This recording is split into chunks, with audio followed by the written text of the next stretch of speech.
coming from West Virginia, 150 from Ohio, and 200 from South Carolina. They'll be helping the 800 D.C. National Guardsmen and the hundreds of federal agents already here patrolling the streets. That's Fox's Rebecca Castor. D.C. city leaders have been pushing back, citing a drop in violent crime in Washington the last 2 years. America's listening to Fox News. A couple years ago, I was in the bathroom at the airport when I dropped my smartphone in the toilet. Not smart. I was multitasking when I should have been focused on the job at hand. Embarrassing, but I'm not alone. According to Google, 7 million other multitaskers accidentally dropped their phones into the bowl last year. A gentle reminder that right now you can get yourself a brand new Samsung Galaxy A36 absolutely free with a $35 plan from Pure Talk. The A36 comes with scratch-resistant Gorilla Glass and a battery that'll last all day, along with unlimited talk, text, and data on America's most dependable 5G network. In other words, it's tough and smart. Something to think about next time you're multitasking and the necessary.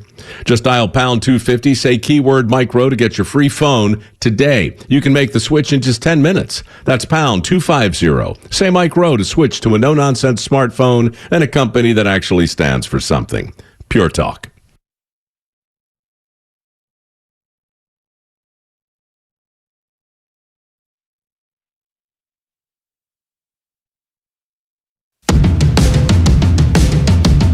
The Morning Extra, only on Extra 106.3. Morning, y'all. Good Monday morning from the Morning Extra, Tug and Los, until 10. Hoping you're ready for a big week. I know we are. There's obviously a huge meeting at the White House today, which we will cover throughout the morning. But front office Los going to get some golfing time in, too, which is going to be huge. Nothing wrong with that on a Monday. Buddy, to get out there hitting them hard and straight. Yeah, we're going to find out. Our sister station has their annual tailgates and touchdowns, and apparently I was sold. So, well, look, I thought that was illegal to sell people. Well, we do things a little differently around here. It turns out, and that's fine. It's just fine. No, that's great. It's good times. Yeah. I mean, don't you feel like we're walking into Thunderdome this morning when it comes to this meeting and everything we've seen in the last 72 hours? This has now become all right. 2 men enter, 1 man leaves, right? Yeah, it does. It does feel a lot like that. And I feel like Donald Trump's got the upper hand on all this. They tried to, over the weekend, their very best say, well, Donald Trump didn't accomplish anything. Nothing was accomplished. That was every mainstream media outlet. Nothing was accomplished. What was accomplished? And it was so funny to see Marco Rubio was like, well, when asked about, what did Zelensky say? What did Putin say? He was like, well, I'm not going to tell you. I mean, we still have another meeting to go. Why would I spill the beans on this show? That's crazy. This is what's ridiculous about that. So on Friday, if you were listening to the show, and from all indications, for those of you who reached out to me, that was cool. I said that the reason why you were meeting with Putin is the conditions were met by which you got to this point with a meeting. That there was already additional meetings that had already gone on, conditions for, how far we can push the football. I joked around about it, about the one guy who told me that he wanted an ATV in order to sign his contract in radio. As an employer. Right. And that everything had gotten down to, can you just give me the ATV? Yeah. Okay? That's where we're at this point. That is. But we're in the middle of this process, and it's amazing how few people actually understand that this is how things get done. Yeah, it seems so clear what's going to happen. The Ukrainians are going to get some sort of NATO style. They're not joining NATO, but some sort of NATO style security. I hope the United States part of that is the most limited, because I don't want my kid or your kid or our grandkids at some point dying in a country that has been taken over 1 million times over the years. I mean, this country's been batted around like a volleyball. Does it suck? Yes, but it's what's happened for the entirety of Ukraine.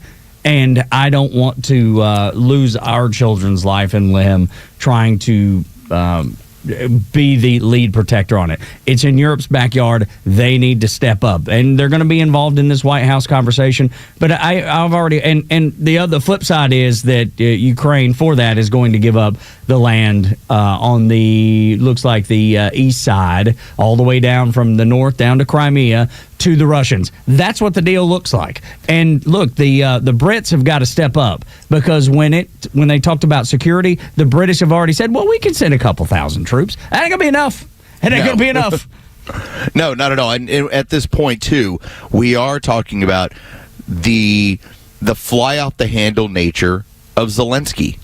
We've already seen it in the White House before. Right. Yeah. We saw this over the weekend where he got up to a podium and he was talking about not giving up any land. Right. We're going to have to see what this person does. We have put ourselves in a position. When I say we, I mean America. I mean the administration. I mean Donald Trump. We have put ourselves in a position where you've lined out a deal that you feel that's going to be the best for them. And the problem is, will this guy end up throwing the turd in the punch bowl? Likely. It almost seems like the answer is yes. Well, he looks at Europe and he's like, well, you guys will help me, right? Yeah, right. Well, and then the Europeans are like, yeah, we'll absolutely help you, Spike. Yes, of course. and all the while, they don't have the military to do anything. No. They've cut their military down to nothing. All they've done is taken all that money that they would have used for their own self-defense and wasted it on programs for the underprivileged or whatever it is. It's always a social program. And that's because they feel like, oh, well, the Americans are going to come and save us. That's what they did in World War II. They'll do it again. Yeah, and I'm thinking about it in terms of what are we involved in as far as we had, and there was a delegation of Russian businessmen that showed up with Putin in order to meet in Alaska. Okay, well, why is that going on? We're lining out deals for them as well. That's right. And I believe that's going to be tied to some of the access they're going to have to Alaska. I think a lot of this, in my opinion, and I think this is the genius part if it ever comes down this way. The genius part is leave the mineral rights in Ukraine alone. You can have access to some of the stuff that we have here. We'll work with you. Yeah, that seems like the obvious. That seems like the obvious of we'll allow you to get involved with the mineral rights and some of the access that we have here in Alaska as long as you leave the Ukrainians alone.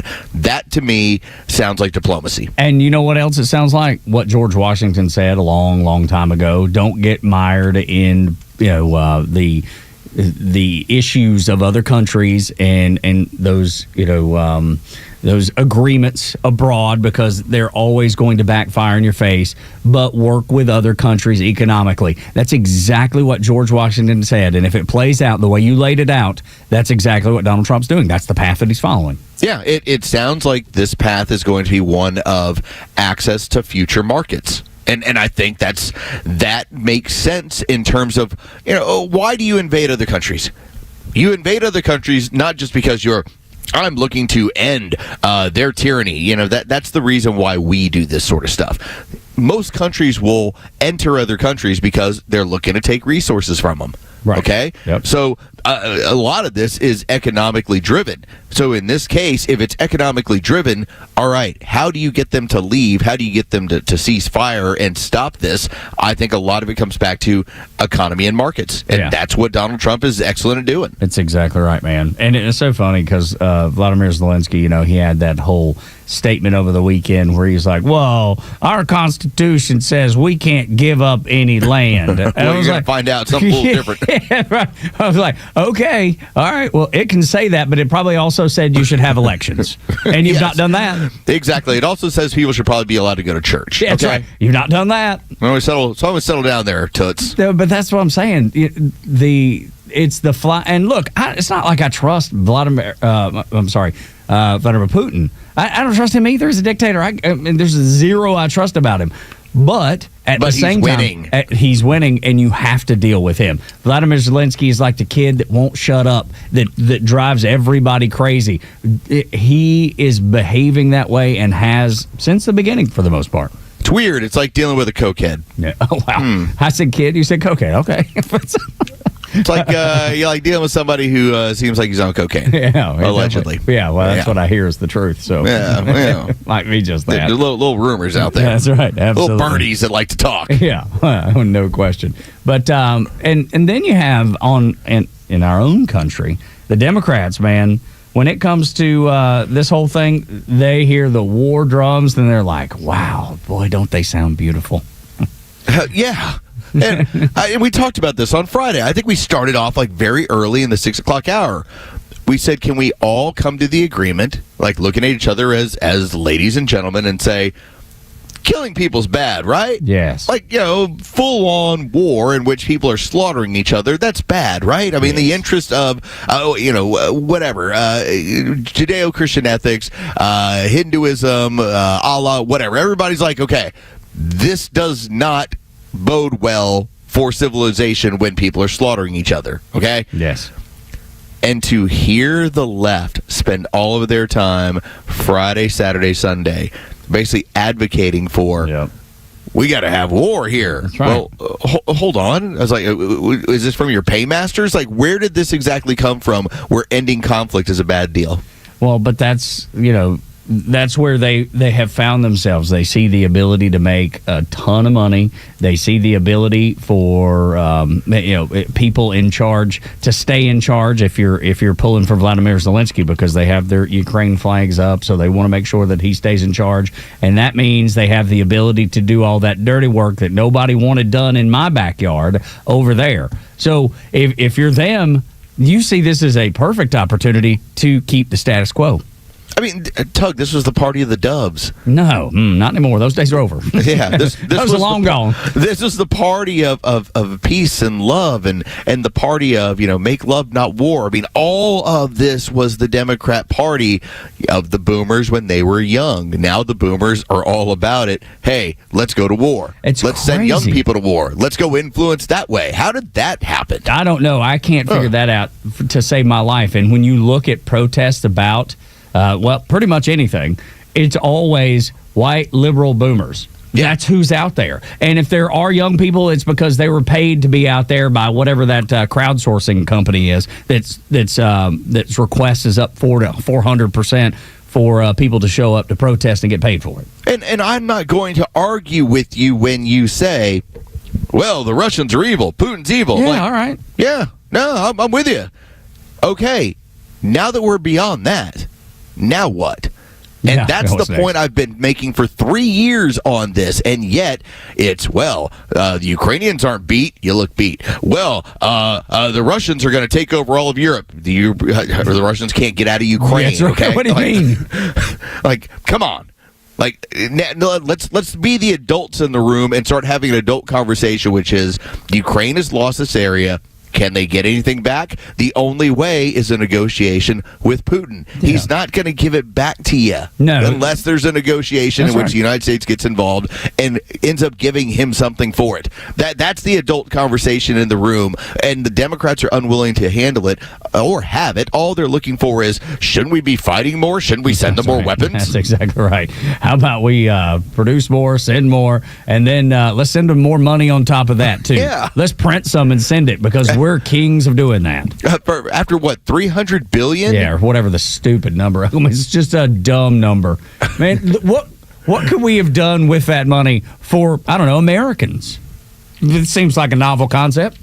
Maybe taking that money and paying down the national debt. I don't know. Maybe that's a place to start. Maybe that's not the wisest of ideas. Seems like a good one. But maybe you can choose something else. It's fine. But why would you want to continue sending that kind of money to a place that's going to do you no good? There's nothing that is going to benefit the United States by being involved in there. And when Marco Rubio said, hey, this is y'all's war, I loved it. Because Trump, if you remember, Trump said, yeah, we'll consider some security, some security things for Ukraine after we get this thing all nailed out. We'll consider some of that. But Marco Rubio came behind him and was very, very direct when he said, this is not our war, which tells me that they're going to say, yeah, we'll send some things. We'll send some weapons or sell you some weapons. But this is going to be something that the Europeans are going to have to take care of. It is in their backyard. We're going to be there. It's maybe the backstop, but we're not going to leave lead on this. Y'all are going to take care of your own backyard. And I think that's the part, Tug. As you point out, it's in their own backyard. They're supposed to be more involved with this. But the only people that apparently can bring Putin to the table is apparently the Trump administration. Is apparently this country. There's no reason why this should have dragged on as long as it has. And for everyone who went with the, Donald Trump said he would end this in one day. Okay, guess what? We're now 6 months. All right? At 6 months, Donald Trump had Vladimir Putin flying in to this country, the United States, landing and then getting in the beast. Okay? Like that's as much as you can have somebody and say, I know you're winning. Come sit down. Let's talk about this and get this finished. I know, right? Because what's his incentive to? Back to your original question. What's his incentive to? The fact that he has a good enough relationship with Trump that he's willing to at least listen to Donald Trump is more than anybody else is going to be able to do, and anybody else has even attempted to do. The Europeans haven't attempted to do that. They've not attempted to do anything except send 5,000 used helmets. That's what they've attempted to do. They've been as useless as tea on a boar hog. Nothing. by the way, how cool was it of a little attention getter to just buzz that B-2 right over his head? Hey, remember what we did to Iran? Look at that. Look at that thing right there. Oh, my God. The amount, that's another thing, too. And I read it last night. I hardly could believe it.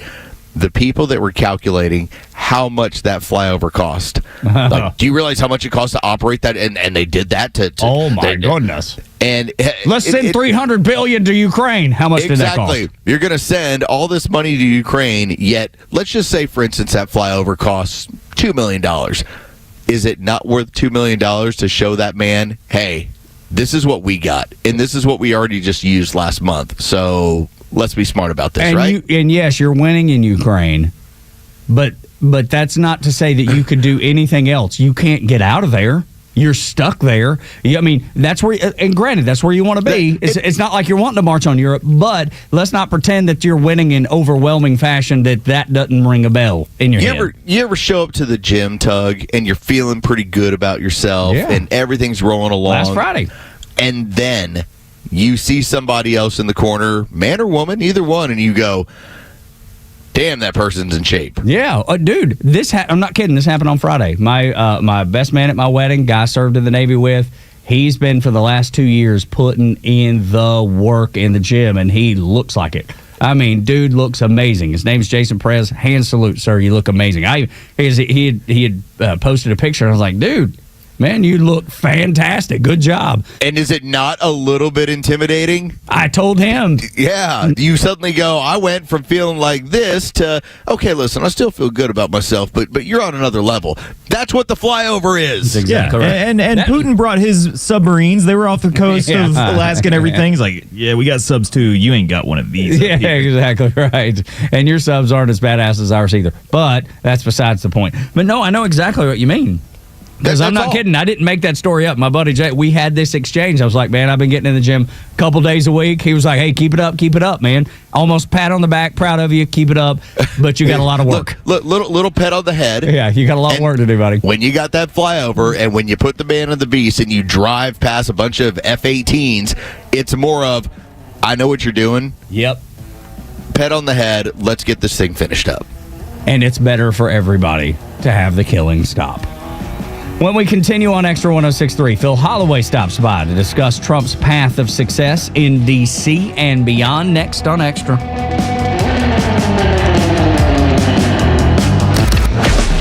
Stream Atlanta's only conservative voice anywhere you go with the Extra 106.3 app. Now equipped with Apple CarPlay. That means you'll always have Extra's crystal clear HD stream right on your dashboard no matter where you are. Download the all-new Extra 106.3 app now and start streaming. I don't know about you, but this weekend seemed absolutely perfect. It wasn't too hot, wasn't too cold. It was perfect. It was like right about 80 degrees. Man, it was so nice. Me and my wife went on a nice hike over in the Dawson Forest, in Dawsonville. It was absolutely beautiful over there.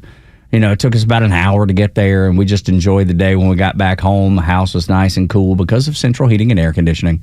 Chuck and his team always make sure that our house is a priority. our house is taken care of. They come by a couple times a year, do a little maintenance on the AC, and then they'll be back out soon to do a maintenance on the heating, the heat pump. Why? Because, well, as much as this weather is beautiful now, at some point we'll be in December, and as the way time flies by, we'll be December before you know it.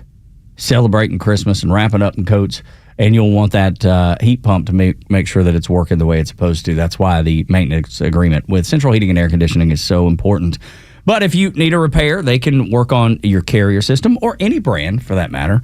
And if you need a new system altogether, it's just that time, they can fit you with a perfect Carrier system for you. They are your Atlanta Carrier experts at Central Heating and Air Conditioning. So whatever you need, they can take care of it when it comes to HVAC. Call them at 770-GET-HEAT or go to centralheat.com.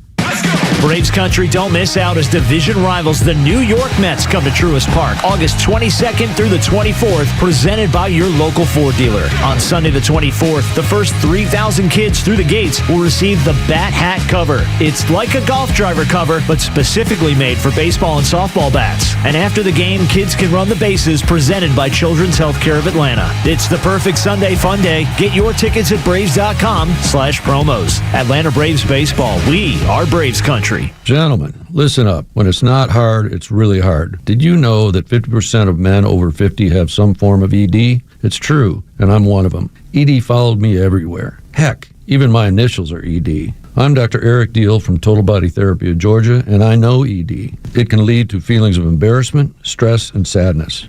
But there's good news. I can fix it. I fixed mine, and I can fix yours too. At Total Body Therapy of Georgia, we are experts in the P-shot, testosterone replacement, regenerative therapy, trimix to create an erection, and more. Guys, ED won't get better on its own, but I can help you today. Call us at 404-777-1911. That's 404-777-1911, or learn about us more online at tbtofga.com. So take it from me, ED, Dr. Eric Deal at Total Body Therapy of Georgia. Call 404-777-1911 or online at tbtofga.com. Advisory services offered through Master Plan Retirement Consultants, Inc., a registered investment advisory in the state of Georgia. Insurance, tax, and commodity services offered through Fricks & Associates, Inc., DBA Master Plan Retirement Consultants. The aforementioned are affiliated companies. Retirement means different things to different people. Some folks want to travel the world. Some folks want to spend more time with grandkids. For me, I'm looking forward to spending more time with my guitar. Whether extravagant and robust or simple and cozy, every retirement needs a plan. You wouldn't take a trip without directions. You have to know where you are before you know where you're going. Master Plan Retirement Consultants have helped many like you plan for their own retirement. Not only does Master Plan help you create the roadmap, they join you on the journey. So whether you want to travel the world, become a pickleball champ, or just looking for a good porch, a sturdy rocking chair, and an acoustic guitar, remember to plan well, because the destination is worth it. Visit masterplanretire.com to schedule your complimentary consultation today. Gain a global perspective and specialized skills that many of today's top employers are seeking with an MBA from University of Maryland Global Campus. Study online and complete your degree in just 16 months for about $21K. Choose from MBA specializations in global business, marketing, HR, finance, and more. No application fee if you apply by September 3rd. Learn more at umgc.edu. That's umgc.edu. Certified to operate in Virginia by Chev. The stories that matter to you. These are your Georgia headlines. Here are your Georgia headlines for Monday, August 18th. The Atlanta Track Club raised over $40,000 for the family of fallen DeKalb police officer David Rose during Saturday's Atlanta's Finest 5K. Rose was the officer who died in the shooting at the CDC earlier this month. 1,500 runners completed the race at Pemberton Place, and over $160,000 were also raised for other officer support programs like Crime Stoppers of Georgia. 10 people, including 5 from Atlanta, have been charged with loan fraud and money laundering in a $9 million scheme against the U.S. Small Business Administration. The defendants are accused of submitting false applications to the Economic Injury Disaster Loan and Paycheck Protection programs. They allegedly used the proceeds of the loans to purchase luxury vehicles and rent homes in metro Atlanta. The defendants will now appear in federal court. And be careful who you hire for pest control. The Georgia Department of Agriculture has issued a warning about unlicensed pest control services operating in Georgia. Over 175 violations have been reported this year. Today's weather mostly sunny with temperatures reaching the low 90s. We've got a small chance for evening showers. With your headlines, I'm Jerry Payne for Extra 106.3.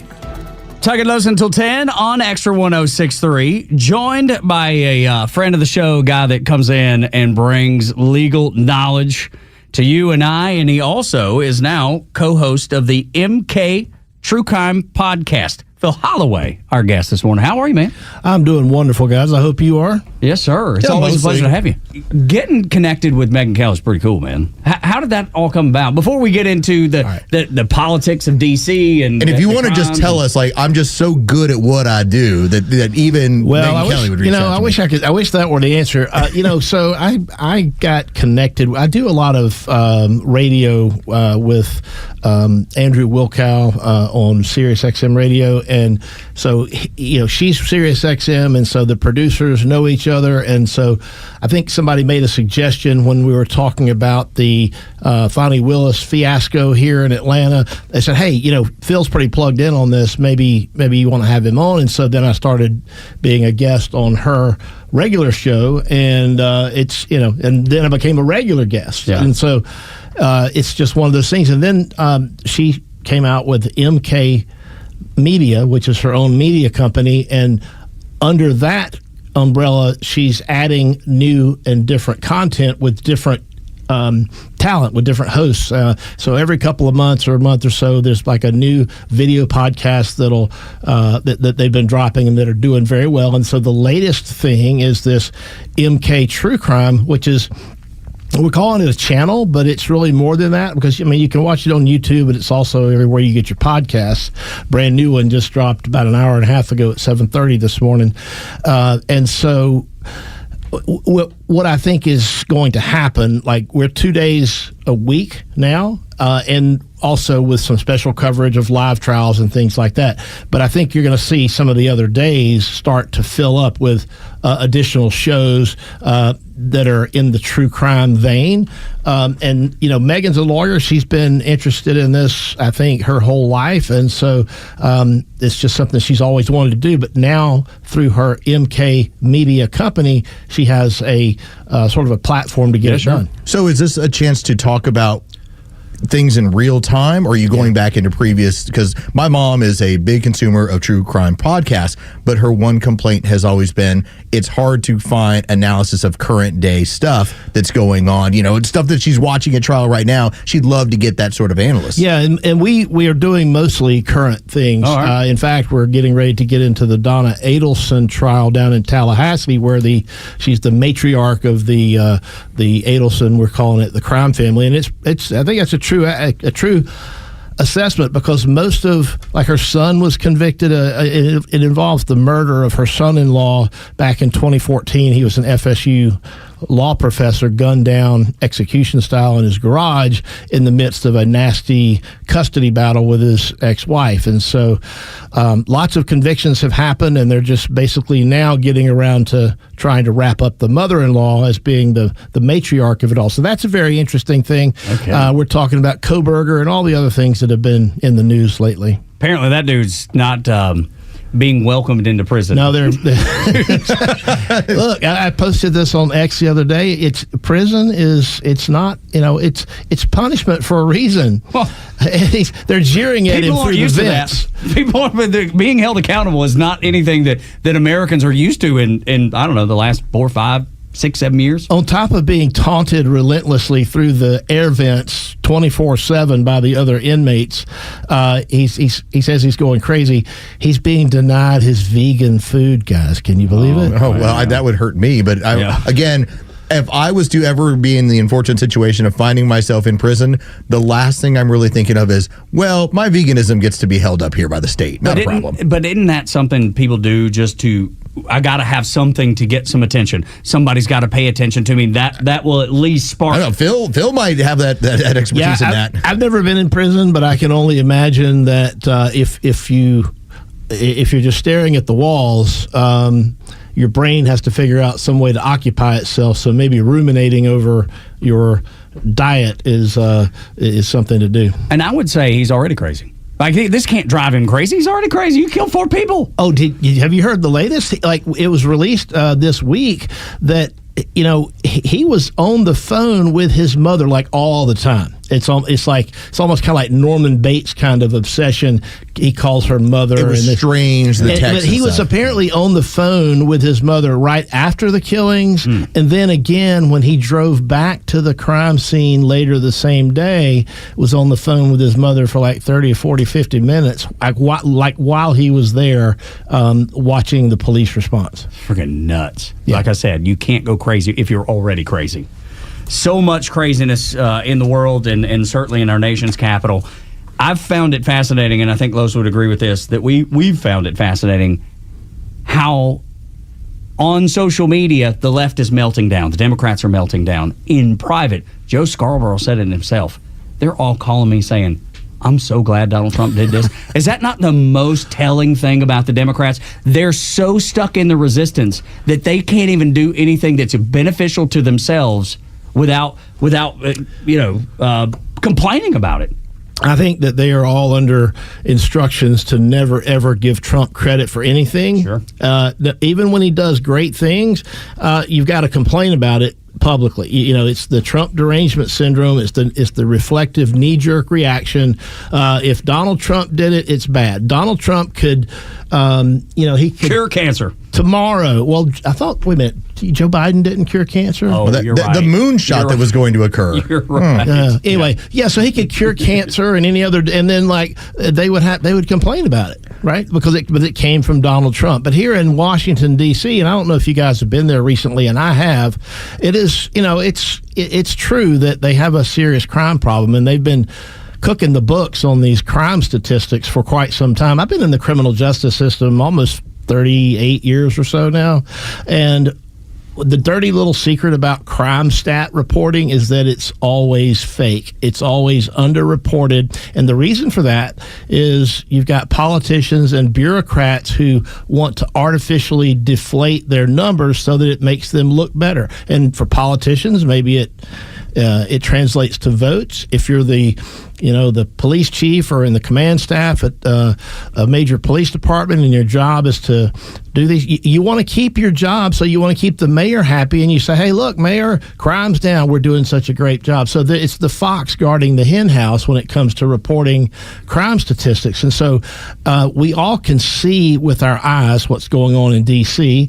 Donald Trump, I guess he got fed up when one of the Doge staffers was severely beaten recently, and he said, I've had enough of it, and he's taking some action. But immediately what you saw was, I guess, the talking points memo went out from the DNC or wherever they get their talking points, because all of the leftists, you look at their Twitter feeds, like all were almost identical, and they were saying, but crime's down 30%, crime's down 30%.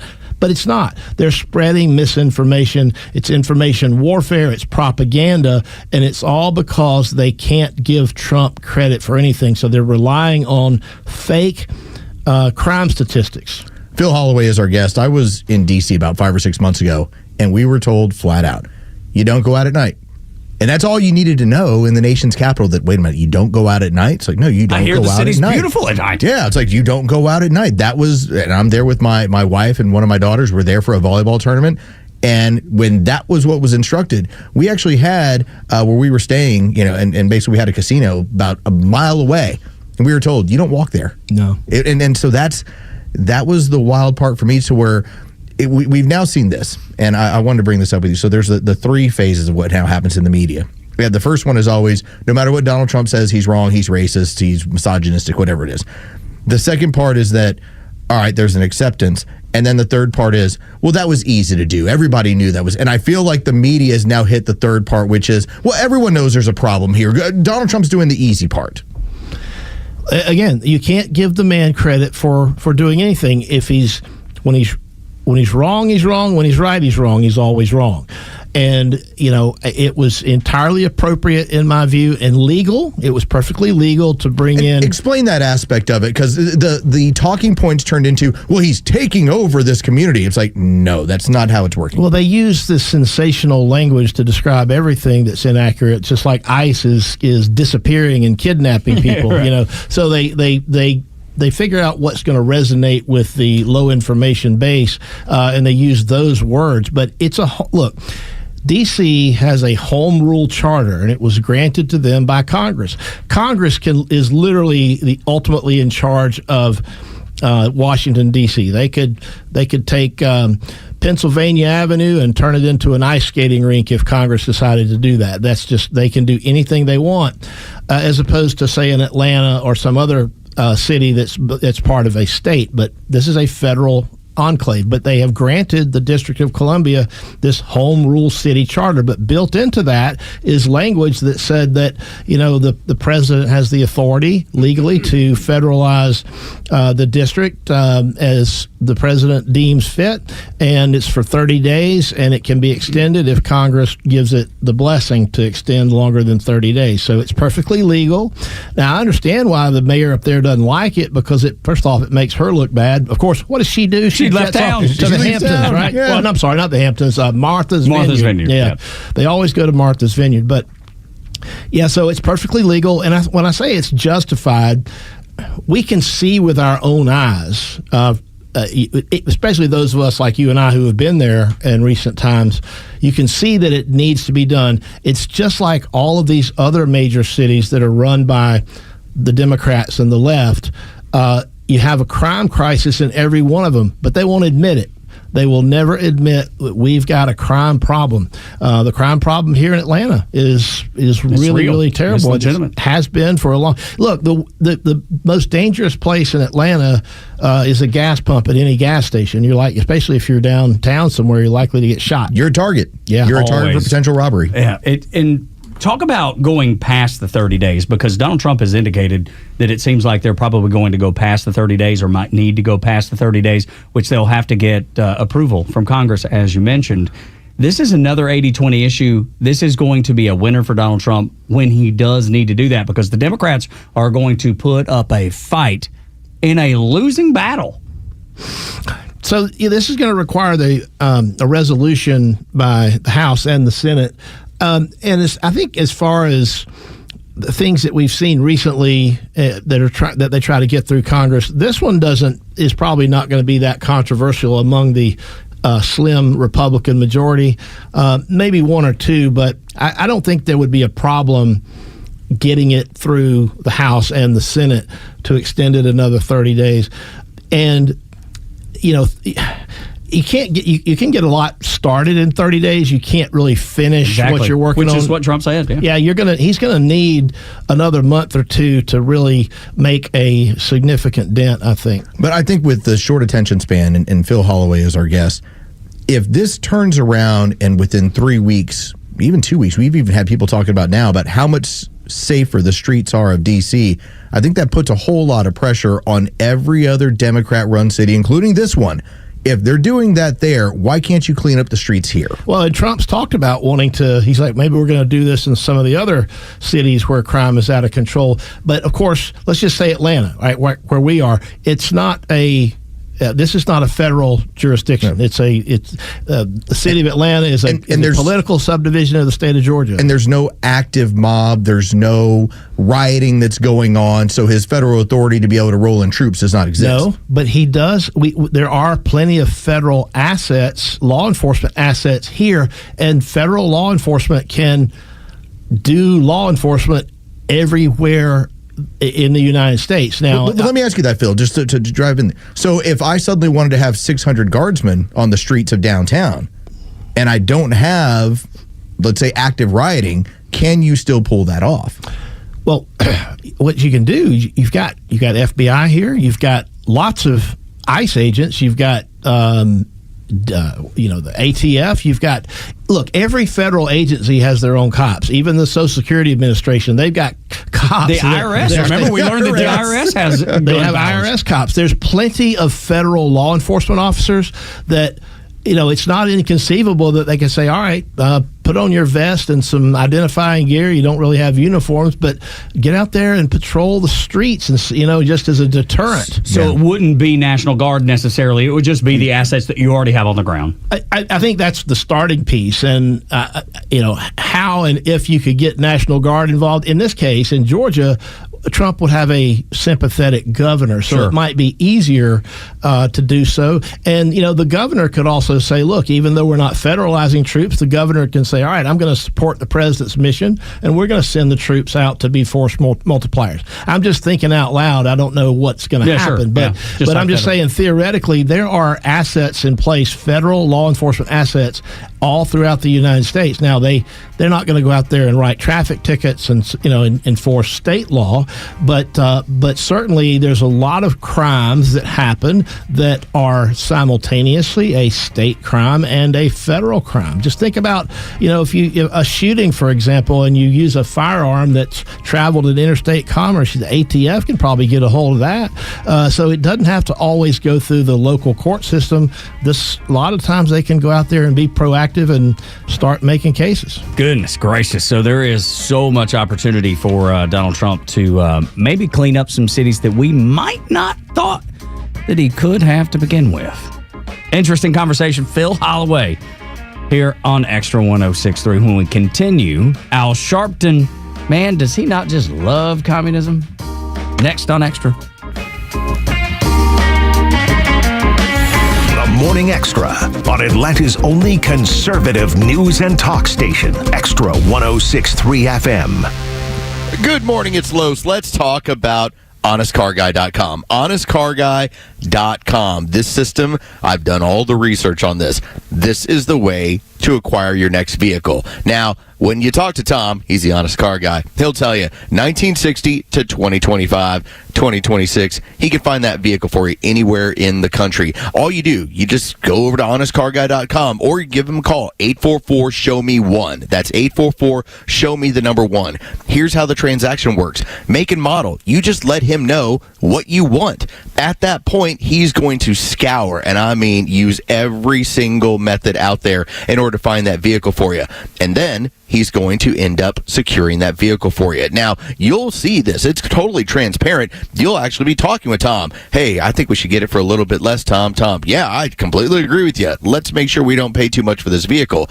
At that point, you know exactly. You'll get the bill of sale. You know exactly what was used in order to get that car, what the price was. And at that point, you just owe Tom the honest car guy fee, the honesty fee. That's it. That's all. You don't have to deal with dealership fees. You don't have to deal with any of the craziness that gets tacked on at the end. When you do the math, you'll see it. You're going to save thousands of dollars. Go to honestcarguy.com. That's honestcarguy.com, or give Tom a call, 844-SHOW-ME-1. That's 844-SHOW-ME-1. The latest sports news, powered by 680 The Fan, and driven to extra listeners by RBM of Atlanta in Sandy Springs, Atlanta's Mercedes-Benz connection since 1964. Good morning. Here are your sports headlines for Monday, August 18th. The Atlanta Braves finished off a 5-1 road trip by sweeping the Cleveland Indy Guardians 5-4 the final yesterday afternoon. Jurickson Profar with a go-ahead 2-run homer in the top of the 6th inning. The Braves return home tonight to host the Chicago White Sox in a 3-game series. First pitch is set for 7:15 at Truist Park. You can hear that game live on our sister station's brand new app, 680 The Fan. From the NFL, the Falcons dropped their preseason game to the Tennessee Titans last week, 23-20 at Mercedes-Benz Stadium on Friday night. The Falcons are out of training camp mode, but they will finish up their preseason schedule this week with a road game Friday night in Arlington against the Dallas Cowboys. With your sports headlines, I'm Carlos Medina. Modular and offsite construction is booming. If you're an architect, building engineer, supplier, developer, or contractor, you can't miss the Offsite Construction Summit, returning to the International Convention Center in Atlanta on August 19th. With the rising cost of traditional building, modular and offsite construction is changing the way companies build housing, retail, healthcare, restaurants, and more. So don't miss the Offsite Construction Summit on August 19th. This is your opportunity to create new business and learn from the industry's best. Register today at offsiteconstructionnetwork.com. That's offsiteconstructionnetwork.com. ConstructionNetwork.com. Hey, it's a Kimmer. Okay, you're driving along. Suddenly you hear that horrible sound of metal and crunching. It's an accident. Even if it's a little minor fender bender, man, that could be a nightmare. First, obviously, take care of yourself. But before you make a deal with an insurance company or anybody else, call David Van Sant with Van Sant Law. You know why? Because he used to work for the insurance company, so he knows how to get the right settlement and right away. Van Sant Law. Don't forget, if you don't get paid, they don't get paid. Protecting your interests. Insurance is great, but it's complicated. 855-GA-INJURY or vansantlaw.com. If you've been waiting for the right time to make the switch to electric, this is it. At Jim Ellis Chevrolet, limited time incentives on select EVs are here now, but only through September 30th, 2025. That means if you've had your eye on an electric car, this could be your last chance to save thousands of dollars. Whether it's the all-new Chevy Blazer EV, the powerful Silverado EV, or something in between, now's the time to plug in and move forward. Plus, at Jim Ellis Chevrolet, we make the switch easy with expert guidance, flexible financing, and a friendly team ready to help you every step of the way. Don't wait. Visit Jim Ellis Chevrolet today or head to JimEllisChevrolet.com to find out more. But hurry, these savings disappear after September 30th. Jim Ellis Chevrolet, together, let's drive. Jim Ellis, expect the best. Physical education teacher positions offered by Atlanta International School in Atlanta, Georgia. Teach groups of 14 to 22 students through a play-based approach that develops physical education, sports, and social and emotional skills. Please submit resume and transcripts to peopleandculture@aischool.org. Reference job ID 9013903. Again, please submit resume and transcripts to peopleandculture@aischool.org. Reference job ID 9013903. Viking, dedicated to creating travel experiences for the thinking person, with programs designed for cultural enrichment on board and onshore. Discover more at Viking.com. Neil Bortz is only live on Extra 106.3, bringing you daily commentary on the biggest topics of the day. Catch him throughout the day or hear his latest on the Extra 106.3 app. You know, this American values thing, I don't care much about it. This American way of doing things, capitalism and freedom of speech and all these things. I'm just done with it. And that's what the Democrats sound like, because all of a sudden, anything that sounds communist, they're like, yeah, that's our ticket right there. That's how we win America back, is we turn it communist, Los. I don't know that this is going to be a good plan moving forward. This is so simple. And I hope that we see this across the media, and anytime we have an opportunity, it doesn't matter which Democrat it is, ask them about Mom Donnie in New York. All right. Because what's happening is one of two things. There's the sensible Democrat who's going to basically deflect as quickly as possible, realizing if we want to sink our chances in 2026 and 2028, Here's talk about Mom Donnie, right? Here's how to do it. Then there's the ones that are just flat out. When faced with two choices, Mom Donnie sounds like the future of the party. He sounds awesome. Yeah, communism is great. So everyone needs to be asked about this, every single Democrat out there. And I want them to sound like Al Sharpton on MSNBC. I want you to listen to this and just consider. Capitalism promises you an opportunity. Right. Communism basically promises you a few things, but nothing really cool. You know, it's like, hey, you want to have your bus fare taken care of? Yeah. All right, great. You know? Yeah. Absolutely. Hey, you want a rent controlled home? Yeah, great. You see this big stuff over here that capitalism gives you? You get none of that. Yeah, all none right. of that. That's the trade off. So here's Al Sharpton getting a chance when asked about this capitalism and Mom Donnie. I was talking to someone yesterday, a Democrat, who says Zohran Mamdani, not his cup of tea, too lefty, let's say. But made clear, he's like, but this guy is not just a talented politician. I think we all acknowledge that. But he's hit on a message here, and maybe some of it is too out there for others, but that core idea of, frankly, things are just becoming too affordable. Your average American can't afford to not just be here in New York City, but I think we're seeing that message resonate throughout the country. That's it. That's the ticket for Democrats these next couple cycles. No doubt about it. Affordability is not even an issue in the Gilded Age. And those that are part of those that are a part of the gilded class. The fact that Mandani has been able to raise that and win a primary against some very experienced politicians, a former governor and all, shows that it resonates. The fact that Bernie Sanders and AOC can pack stadiums on it. And it goes across some racial lines sometime. Obviously, race is a factor. But when you see the issue where they even take the guardrails off, not only are we going to deregulate business, we're going to end DEI where there's no obligation to even make sure that women and blacks and poor people have a shot at making sure that they're part of this. We're going to go on what we call merit, but merit has always been tilted toward the gilded. So I think this is a real opening for the Democrats. I hope so. Buddy, I got to tell you. But see, the thing that, at least that I see with Mamdani, when I see him, the packaging is great. It's like Obama. The packaging is so good. Right? Everybody liked Obama. When his policies took place, they hated that. But he was so kind and he was so well-spoken and so well-mannered and everything was positioned so perfectly. He was so charming. It's the same thing over again, except multiplied times a million because at least Obama tried to hide his love for socialism and communism. Dude, Mamdani is out front with it, but it's the same packaging. Well, if you remember, you had Barack Obama, who was essentially in office for about 9 months as a senator out of Illinois before he started running a campaign. So there was a limited amount of damage that you really saw. Yes, did he take part in votes that obviously you're not crazy about, but there was no policy that made you go, wow, what a wackadoo. Mamdani has the opportunity before ever hitting any sort of real national stage to wreck New York, and that's going to be your example.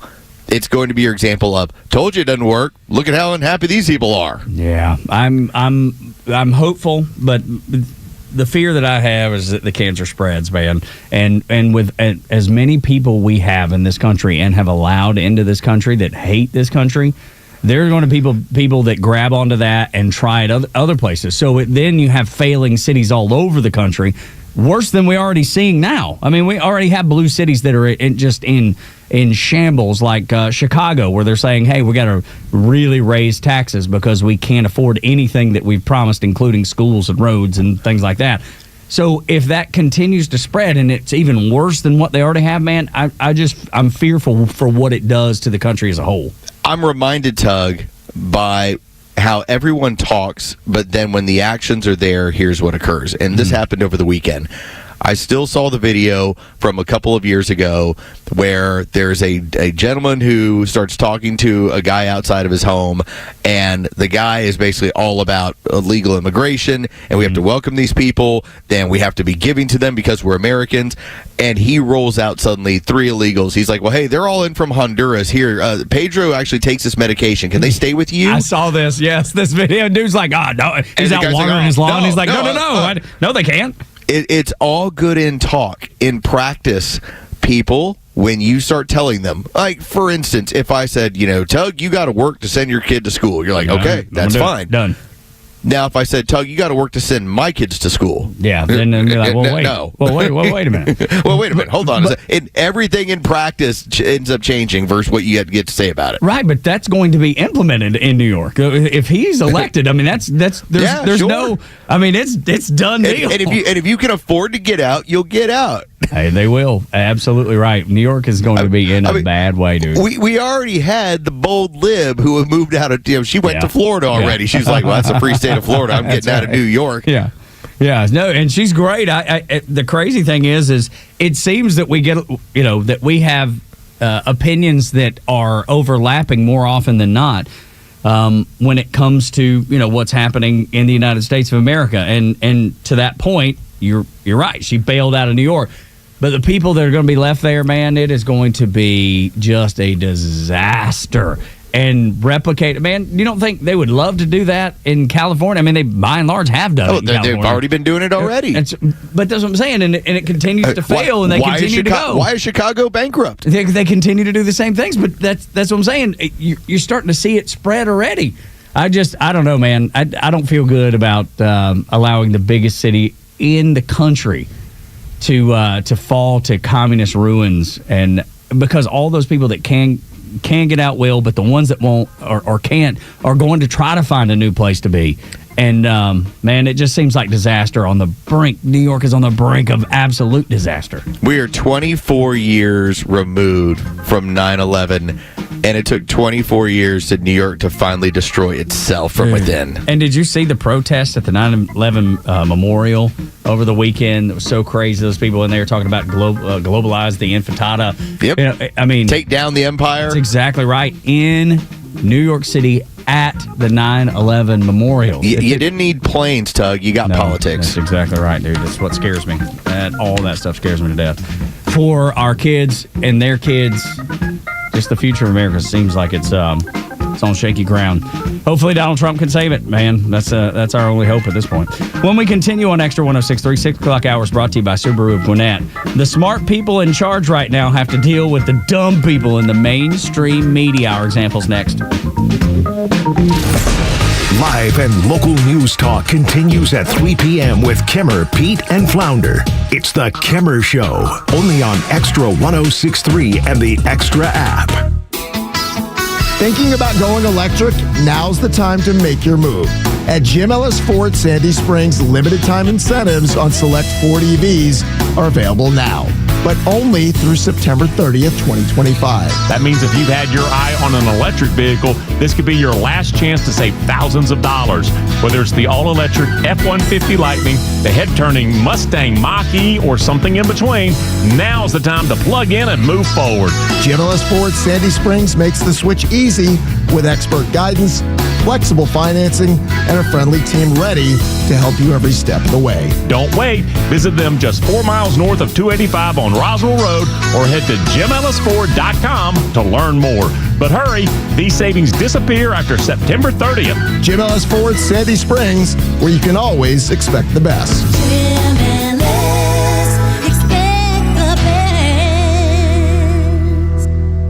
Being in control of your retirement, it's something that comes with proper retirement planning. Craig Chandler knows that. So does Coach Pete. Coach, I love when you talk about being in control of your retirement. Yeah, it's such a great feeling when you are in financial, mental, physical control. It all works together. It's like that little checklist they go through when you used to watch the rocket ship. They were going checklist, before they launch. Make sure the physical's right. Yeah, the mental. Yeah, financial. Boom. Yeah, takeoff into retirement, and you're done. You don't have anything to worry about. It's a no-cost, no-obligation review to see what your retirement plan could be before you launch your retirement. Call Coach Pete's local trusted advisor, Craig Chandler, 800-419-6164, 800-419-6164, 800-419-6164. Craig Chandler, Chandler Wealth Management, 800-419-6164. Don't believe this nonsense you see on TV commercials about how uncomfortable a CPAP mask is. Take it from me. You wear one, especially the nasal pillow I use, for one night, and you will fight anybody that tries to take it away from you. But if they do take it away from you, you can get more at cpapsetcetera.com, cpapsetc.com, with a store in Alpharetta, same-day shipping. To your health, cpapsetc.com. Hey there, I'm Tara, owner and publisher of Our Town Monthly, Cobb's premier lifestyle magazine for over 20 years. We bring the best of our community directly to your mailbox, like the one-stop open-air shopping destination, the Avenue West Cobb. I'm Danny, marketing manager at the Avenue West Cobb. We provide the community a safe, walkable area with a unique mix of national retailers, local boutiques, and delicious dining options. And in addition to the incredible shopping, it's a community hub with events all year long. Mark your calendar for our most beloved events: trick-or-treating with our tenants, Santa's workshop, and our annual Christmas concert completed by our magical Christmas tree lighting. Follow us on social media at the Ave West Cobb for family-friendly events all year long. Thanks, Danny. My family and I love the Avenues. And friends, you will too. And remember, our town is your town at Our Town Monthly. WFOM and W292EV Marietta, a Dickey broadcasting station. This hour is presented by Van Sant Law, vansantlaw.com. Volodymyr Zelensky returns. News. I'm Dave Anthony, Fox News. Ukraine's leader will go to the White House 6 months after a contentious visit. Your country's in big trouble. Wait a minute. No. You've done a lot of talking. This time around, Zelensky's not coming alone. He'll be joined by leaders from NATO and Europe, leading some to suggest he'll get protection. This is such a stupid media narrative that they're coming here tomorrow because Trump is going to bully Zelensky into a bad deal. We've been working with these people for weeks on this stuff. Secretary of State Marco Rubio also tells CBS Face the Nation the best way to end this conflict is through a full peace deal. There's no doubt about that. As for today's meeting, well, Fox's Jared Halpern is reporting from the White House. President Trump spoke with many of those leaders following his Friday summit in Alaska with Russian President Vladimir Putin. Following those talks, a ceasefire was not reached, but the president insists progress was made to strike a full peace agreement. U.S. officials have suggested potential land swaps coupled with U.S.-backed security guarantees for Ukraine. As the war keeps raging, an attack Zelensky says was intentional ahead of today's Washington talks. Russia bombed Zaporizhia, killing at least 3 people, wounding 20. 3 police officers shot late last night in Tremonton, Utah, responding to a disturbance. Upon arrival, they immediately began taking fire. They requested additional units and then stopped answering their radio. Brigham City Detective Crystal Beck, we don't know how badly wounded the officers are. The suspected gunman was later taken into custody. Hurricane Aaron remains a powerful Category 4 storm passing east of the Bahamas. Then Fox meteorologist Adam Klotz tells us it'll move away from the U.S. We really are dodging a bullet with this. As it heads north, it weakens slowly, but what you'll notice is really staying away from all sort of landfall, particularly here in the United States. Though Aaron would whip up surf along the East Coast, even potentially cause some flooding. But America's listening to Fox News. A couple years ago, I was in the bathroom at the airport when I dropped my smartphone in the toilet. Not smart. I was multitasking when I should have been focused on the job at hand. Embarrassing, but I'm not alone. According to Google, 7 million other multitaskers accidentally dropped their phones into the bowl last year. A gentle reminder that right now you can get yourself a brand new Samsung Galaxy A36 absolutely free with a $35 plan from Pure Talk. The A36 comes with scratch-resistant Gorilla Glass and a battery that'll last all day, along with unlimited talk, text, and data on America's most dependable 5G network. In other words, it's tough and smart. Something to think about next time you're multitasking and the necessary. Just dial pound 250, say keyword micro to get your free phone today. You can make the switch in just 10 minutes. That's pound 250. Say micro to switch to a no-nonsense smartphone and a company that actually stands for something. Pure Talk. Hey, it's your old pal Neil Bortz. I'm back on Atlanta's only conservative news talk station, Extra 106.3. Okay, here's more of the Morning Extra. About this time tomorrow, we'll be talking about Neil Bortz joining the show as he does every Tuesday at 7:25. If you ever miss Neil Bortz, you can get him on the Extra 106.3 app. It is available to listen at your leisure whenever works for you. Tug and Los until 10 on the Morning Extra and Extra 106.3. Vladimir Zelensky tweets out about 8 hours ago, I've arrived in Washington.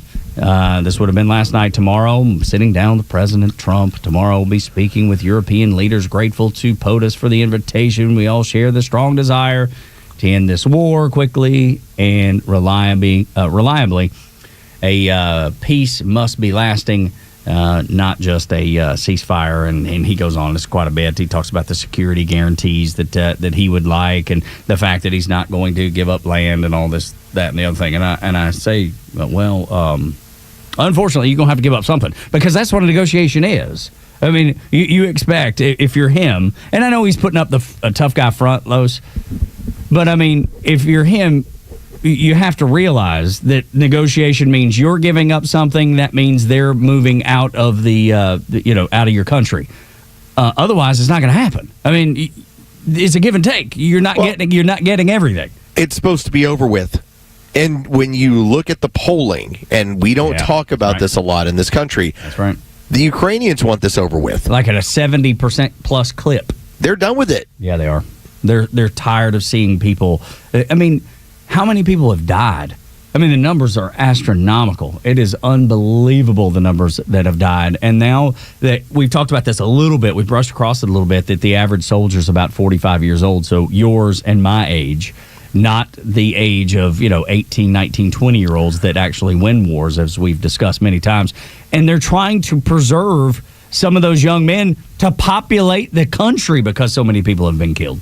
I mean, if you consider the carnage that was the American Civil War, that was a 4-year conflict.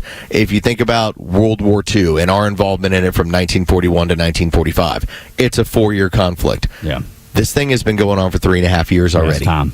It's time. It absolutely is time. There is a moment where a entire country gets weary of war and what you have to deal with. And so I believe that should be time. Yet here's Zelensky, the Ukrainian version of Big Balls, going to come in and going to ride over this show, Yeah, dude, he's going to get his tail kicked like Big Balls if he don't watch it, man. To get thrown out of there again.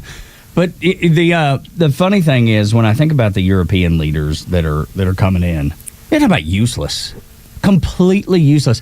Dude, I don't think, and I said this a while back, and somebody reached out to me and was surprised that I thought this. We don't have a lot in common with Europe anymore. We used to. Europe has changed dramatically, and not in a good way. They're more toward authoritarianism. They're breaking down people for praying in front of buildings or praying inside their own home. Mind crimes. I mean, this is not a place where freedom of speech was born anymore, and we have to accept that. That's something I don't think most people want to accept or ready to accept, but it's the truth. No, it is. I'm right there with you. We consistently hear about what is going on in Europe and how Europe essentially is, and it's different parts of Europe. Some parts of Europe are still figuring this thing out. Like France, I don't think they figured it out. Germany, I think they have kind of figured it out. When you throw open your borders and you let everybody in, you're asking for an invasion, and that's what's happening, and it's changing the culture. It takes a lot of time to change it back. We're having to do that in this country as well. But when it comes to Ukraine has always been a separate culture. It's always been that weird Eastern Bloc, former Eastern Bloc country where, they do things a little bit weird over there. And yes, they're a former bastion for Nazis. And yes, they are part Russian. There's some Russian speakers there. Without a doubt. But to think that was supposed to be the flashpoint for American and European involvement in a possible world war, this needs to end. Yeah, it just needs to end. The only person I believe I trust in Europe as far as their leadership is Georgia Meloni. That's it. Yeah. She's the only one, and she's pretty badass, man. I'm telling you, she's feisty, and I like her, and I believe in her values, and she's not afraid to share her values, where I know you said Germany seems to be figuring it out. I don't know that their ruling class is figuring it out. The people may be figuring it out. The people are figuring it out. The people on the ground floor are figuring it out. I mean, right now you have in Ireland, you have this pushback within the government against their own people. Same way in Germany. And the same way in Germany. And in the UK, all across the UK. And it sounds wild when you have the Irish people say, well, hey, Ireland for the Irish. And the government's like, that's racist. You can't do that. Like, no, that's what the people want. That's right. I mean, I don't understand why that's a bad thing. Help me understand why that's a bad thing if you're in leadership of Ireland. What is? I mean, you're a globalist, so of course you feel strongly about that. But once you see your entire nation say, you know what, this is where we need to head, it seems like if you were smart. If you were an 80-20 guy, like maybe a Donald Trump, you'd be like, all right, the tide has turned. It is time. If I'm going to stay in power, I need to maybe do what the people have asked me to do and what the people demand that we do. But yet they're still not doing that. Well, and I hope that we end up being that beacon of how to get it done. Me too. Because I believe that's what we're doing as of now, Tug. And as much as I love seeing the protests and as much as I love seeing people going ape crazy over what's going on with ICE or any of the work that's being done around this country, we should be the standard of it can be done here. In a country of 330 million people, you can certainly do it as well. Get the people out of your country that shouldn't be there. I tell you, man, El Salvador, El Salvador got it done. They got it done. Argentina, another country that's gotten it done. So I would say that those countries are even acting quicker than us. Much smaller countries than ours, so it's going to be easier to turn it around than ours. Just locked everyone up. Just right, man. But let me tell you're you, a gang, huh? Yeah, All right. Yeah, but dude, follow me. I know, it sounds terrible. It sounds awful. But let me tell you, it's worked. I'm not saying that's the path that we need to follow necessarily. It's like the safest country in Central America, El Salvador, after being the most dangerous for our whole lifetime. It was the birthplace of MS-13, and yet it's like the safest country now in Central America. And those people love their leadership now. It's weird when you're not involved in gang violence. You're like, hey, I'm good. Yeah, well, that and people that don't have to worry about gangs attacking them and hustling them for money and coming by and shooting out their, all the windows in their building and saying, hey, if you don't give us some sort of money, some sort of check, this is going to continue happening.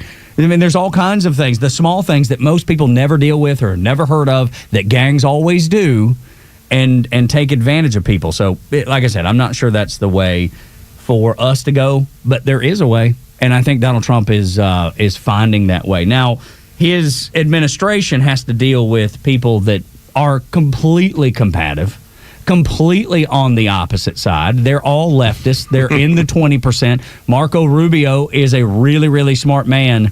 But the people in the mainstream media, Los, they're not as smart. Man, I felt for Marco Rubio because it wasn't just one show on Sunday.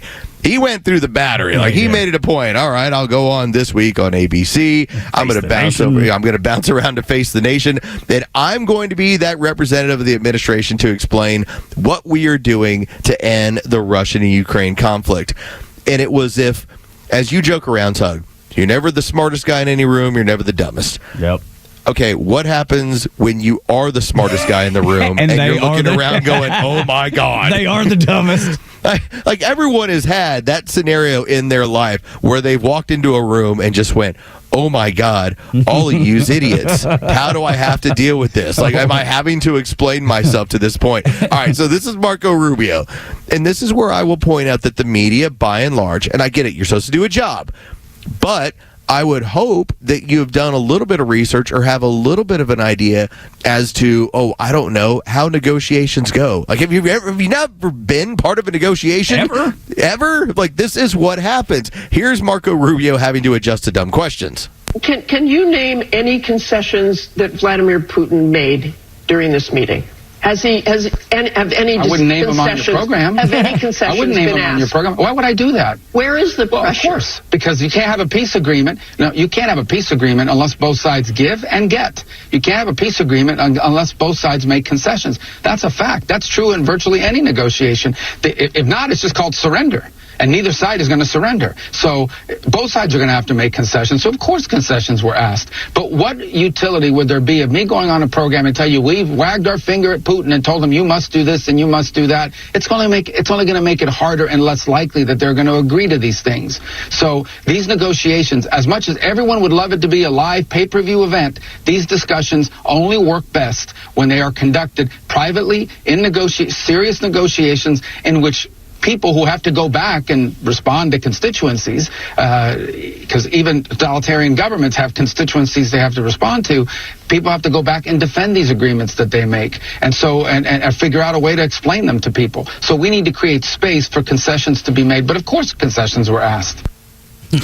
Why would you go on to a nationally televised program and go, well, it turns out Putin decided that he wants to give us this? Like, no, right. You're not going to say any of this stuff. Right. And I know the question does need to be asked, and I get it. You are going to ask, is there any concessions you can disclose as part of this agreement? But I would acknowledge, if I was asking the question, understanding the sensitive nature of what is going on, I understand if you cannot disclose this, and then you ask the question.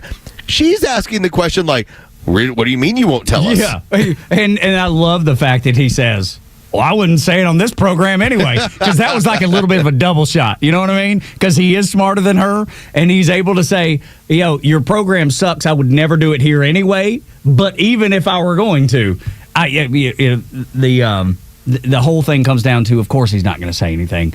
And But he went from, like you said, network to network, and they all looked like buffoons, like they always do. The mainstream media is so dead, it's unbelievable. They're squeezing the last bit of blood out as they possibly can. Nobody takes them serious. Nobody listens to them. The only way anybody sees anything from This Week or Meet the Press or any of those shows, Face the Nation, is on social media. Ain't nobody watching them. I would bet if we go back and look at how many people watch those shows, it is a minuscule number, and it's all leftist baby boomers. Those are the only ones left. I would imagine so, because even though I make it a point every single Sunday, I want to see what the messaging is on the Sunday shows. Sure.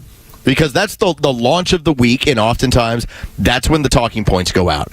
So you know what that week where they're is coming going from. Yeah, you know exactly where the other side is coming from. As much as we love throwing on MSNBC, normally it's, I know what the talking points are going to be for the week based on what the Sunday shows do. And this week, I think it's very clear. How can you possibly have gotten a deal done with this horrible dictator? Yeah. That's going to be the talking point. Never pointing out that the dude on the other side is just as terrible. He's basically canceled out freedom. Now, again, you can have a conflict between two opposing forces where there isn't a good guy. And that's what this is. That's what this is. But the good guy here, it isn't us. It isn't the Russians. It isn't the Ukrainians. The good guy here is peace. Yeah, that's right. That's what we're trying to get to here. Absolutely right. And hopefully we will. I want to play you something from Bill Maher that I was surprised to hear. And that was him giving Donald Trump a whole lot of credit. He gives him credit for what he's been able to accomplish and why he's trying so hard to stop the bloodshed in Ukraine. Listen to this. Look, I'll say this for Trump. He's got this idea that America is still the biggest swinging in the world, and we have not used our power as much as we should. That's what the tariffs are about. We have the power to change these people's, other nations' trading practices with us, some of which were out of line. I'm surprised that people went along with it as much as they did. So he wasn't completely wrong about that. He said, "Look, NATO hasn't been paying their fair share. I'm going to make them do that." He wasn't wrong about that. And I'll tell you this one thing about him that I know. I'm not going to tell you how I know, but a lot of people have seen the same thing. He really does hate war. He really does not like it when people die in war. There's 4 different wars. How about that, dude? That was a little surprising for me because he was so complimentary. And then he went on record saying, yeah, Donald Trump hates to see people slaughtered mercilessly. I mean, I don't know how he knows what he knows, but I can tell it because Donald Trump has said it 1,000 times. He truly does. And Bill Maher, a guy that's got to become an independent at some point. There's no way he can stay a Democrat talking like that. Let's point this out, Tug. If we were to take humanity aside, because remember, Donald Trump doesn't have any. Remember, communist dictator, right. Yeah. All that sort of stuff. Okay, so humanity aside, put it aside, he has none of it.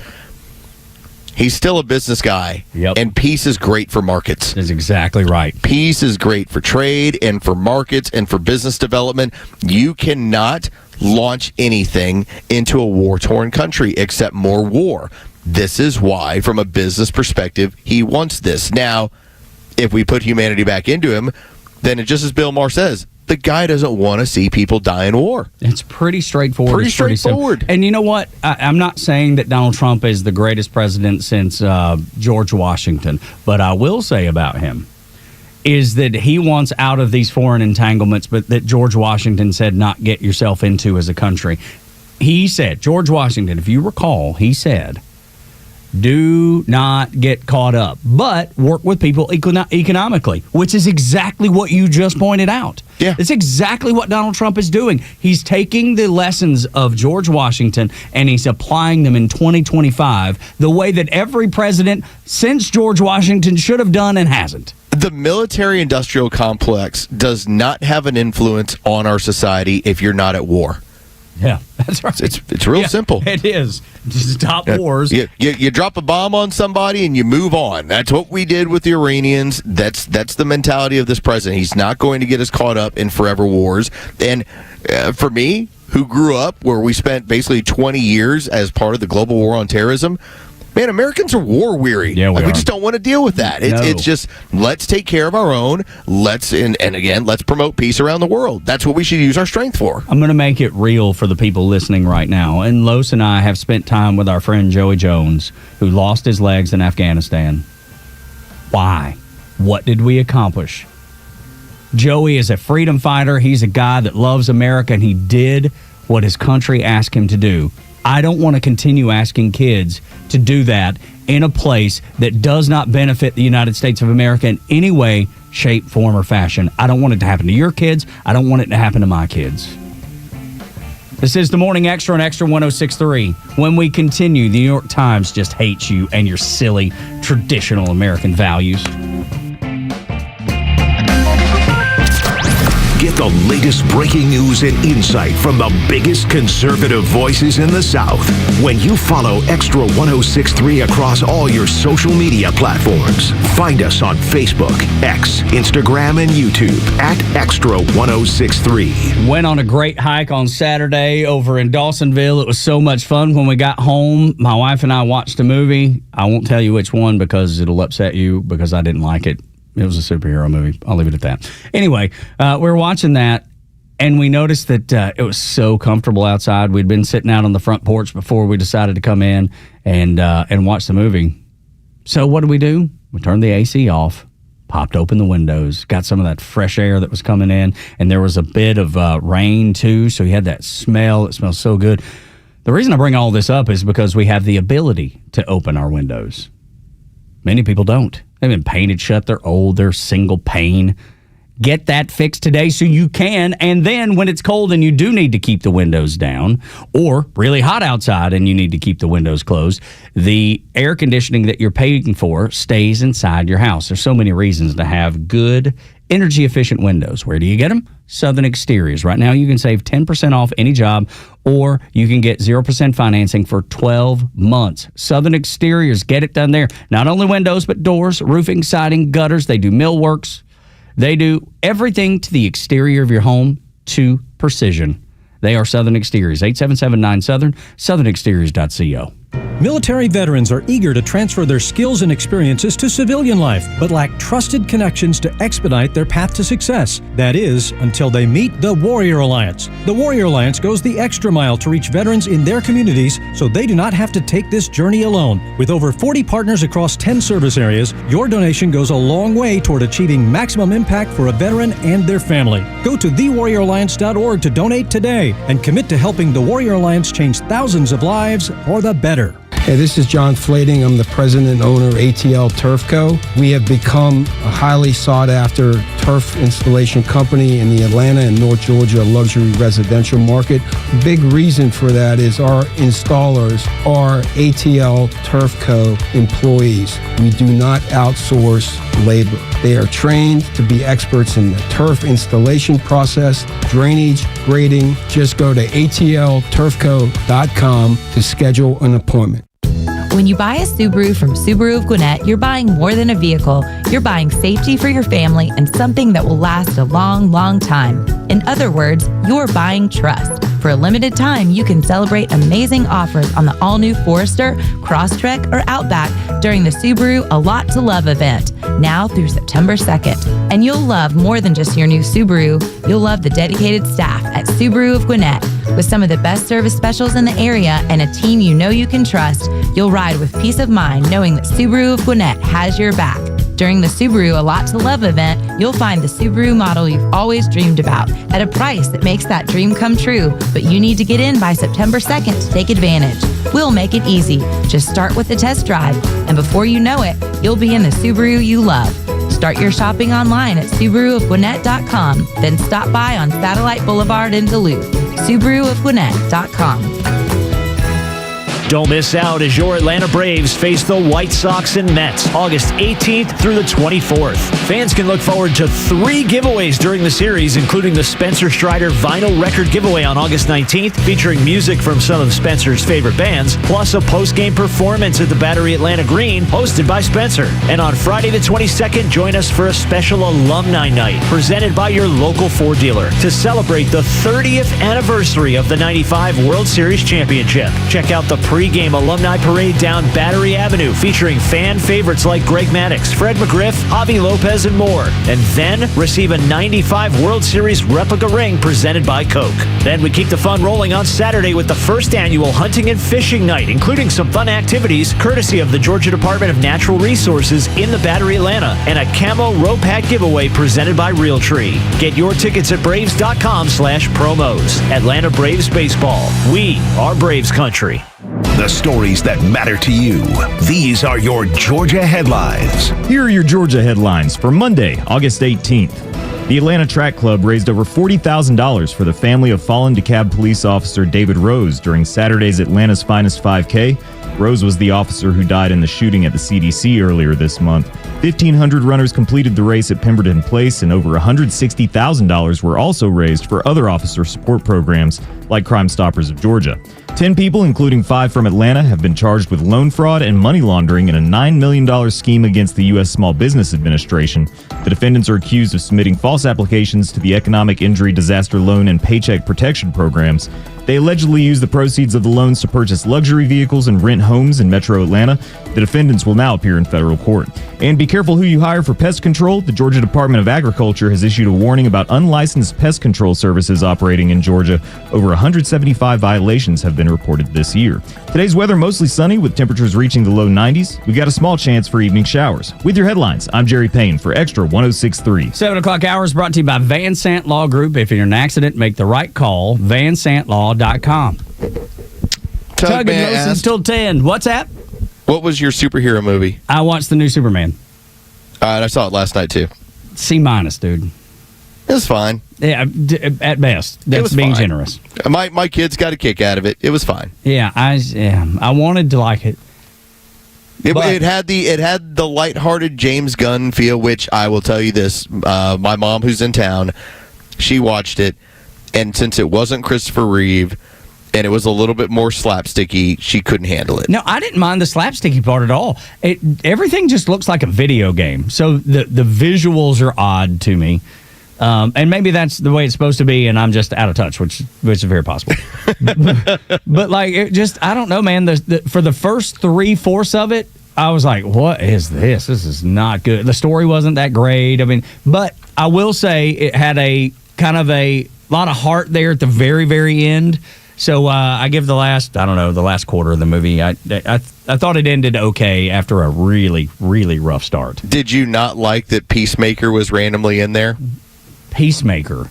John Cena's character when they're doing an interview. Yeah. There was a lot of little jokes there that if you follow any of this programming, which again James Gunn does Peacemaker on HBO. Okay. That was a funny joke within that where I was like, okay, I got that because I did watch Peacemaker on HBO. I didn't, but you know the character that I like the best? Well, yeah, there's actually two that I like the very best. The dog was the saving grace. Of course you would love the dog. The dog was the saving grace. Yeah, the dog was great. But let me tell you, Mr. Wonderful. Was it Mr. Wonderful? Did I say that right? Is that right? Something like that, yeah. I thought his character was the best of the entire movie. So cool. And he had everything all figured out. I thought he actually made the biggest impression on me. And I guess he was supposed to because he was such a part of it. And by the way, did you not get the Justice Gang joke the entire time? Yes, I did. Knowing that doesn't really fit. Yeah. Yeah, and so there was a little stuff here and there where I was like, okay. And then when I don't know the character's name that Superman helped save the baby that was able to, right. Yeah, whatever his name was. When the leader of the Justice Gang says, we're going to call ourselves the Justice Gang, and everyone's beating him up, and then that character's like, I like that name.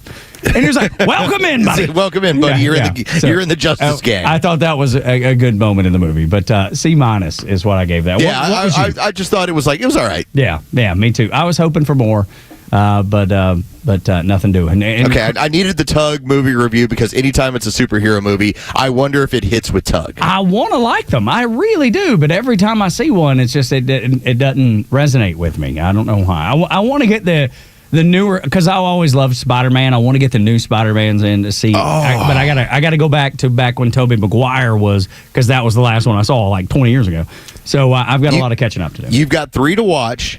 And the newest one, which I was surprised because the way they ended the last one, I thought maybe that was the end of the franchise and Tom Holland as being Spider-Man. But they just started filming for the next one that'll be out in July of 2026. So if you catch up, you will enjoy them. They're 3 really fun movies. Okay. I'm going to take your word for it because I believe you've never steered me wrong. I will say this, significantly better, in my opinion, than the Tobey Maguire movies because... Really? If you remember the timeline, remember, Tobey Maguire is finishing up high school, and now he's like this version of Spider-Man is a high school kid. Okay, right. Okay. Like he's legitimately like a 14-year-old high school kid. Which is what the originals were, right? Yes. Yeah, this is closer to the original story. All right. I will... because we got nothing to do at home on a Sunday night, and we went. Well, no, I just mean because our kid's gone, right? You know, we cook dinner, and we usually try to figure out a movie on a Sunday night to watch. That's kind of been for the last couple of years what we've been doing. And I picked this one. I didn't tell Laura what we were going to watch because she loves superhero movies. And I told her, I was like, well, you know, Jacob's going to watch Superman this weekend. And she was like, I just kind of want to watch it too. And this is when we were out hiking up in Dawson County. Went to the End of the World little park. Amazing. I loved it up there. I'd never been before. It's really, really cool if you get a chance to go. But we went there and we were kind of talking as we were hiking, you know, the couple miles or whatever. And she was like, I want to watch it. So I'd already planned, laid it all out, and was able to watch that with her. So. My only concern is that when it comes to the Spider-Man movies, there's going to be some holes that you won't understand or you won't get because you haven't watched the other Marvel movies. Now, they're not until basically the second movie will there be a significant hole for you because you'll be like, what do you mean everybody's older? That might be a little bit of a problem, but you can watch Spider-Man Homecoming and still have a good time and still get everything without having seen any other movies. All right. Well, what I'll have to do is just get you to coach me through it. That way I know what to look for. Or if you want to start off fresh and you want to see something that's really visually cool, get Spider-Man Into the Spider-Verse. But that's jumping around, though. Does it work? Yes, okay. Because that movie is on a different timeline. Okay. It's a different Spider-Man. Yeah, that's the one with 3 Spider-Man, right? Or Spider-Man. No, that's different. This is actually the animated one that came out a few years ago and won Oscar for Best Animation. Got it. And it's really well done. It's a really cool movie. I got it. All right. Well, let me tell you. Superman was not worse than any of the other Hallmark style movies that my wife's had me watch recently. Okay, you won then. Yeah, exactly. I felt like it was, even though I didn't love it, I felt like it was better than any of that crap that we've seen. Man, there was one movie. Gosh, I wish I could remember the name of it. I'm glad I don't because it was so bad. But that's the whole point. Like, I watched it and I was like, this is like a bad Hallmark movie. Like, I don't know how you get worse than a Hallmark movie to begin with, but this movie did. And it was so bad. And that was the weekend before last. So don't fall into those traps. Find yourself something and then lay it all out. And then you look like the pro. You look like a guy that's, you know, planning things out for your wife, and she loves that. I'm telling you, there's no losing in that scenario. And she really liked the movie, which was even better. So there's that. All right, I wanted to tell you that the New York Times hates you. And your silly little American traditional values. They despise it. They despise you because that you carry those values with you. So I read an article in the New York Times this weekend. Basically went against everything that I stand for and that you and I voted for. Get this, Los. They said it's time to abolish the Senate. They said it's time to kill off the Electoral College, which we've heard before, and pack SCOTUS, pack the Supreme Court. So we've heard 2 of the 3. I was just really surprised that this Senate thing came out. But the subtitle of this column was called "Why Democrats Cannot Win Without a New Constitution."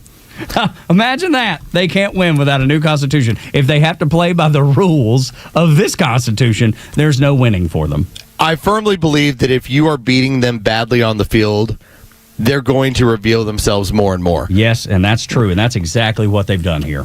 Which is really strange because you would think Democrats typically, over the last 30 years, they come to power in part because they don't tell you what they plan on doing. That's right. And yet, this new version is more than happy to tell you exactly what they plan to do, which wildly goes against the founding of this country and basically the morals and ethics that we've grown up with. It strikes at the heart of capitalism. And to think that when you're losing, your plan is, well, let's go ahead and pack the court. Yeah. Let's turn Puerto Rico into a state. Let's turn D.C. into a state. What do we have to do to secure power? As much as they might point at us, Tug, and be like, well, look, y'all are gerrymandering. Like, well, you already did it. Right, we're following your example. I'm following what you're doing. That's all I'm doing. I'm not packing the court. All I'm doing is when you have Ruth Bader Ginsburg die, I get to make a pick. Yeah.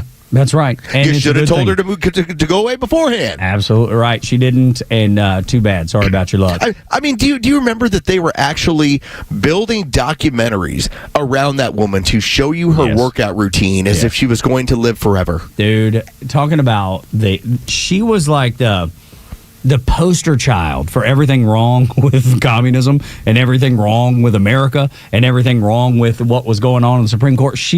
But they loved her. They treated her like she was untouchable. She was they used kid gloves with her. She was their everything. And now that she's gone, things have gone awry, and now they can't win without a new constitution, says them. That's what they say. And the argument here, the one that blew me away, I'd never heard this before, Los. Getting rid of the Senate, I had never heard of that argument before. This article in the New York Times.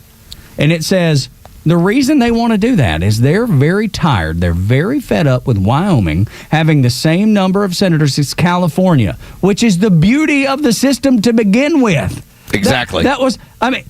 Each state has 2 senators to ensure equal representation, right? No matter the state's population. That was a compromise made during the drafting of the Constitution.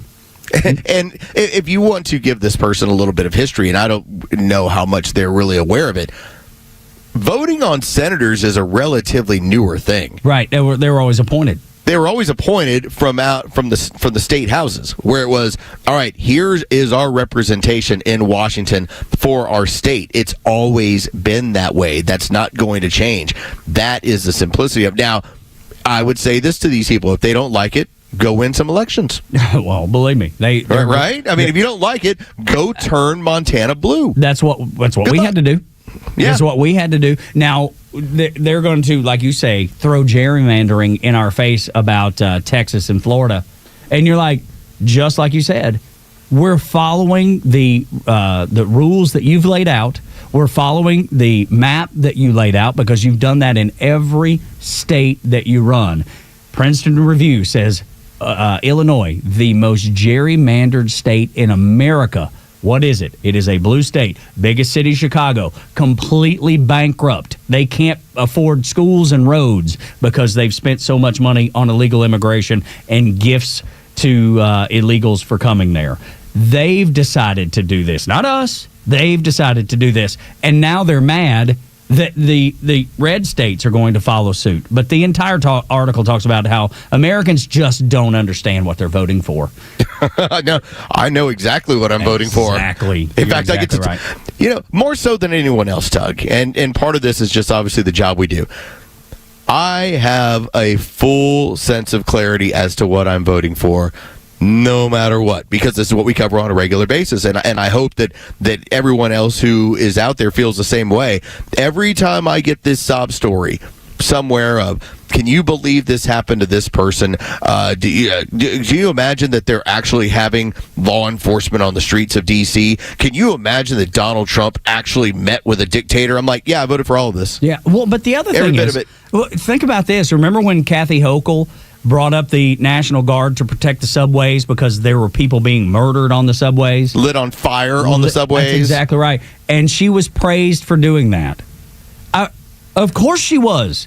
Because you had let it get to the point where people were being lit on fire, where people were being murdered. You had to do something. The National Guard came up and made a difference, and it was praised. Good. It should have been should have never gotten to that point, but since it did, good for her for fixing the problem, or relatively fixing the problem. When Donald Trump does it in D.C., it's treated as if it is the first time anybody's ever heard of this idea. Knowing that it happened in 1972, knowing that the law allows it to happen, and he can do it for 30 days. We talked about it with Phil Holloway. He's got to go back to the to Congress to get it approved for 30 more days, which I expect he probably will do. But the point is, when they did it Nobody said a word. The mainstream media, oh, look, it's great. Look what she's doing. When Donald Trump does it, it's bad. Anything he does, whether it's right or wrong, is bad.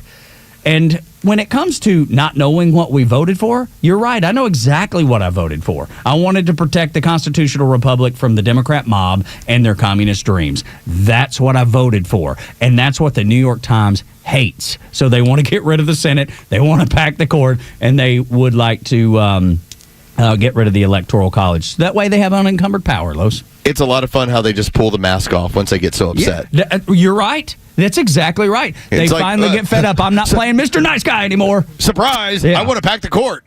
Yeah. I want to turn these places into states. I want to get rid of the equal representation in the Congress. Dude, isn't that nuts? That is the nuttiest thing I've heard. I mean, all of it's crazy, but I mean, now they're going out and getting new nutty ideas. They're like, hey, what's nuttier than this? Let's try that. Go win elections. Yeah. That's all. Go organize. Go and by the way, now that we've essentially neutered USAID, go do this without my tax dollars. That's right. Go raise your own money. But the problem is, Los, they can't, and that's going back to the subtitle of that column: why Democrats cannot win without a new constitution.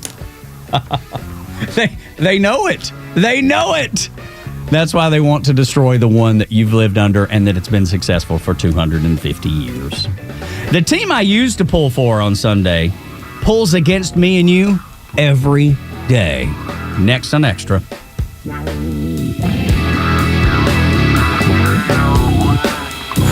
The Morning Extra on Atlanta's only conservative news and talk station, Extra 106.3 FM.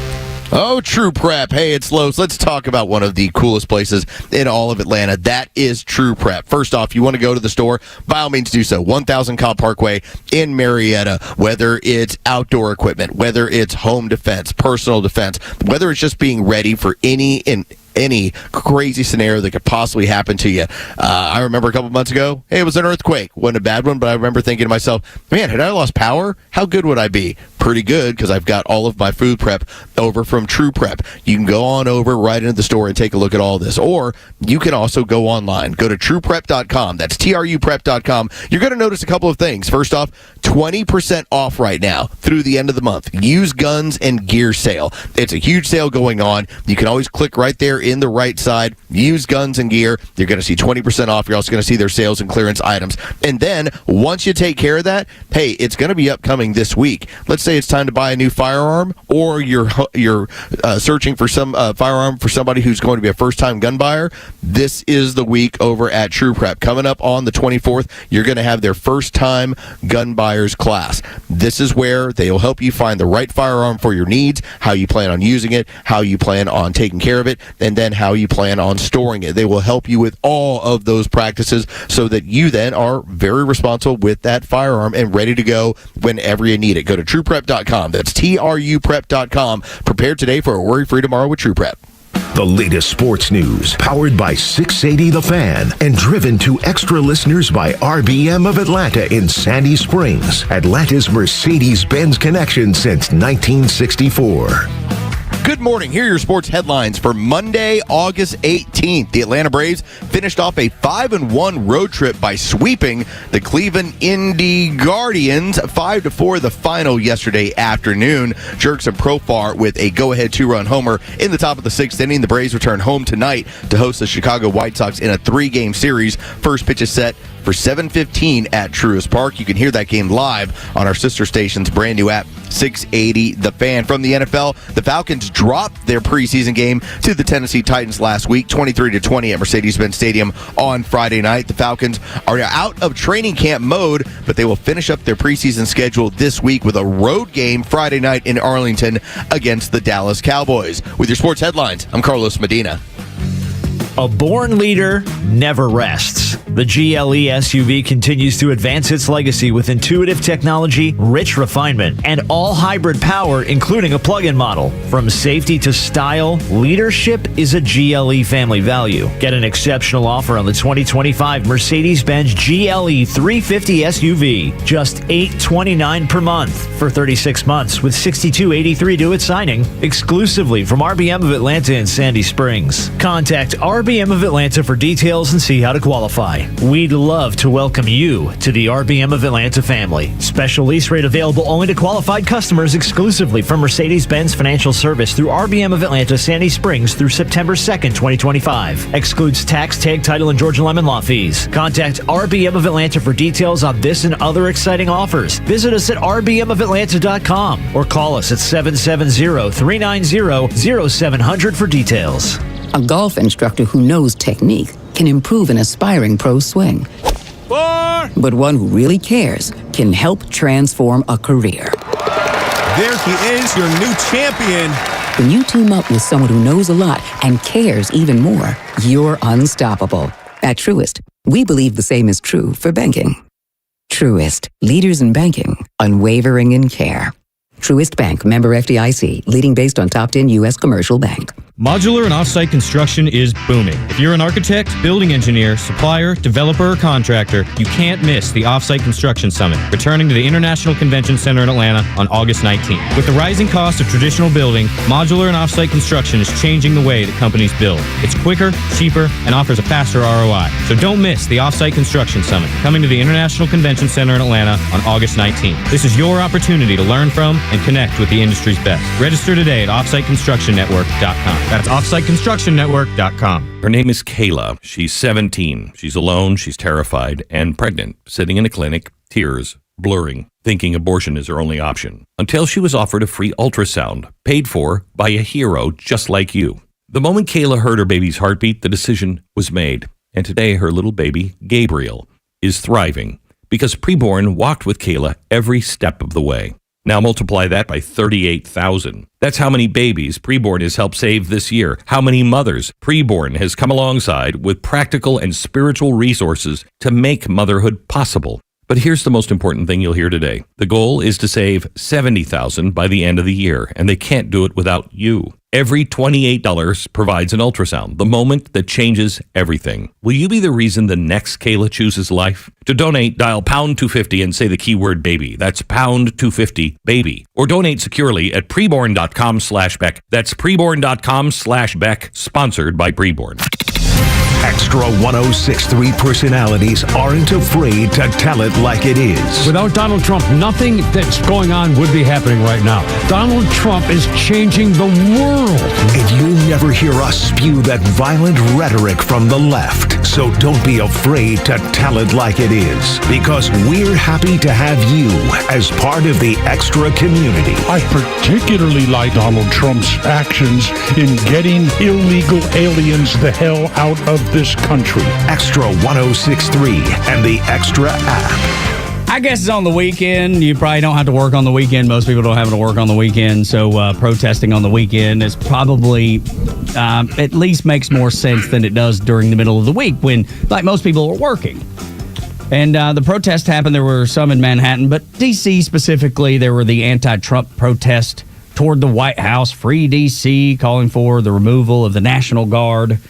And it was funny, Los. I saw this tweet. I favorited it because I wanted to bring it in. It was from Dr. Interracial, and it's a dude. He's a black guy who's married to a white woman, so that's his Twitter handle. And he's a doctor too. It's amazing. That's right. As Dr. Medina, I recognize Dr. Interracial. That's right. Doctors, y'all speak the same language. Yes, exactly. Both doctors. But I love the fact that I like the post so I could go back to it. And in these protests, as you watch them, the video is probably a good 20 seconds or so. He was like, notice no black people are protesting against safe communities. It's all white libs. It's accurate, and it got me to wanting to point this out as well. When you see that, and I at first glance, I just always expect the same thing. It's going to be cat ladies, older white boomers, and then like the random guy who thinks he's going to get laid there, but he has no chance. Right. Okay, like that is the conglomeration of what they've become. But here was the one thing that I kept going back to in my mind. Yes, there are issues with violence in the black community, no doubt about it. Culturally, there's some stuff that's pretty messed up there that needs to be taken care of from within. Yeah. But there's one thing that the black community has been consistent of. They've always said, pay attention to their condition. Whether that's schools, whether that's particular opportunities in a neighborhood, they've always just said, yeah, we need to fix some stuff, but also pay attention to our condition. And that is the comedy of the liberal. The white liberal has never given a crap about their condition. Ever. They never have. Their entire deal since basically the 1860s hasn't changed. It's just, how do we keep them underneath the boot? How do we keep them underneath the thumb? That is never altered. And so when it's all white liberals going around D.C. who are complaining about, I don't know, safer communities, traditionally mostly black communities, that is the height of their comedy. And what did Malcolm X say? The biggest threat to the black community? White liberals. White liberals. He wasn't wrong about that. I don't know how much he was right about. Don't know much about the man. I know his story, know a little bit about him. But when he says that, he's exactly right. And it is on display in Washington, D.C. I never thought I'd quote Malcolm X, but I have now. And then you back that with, then you have somebody, and man, talk about just stepping in it. When you have a guy like Falcons owner Arthur Blank, who goes into the weekend and he gets interviewed on Friday night during the football game. Now, granted, these NFL owners are getting older, okay? Like, some of the stuff that's coming out of their mouths, you're like, that's what comes out of, I don't know, 80-year-old men. Yeah. You know, it's just what happens. In his case of pointing out, democracy is under threat. Like, hold on a second. Is democracy under threat because the nation's capital needs to be safer, and that it shouldn't be a place where at this point you have a murder rate that's twice of what Atlanta is and more than anywhere in the country? Yeah. Like, how is that when you impose the idea of trying to have a safer neighborhoods in that area by rolling out as many federal authorities as possible? How is that a threat to democracy? Unsure, but this is the same guy that endorsed Kamala. I mean, this is the same guy that's been out front with his weird leftist politics, and he's probably the same guy that wanted them to bring back in racism in the end zones, which I understand is making a comeback this season. It's the danger of the white liberal, dude. It just continues to rear its ugly head all the time. Do you think that Arthur Blank is one bit concerned about violence that's going over in D.C. as much as he's concerned about violence in Atlanta? Come on. No, he's not at all. And dude, that's the reason I quit 5 years ago watching the NFL, and I don't plan to go back. There's that little bit of me that wants to, right? There's that little bit of me that misses it a little bit. Not enough to step past and look past all the crazy crap the NFL does, and including those weird cheerleaders and just all of it, dude. They just don't know who their audience is. They don't. They clearly have no idea who they're entertaining. Well, it's 32. Remember, it's 32 franchises. Yeah. They all operate differently according to how they want to operate. As much as there's the Minnesota Vikings and they're doing what they're doing, and you then have the New England Patriots and they're doing what they're doing. Yeah. Know that there's 29 other franchises that don't partake in this silliness. Did they have to put, and I don't know the answer to this, did they have to put stop racism and all those weird social justice slogans in their end zone? They ended racism, so those went away. No, I think they're bringing them back this year. That's at least what I read this weekend. And I was like, you gotta be kidding me. It's back. I thought we finished it. I thought so too. As I joked around about it, I was wildly racist until the NFL brought that up. And then I went, you know what? This sounds like a really terrible idea. Maybe we really should stop racism. And then, for me, when it came to the global pandemic and what we were dealing with, when they're like, we're all in this together, I was like, no, we're not. I'm on my own. Then I saw it takes all of us. And I went, oh, okay, yes. Plug me in my arm with your crazy government juice. The NFL, this is, I'm just going to give you the tweet from Western Journal, which is, I follow them on Twitter a little bit, but I've seen it pop up anywhere, this at least the story pop up a bunch of places. It says the NFL still learned their lesson. Sports are an escape for the average American, not an outlet for political theater. Every public entity not dealing with politics directly, actors, celebrities, athletes, organizations, and other bastions of freedom. They talk about the buck stops with the anti-woke doubling down on 5 social justice messages for every end zone. So every team's going to have to do this, and it's people like me that were one time. I guess I was always a lukewarm NFL fan because I'm a college football guy first, but I would watch on Sunday to have something to watch. I enjoy football, but bringing all this back. Enough, dude. It just makes me not want to go back. I just have no interest. Oh, no, I'm seeing it now, too. Yeah. It takes all of us. Oh, Yeah. that was the one where I went, man, you're right. Choose love, end racism. If I choose love, does that mean that I have to be accepting of all things? I suppose, man. Like, what if I don't know the answer? What if I don't like McDonald's? well, then you're. If I've chosen love at this point, do I just have to have love for everything in my heart? You do. It takes all of us. Oh. So that was just disappointing. Stop hate, Tug. I thought I did. I don't hate anybody. Even the people that I don't like, I don't hate. And the good book tells me I shouldn't hate anybody, and so I don't. I just choose not to be around them. At least you get college football coming around as of what are we this weekend or are we the following? Yeah, this weekend. I think we get week 0. Yeah, Iowa State. The big game is Iowa State, Kansas State, which is whatever. It's a top 25 matchup. I think it's 22-14 maybe. Okay, I'll take that. I'll take anything that looks like football. Yeah, me too. But I'm just so surprised the NFL just doesn't get who their audience is. I just don't understand that. And I'm not sure I'll ever understand it, and I'm not sure they will. Well, the numbers will tell us, and I've gone through this when it came to studying. There was a media company that basically let you know about your breakup of your audience by voter. And the NFL is basically split down the middle, like 50-50 between Republicans and Democrats. Mm-hmm. It's just wild that the Democrat message is overwhelming.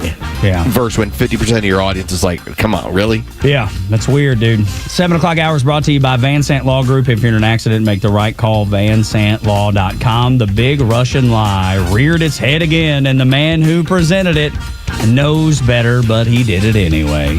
Next on Extra.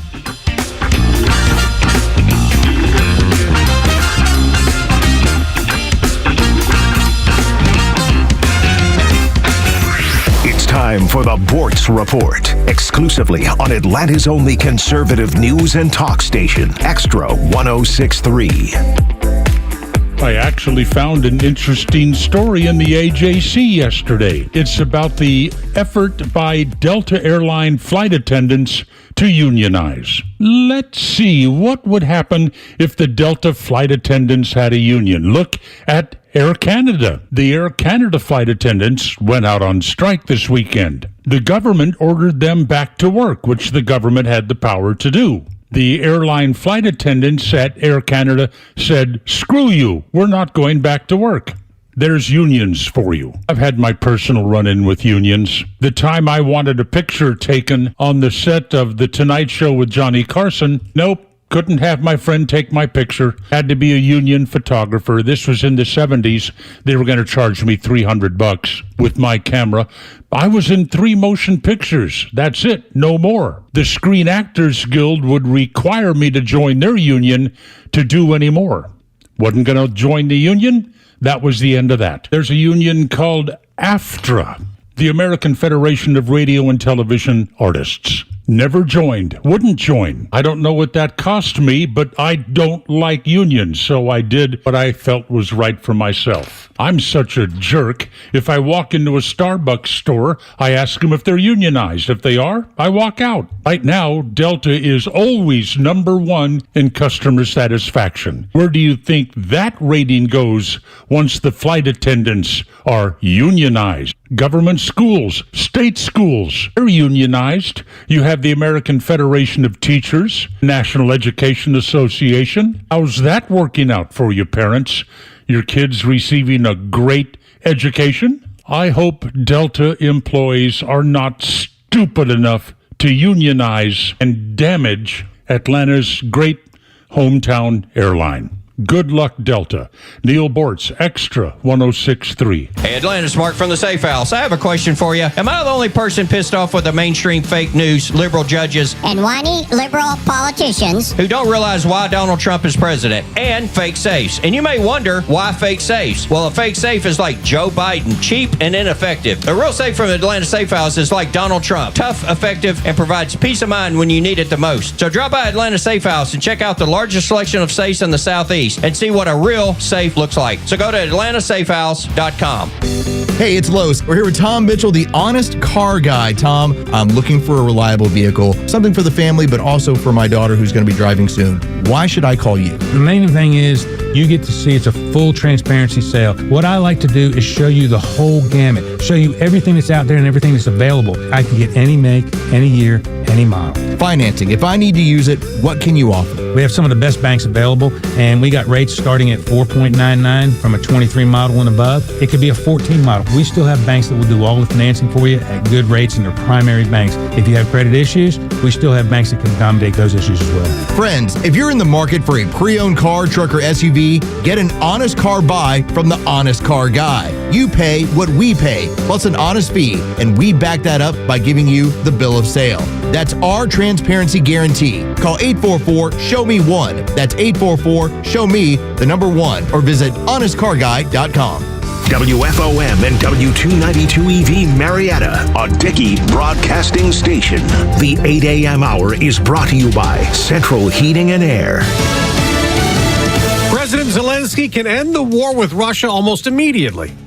I'm Dave Anthony, Fox News. President Trump posted that on Truth Social before today's meeting with Ukraine's leader at the White House, where Fox's Jackie Heinrich reports. There are some indications that one challenge today could be getting Ukraine to talk peace terms without a ceasefire in place. You had Russia shelling Ukrainian cities overnight leading into this meeting, and Zelensky's chief of staff writing on X that a ceasefire is essential. Something Russian leader Vladimir Putin did not agree to in his meeting Friday in Alaska with President Trump. Zelensky today will first meet with President Trump and Vice President Vance one-on-one before a group meeting with the NATO Secretary General, the EU Commission President, and leaders of Germany, the UK, France, Italy, and Finland, who will together discuss Russia's territorial demands. Also being discussed, a possible U.S. and European security agreement for Ukraine, but the Trump Truth Social post added no NATO membership for Ukraine. Now, as far as the war in Gaza is concerned, as Israel continues to escalate, there was a massive protest today across the country demanding a ceasefire deal to free the remaining hostages, and there are also talks on a different conflict. U.S. Special Envoy Tom Barrack wants Israel and Iran-backed Hezbollah to agree to a long-term end to decades of hostility. The Lebanon-based group was battered by Israel during a months-long war last year. Lebanon's government has endorsed a U.S.-backed plan for Hezbollah to disarm. It involves economic help to reconstruct the country. Fox's Jonathan Savage. A frantic call for help late last night in Tremont, Utah, when police responded to a disturbance. 2 officers down in the intersection, not moving. I'm hit. I don't know. It's in the head or my shoulder. That's from Broadcastify. We don't know how badly wounded that officer or the other two were after a lockdown in that area. Police did track down and arrest the suspected gunman. America's listening to Fox News. A couple years ago, I was in the bathroom at the airport when I dropped my smartphone in the toilet. Not smart. I was multitasking when I should have been focused on the job at hand. Embarrassing, but I'm not alone. According to Google, 7 million other multitaskers accidentally dropped their phones into the bowl last year. A gentle reminder that right now you can get yourself a brand new Samsung Galaxy A36 absolutely free with a $35 plan from Pure Talk. The A36 comes with scratch-resistant Gorilla Glass and a battery that'll last all day, along with unlimited talk, text, and data on America's most dependable 5G network. In other words, it's tough and smart. Something to think about next time you're multitasking in the necessary. Just dial pound 250, say keyword micro to get your free phone today. You can make the switch in just 10 minutes. That's pound 250. Say micro to switch to a no-nonsense smartphone and a company that actually stands for something. Pure Talk. Want weather? Grab your phone. Need traffic? Grab your phone. Conservative news and talk, also on your phone. Get the Extra 1063 app. Los, I had it wrong. Oh, no. And I knew I had it wrong, but I just couldn't remember what it was. And many listeners, thankfully, we have really, really great listeners that were like, here, let me help you, Tug. Oh. Mr. Terrific was the character on the new Superman movie. There you go. I said Mr. Wonderful. I think he was a wrestler in the WWF back in the day. So I got my wrestlers and superheroes mixed up. But so I bet we got 8 or 10 people going, hey, Mr. Terrific, pal. Mr. Terrific. It was a funny character. Yeah, he was great. I loved him. They said he was in the one listener said he was in some of the Twilight movies as well. But our friend Austin, you know him from the telepathy tapes. We've had him on. We'll be talking to him again when the new season comes out.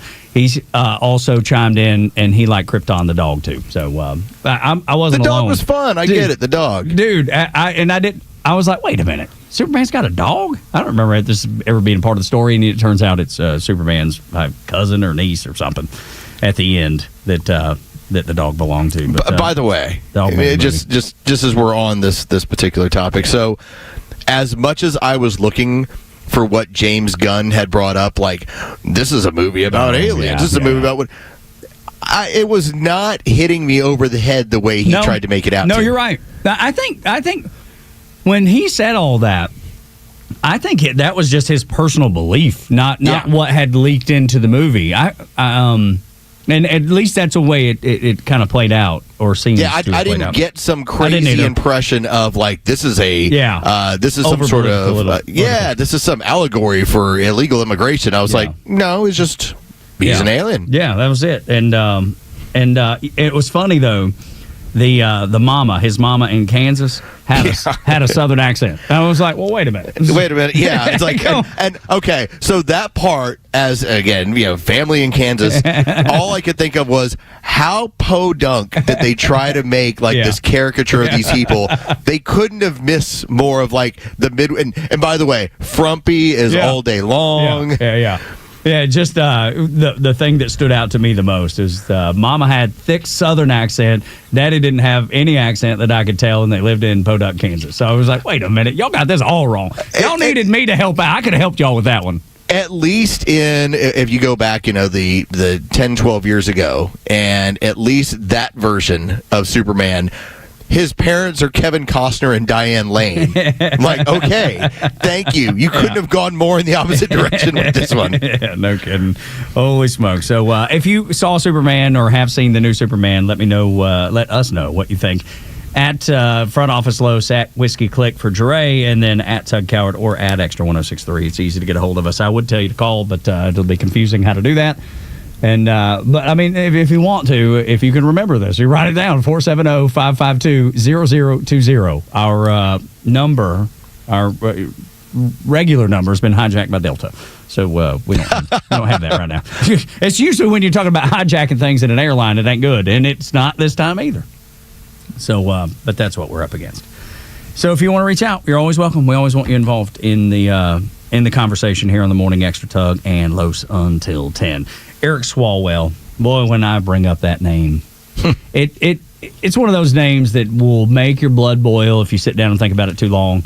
I mean, the man was involved with a spy, Fang Fang. She was a spy from the CCP. So a Chinese honeypot that everyone knew was a honeypot, apparently, except Eric Swalwell. I don't know how you miss it. I don't know how you miss that fact, but yet he did, and there's pictures of her kissing and those two kissing all across social media over the years, and it's just weird and gross and whatever. But let me tell you, he's a guy that is not afraid to continue a lie. And he came out this weekend, and he was on television talking about the big lie that Russia or Trump is a Russian asset. It's unthinkable that this guy is given platforms to continue with this BS. Everybody knows the truth. Everybody knows that it's bullcrap. Everybody knows that he wasn't a Russian spy. And if you had any doubt, everything that's been released by Tulsi Gabbard in the Office of DNI has proven it for you. It's connected all the dots. But I want you to hear from this traitor, in my opinion, a guy that is a traitor to his country, Eric Swalwell, talking about Donald Trump. Well, I don't know if he's a Russian asset or not. Congressman, your sense of where this goes from here? Well, if you're Europe, you're quite worried now because you just saw the president of the United States achieve zero, and they will have to ask themselves what more are they willing to do, knowing that they too could be thrown under the bus if Russia ever moved farther west. But as far as objectives, I was hoping to hear that there would be a trilateral meeting. That didn't come out of this. I was hoping to hear there'd be a ceasefire. That didn't come out of this. And I was hoping to at least hear about the territory that would be proposed or exchanged by both sides. That didn't come out of this. Look, Alicia, I don't know if Donald Trump is or is not a Russian asset. I do know that at press conferences like this and like at Helsinki, he certainly acts like one. And that is cold comfort for anyone in the United States, particularly in our military, that the commander-in-chief would be so flattering of and so charming to a ruthless dictator like Vladimir Putin. This guy is unbelievable. I love when he says well, Europe, I mean, gosh, they don't even know what they're walking into. What are they willing to do? Willing to do nothing. They're willing to do nothing. They've done nothing up until this point, Los. Why would they be willing to do anything moving forward? Part of politics is delivering red meat. Now, that's just how it goes. And if you remember back to 2016, what were the chants? Lock her up. Yeah. All right. That was the plan with Hillary Clinton. And then as soon as you win the election, Donald Trump's like, we're not going to lock her up. But that's the red meat. It's crazy that a portion of our society, the red meat is still Donald Trump's a Russian asset. It's so tired. Like, that's firmly believable to these people. They still go to it. They're going to ride that one. He's a 34-time convicted felon. Their new one, because apparently if you haven't committed any crimes by the time you're 78 years old, the newest one is now you're a pedophile, right? Oh, yes, I mean, that's the newest one. And so this is all just a demonstration. That's all.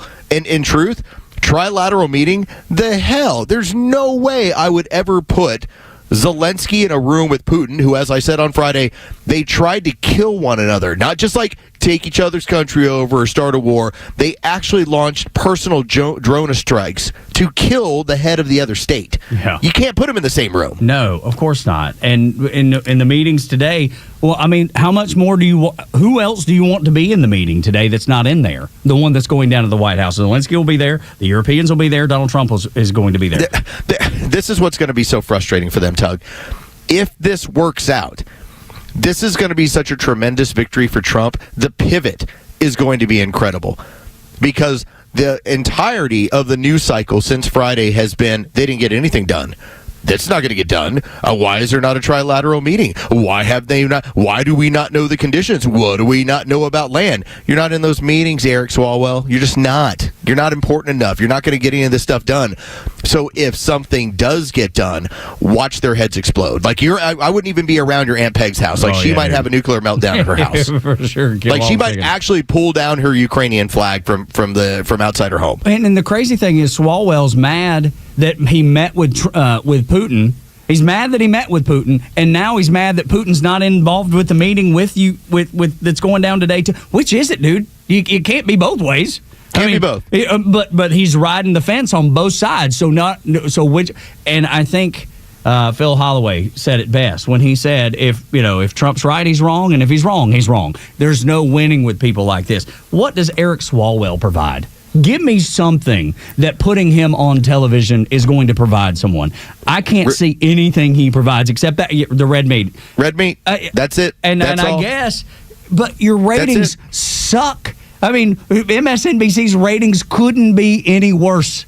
And they're providing red meat to who? There's nobody watching. To the last little bit. Yeah. To the last little bit. That is all. By the way, I just sent you something. Yeah. So you know how I've always used my favorite meme, which is Hitler making a sad face, from the movie Jojo Rabbit. Yep. That's what I use whenever the left starts, going sad face nuts and everything else, or they're mad about something. I have a new one now, and I just sent it to you. Yeah, I got it. Yeah, and Trump in the window waving by, waving by from McDonald's. Okay. That's the one. I highly encourage you to share that over the course of as these people get upset. Just post that bye as they get I've had it with this. You just give them the Donald Trump waving goodbye from McDonald's and watch them lose their minds. Absolutely. No doubt about it. This is going to be the one that I'm like, because again, you have the picture. This is zoomed in. Yeah. So it's really in your face, and that's Trump telling you bye-bye. Yeah, adios now. Have a nice day. Have a nice day. Move along. Enjoy your warmongering. Yeah, we got nothing to talk about. There's nothing to see here. Nothing that you can be a part of or need to be a part of because you provide nothing, Eric Swalwell. Don't need you. And you're no help here. Dude, and then James Comey. the whole James Comey, Taylor Swift thing, it's totally off subject, but it just hit me in the face. It's like another person that's on television that provides nothing. You're going to talk about somebody that is completely useless. Man, the Democrats are not afraid to run out people that are completely useless and provide nothing and prop them up as somebody that provides something. It's unbelievable. And I mean, the American people see it and they know it. If you ran that out there, that the American people understand that they're both traitors to their country, in my opinion. They're both traitors to their country, and I think most people see it that way. Even the Democrats, we had the numbers with the Democrats that like 56% are really interested in everything that's been declassified. So that would throw James Comey in there too as a guy that's been a traitor to his country. They all recognize it. They all realize it. Now, admit it? Probably not, but they know it. That's the thing that's so irritating to me. Do you think that if you went to, let's say, NASA, for instance, and you walked around and it turned out that you were like, yeah, there's some smart people here, but overwhelmingly, there's nothing special here. Like, these people aren't that bright. Like, would that kind of open your eyes a little bit? Yeah.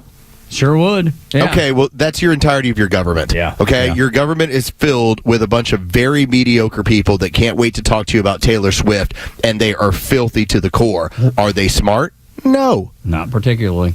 And what have I said about D.C. forever? Friggin' it is Hollywood for ugly people. Hollywood for ugly people. And it just keeps getting reinforced every stinking day. Smart enough to be elected, smart enough to hide this sort of stuff. Then every now and then the mask falls down and you go, what the? Yeah, where'd all really? that come from? I mean, does that make Swalwell a genius? The fact that he still gets to do these show programs, even though he basically has no power in the House. He no longer sits on any committees of importance. He got taken by a Chinese honeypot, and yet they call him because they go, well, he'll deliver the red meat. Yeah, he'll give us exactly what we want, exactly what we need, exactly what we need. It's freaking enough to make you want to scream, though. If you pay attention to it, which I try not to most often, you know what I mean? Obviously, I pay attention enough to talk about it and know what's happening. But I want more than anything in the world to give them zero of my attention. Zero. I want to give them none of my attention. Like the NFL, I don't want to give them any of my attention either. I would point this out to you. Because if Donald Trump was to be out of office, obviously in 3 years, I think he becomes like the biggest guest on every show anywhere all the time. And there's a reason why presidents don't do like network news. They'll do a sit down here and there for like the Super Bowl. This is what they do. But typically you also have people that lose elections, and yet if they're compelling enough, everyone still tracks them down to have them on. Sarah Palin for years did network television. She got on all the cable channels because people still wanted to hear what Sarah Palin had to say. Mm-hmm. Do you know there's an unemployed drunk lady in California that nobody wants to hear of? Yes, I saw her this weekend, stumbling and stammering. That woman's drunk, dude. That woman is drunk. Trust me, I know drunk. I've seen it. I can't wait for football season. That woman's drunk. I would like to join her in that. Yeah. Maybe just a little bit. Not all the time. Not like all the time like she does, but it's like, listen, if you catch me drunk during daylight hours, it's a golf tournament or a football game. It's not going to happen. That woman's drunk all the time. Dude, I'm telling you, get that lady into some rehab or something. Give credit to at least, guys like Swalwell. At least he's sober when they call him up. Yeah, I guess. When he gets in front of people. Yeah, he's not completely I'm bombed. so glad that's what they put up. That is what Joe Biden's final gift to America was. Mwah. I give you Kamala Harris. She's the one. And the rest of the party's going, no.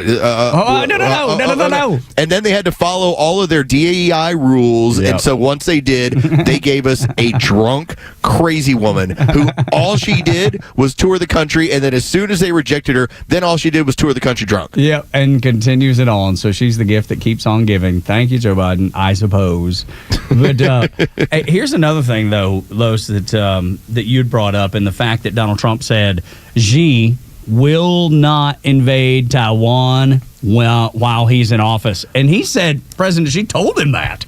Yeah, this is Donald Trump. I think he was on Air Force One over the weekend, and this is coming back over from the trip to Alaska, and he's asked about his comments that Yeah, and Putin agreed. Putin pointed out, no, we weren't going to invade if he was in office, in part because they fear the fact that he will use American power against people. We'll take a listen to what the Chinese have told him when it comes to Taiwan.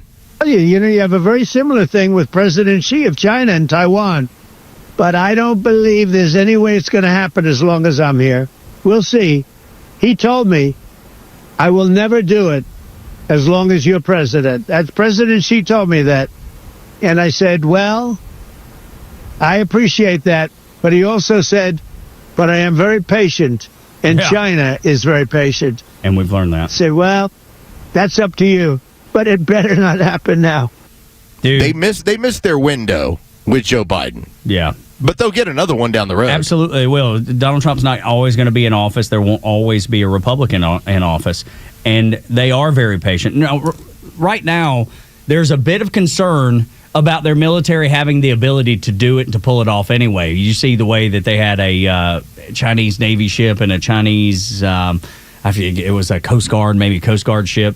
They were going after a Filipino ship, and then they ran into each other. So it makes you wonder if they have the ability anyway. They have a lot of good equipment because they've stole it from the United States. They've used, sabotage, and they've used people that have been here to steal state secrets. And we know that they've been through Microsoft inside the Pentagon, which is insane to think about. So you wonder where they get all of our secrets and all of our blueprints for aircraft and ships.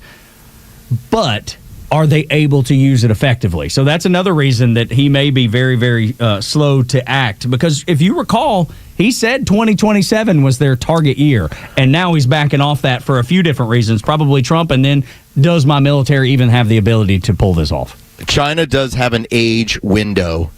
That's one of the challenges that's out there because of their birth policies. Remember, back in the day, it was the one-child birth policy. They've since backed off of that. But because of that policy, their military age men are going to age out of being capable. And so that's only in a few years. That's why China has to make this move probably by the time we get to 2030, early 2030. Yeah, I'm hopeful, man. I'm hopeful that that the United States is in a much more dominant position, and I know Donald Trump's trying to get us there. A much more of a position to lead and be respected on the world stage. So maybe it never happens, and we never have to put our men and women in uniform in harm's way. That's what I hope and pray for.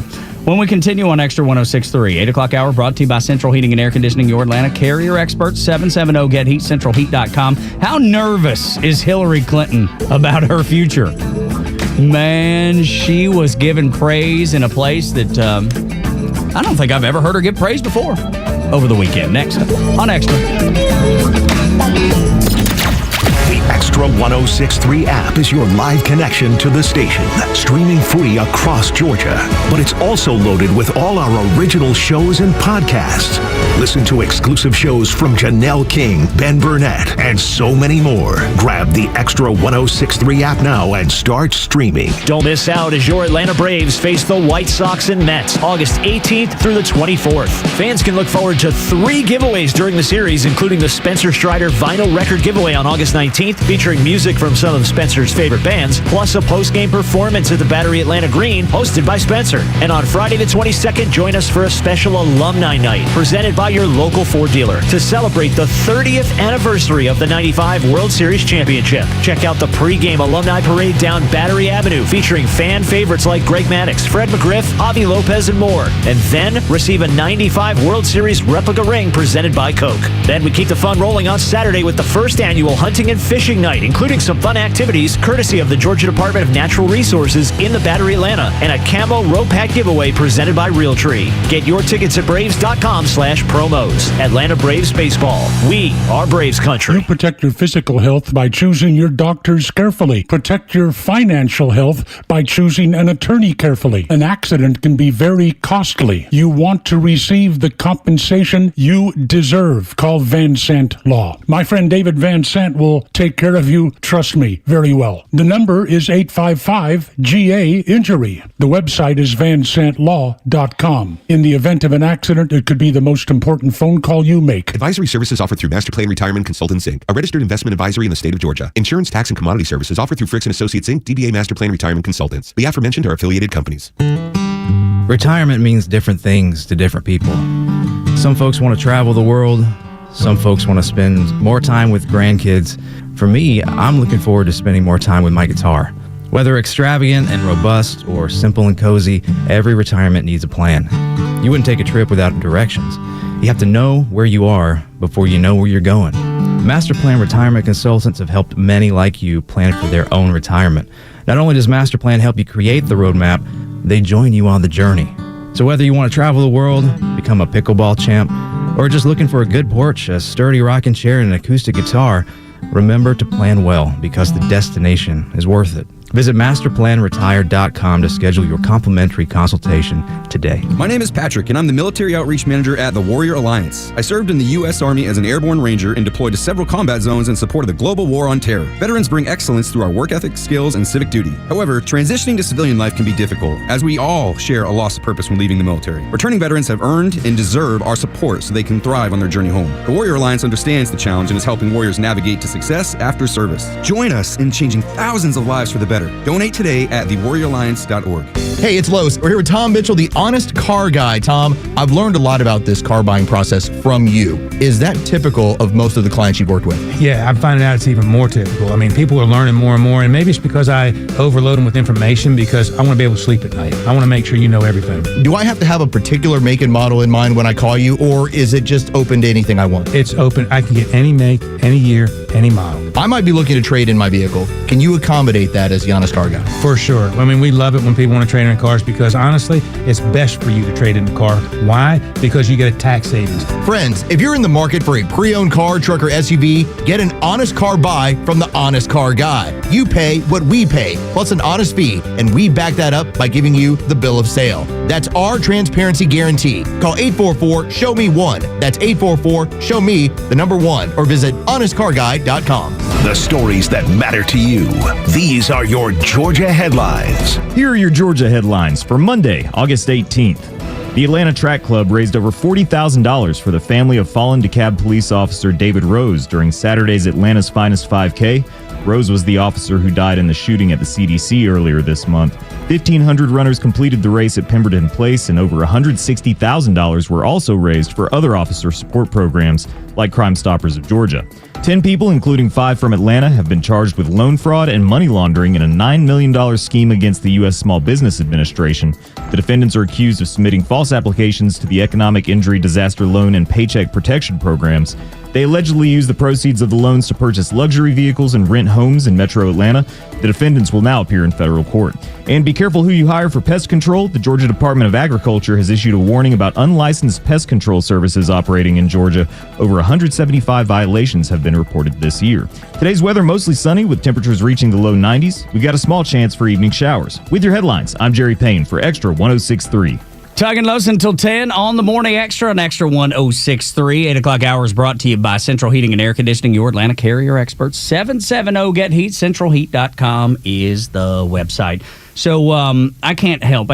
Talking this morning about I'm not an NFL guy, but I can't help but see how good Stetson Bennett has been playing in the NFL. Dude, he is freaking lighting it up, man. Stentavious. Stetquavius, that's right. Stretquavius. That's right. I was so surprised to see this morning because I didn't see any of it. Yeah. I started seeing bubble up a little bit late last night, but dude was like 28 for 40, 324 yards. Did throw an interception, but 3 touchdowns too, man. This is the guy that has been told no his entire life. He was told no at Georgia, so much so that they sent him away and he came back. He was told no, gets to the NFL. They're like, nah, not a chance. And this dude freaking lighting it up. He got himself cleaned up, and he is playing ball. Everybody feel better about that joke we told the other day? This was after the Rams had played the Cowboys, and the joke was, y'all done messed up by letting Stetson Bennett get sober. That's right. Yeah, the dude is balling right now. And again, as a guy who was a 4th-round pick, the hope is, does he turn into a steady backup? Can he be a spot starter? Anything more than that, that's huge. Remember, the league is all first-round picks at quarterback. Yeah. I think we've got like 3 starters in the league right now that are non-first-round picks. It's that hard to have that happen. So what he's doing right now is shortlist really good. Yeah, man, I was just so happy for him. I don't keep up with the NFL. I don't care about it. However, there are players that I keep up with, and I like to see them do well, even though I'm not, watching games necessarily. But and he's one of them. I can't help but fall for him. He's a guy that gave me what I was begging for I don't know, my entire life. Another Georgia national championship on a Coca-Cola bottle. And I finally got one in 2021, and then he decided to deliver a second. Thank you, Stetquavius. I love you. By the way, I'm now just looking it over. I think we have right now in the league 3 starting quarterbacks in the NFL that were not, 4 that were not first-round picks as far as guys that look like they're going to start. Yeah, the odds of him starting is probably not very good, but seeing him play very well and, like you're saying, being a really reliable backup and do well, dude, and is there anything better in the NFL than the backup quarterback? Is there any other job in sports better than the backup quarterback job? Yeah, because at least kickers have to perform. Yeah, right? Dude. Punters, you have 11 guys running at you every time trying to kill you. 10 guys, most of the time. Backup quarterback, you're the caddy. Dude, I love it. Hopefully you don't have to play. You just, you're the caddy. How do I get that gig where you just hold a clipboard and maybe you signal in a play or something? There may not be a better job in all of sports. That's what I'm saying. Than being. Well, no, I'm just saying outside of being a caddy for a very successful PGA player, you got to carry a bag. Yeah. Okay, you're carrying a bag. There's still a possibility if I go into an NFL game, somebody's going to break my leg in half. Yeah. Whereas on the PGA Tour, you're just good. Yeah. You're just the caddy. You're just, dude, you're all. And having seen some caddies up close a couple times, and I'm not a golfer, but been able to go to a couple PGA events over the years, and to hear those caddies talk, man, they know what they're talking about, though. That's the other thing. I don't think I even knew that, you expect that the guy that's the golfer that knows what he's doing. No, the caddy walks the course. The caddy does all the calculations. Knows it inside and out. And I don't maybe most people know that. I don't know. But fascinating nonetheless. I tell you, a lady that is in panic mode right now is Hillary Clinton. She knows she's in the crosshairs. She knows, I shouldn't say that. I sound like a Democrat. She knows that she's on the hot plate. She's on the skillet. She's on the hot seat, however you want to put it. And so much so that she was praising Donald Trump over the weekend. Not only did she say, I think it was Friday, she was like, well, if he is able to get a deal done and Ukraine don't have to give up land, I would nominate him for a Nobel Peace Prize. And you're like, what? That sounds so weird. Why? It's odd that she would say that. And then it continued through the weekend where she was talking about how she was so encouraged by everything that she had seen go down with Donald Trump. She knows her day is coming, Lo. So I want you to hear her, and then we'll talk about it. I actually was encouraged by the events of the last several months.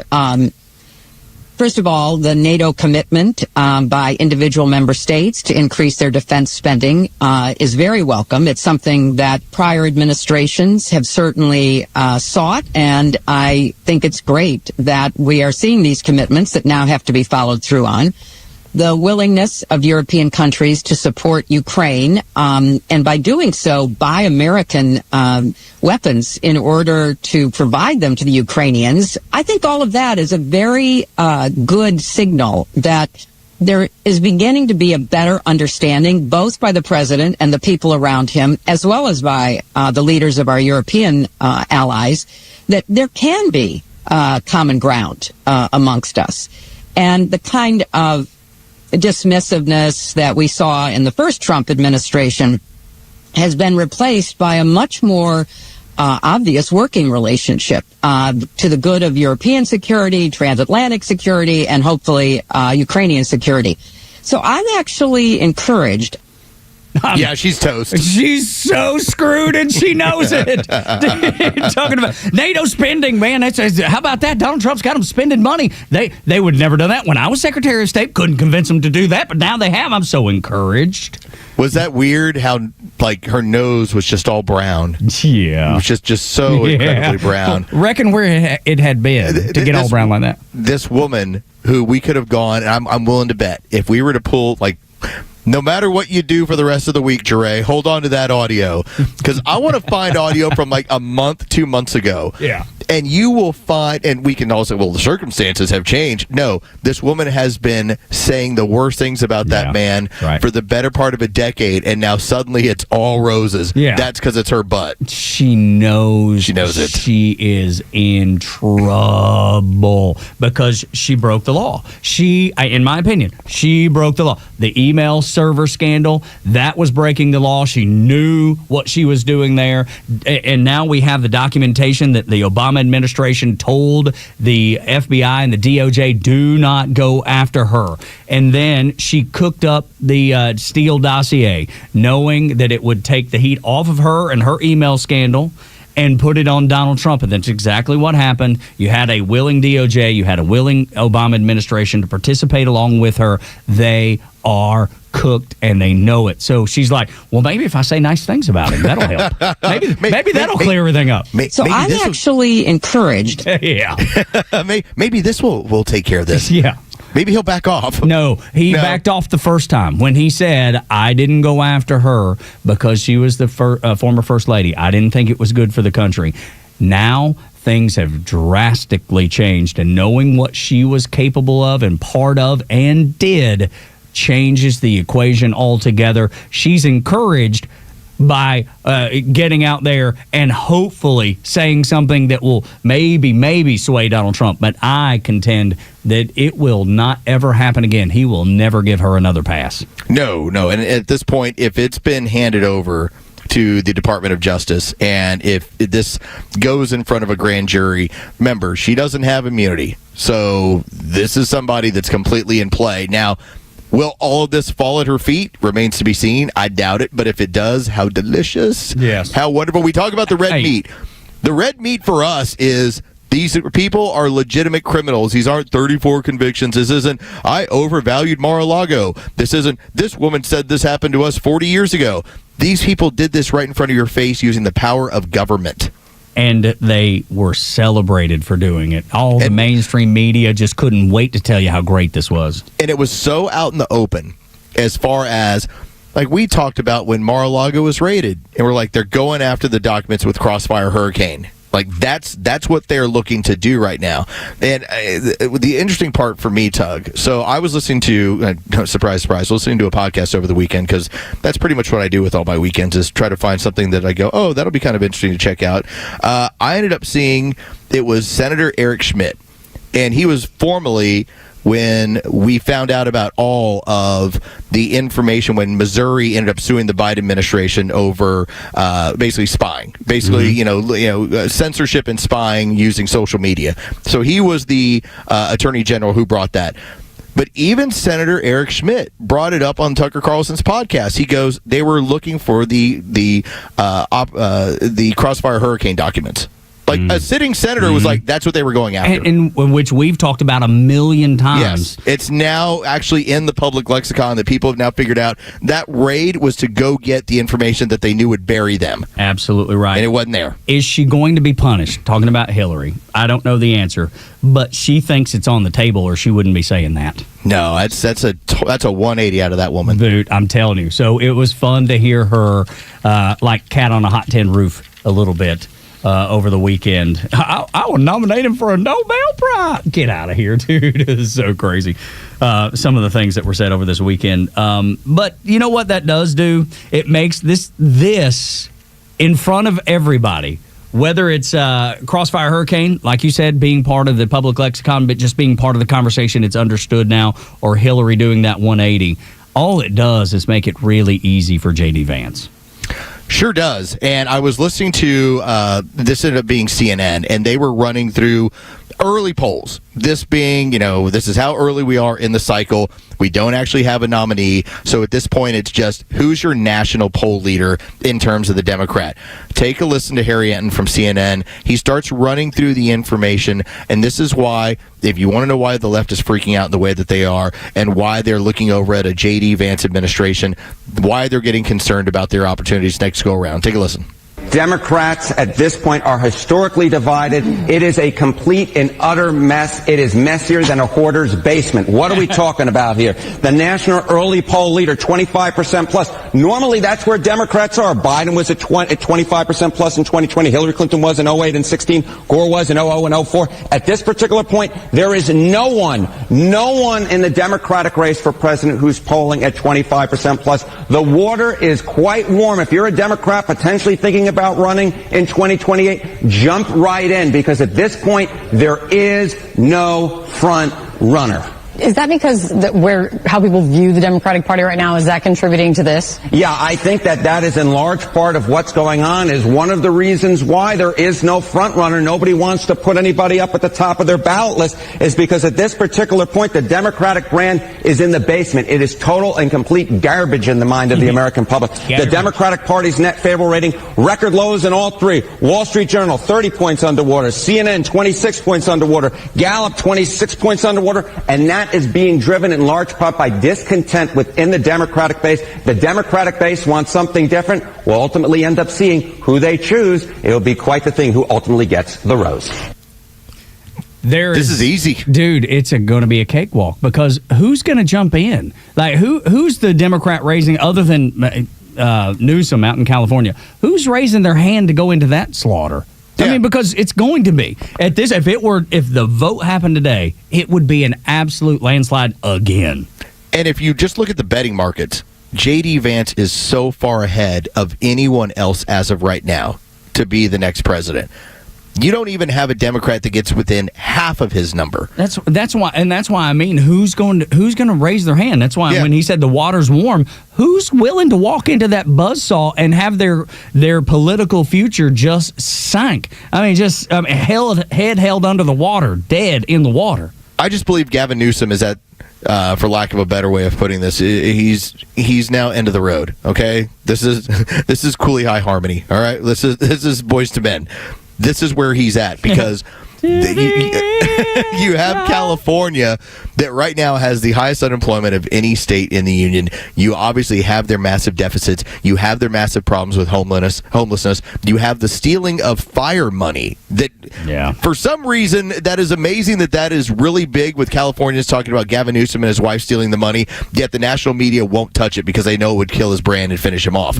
He's going for president because it's his only lifeline. Yeah, I guess you're right. And but there's nowhere to go. You want to talk about something, because the mainstream media, when he does say I'm running for president, they're not going to be able to run from it anymore, because that is going to be the overwhelming conversation coming out of California. People will be everywhere. Every podcast will be talking about it.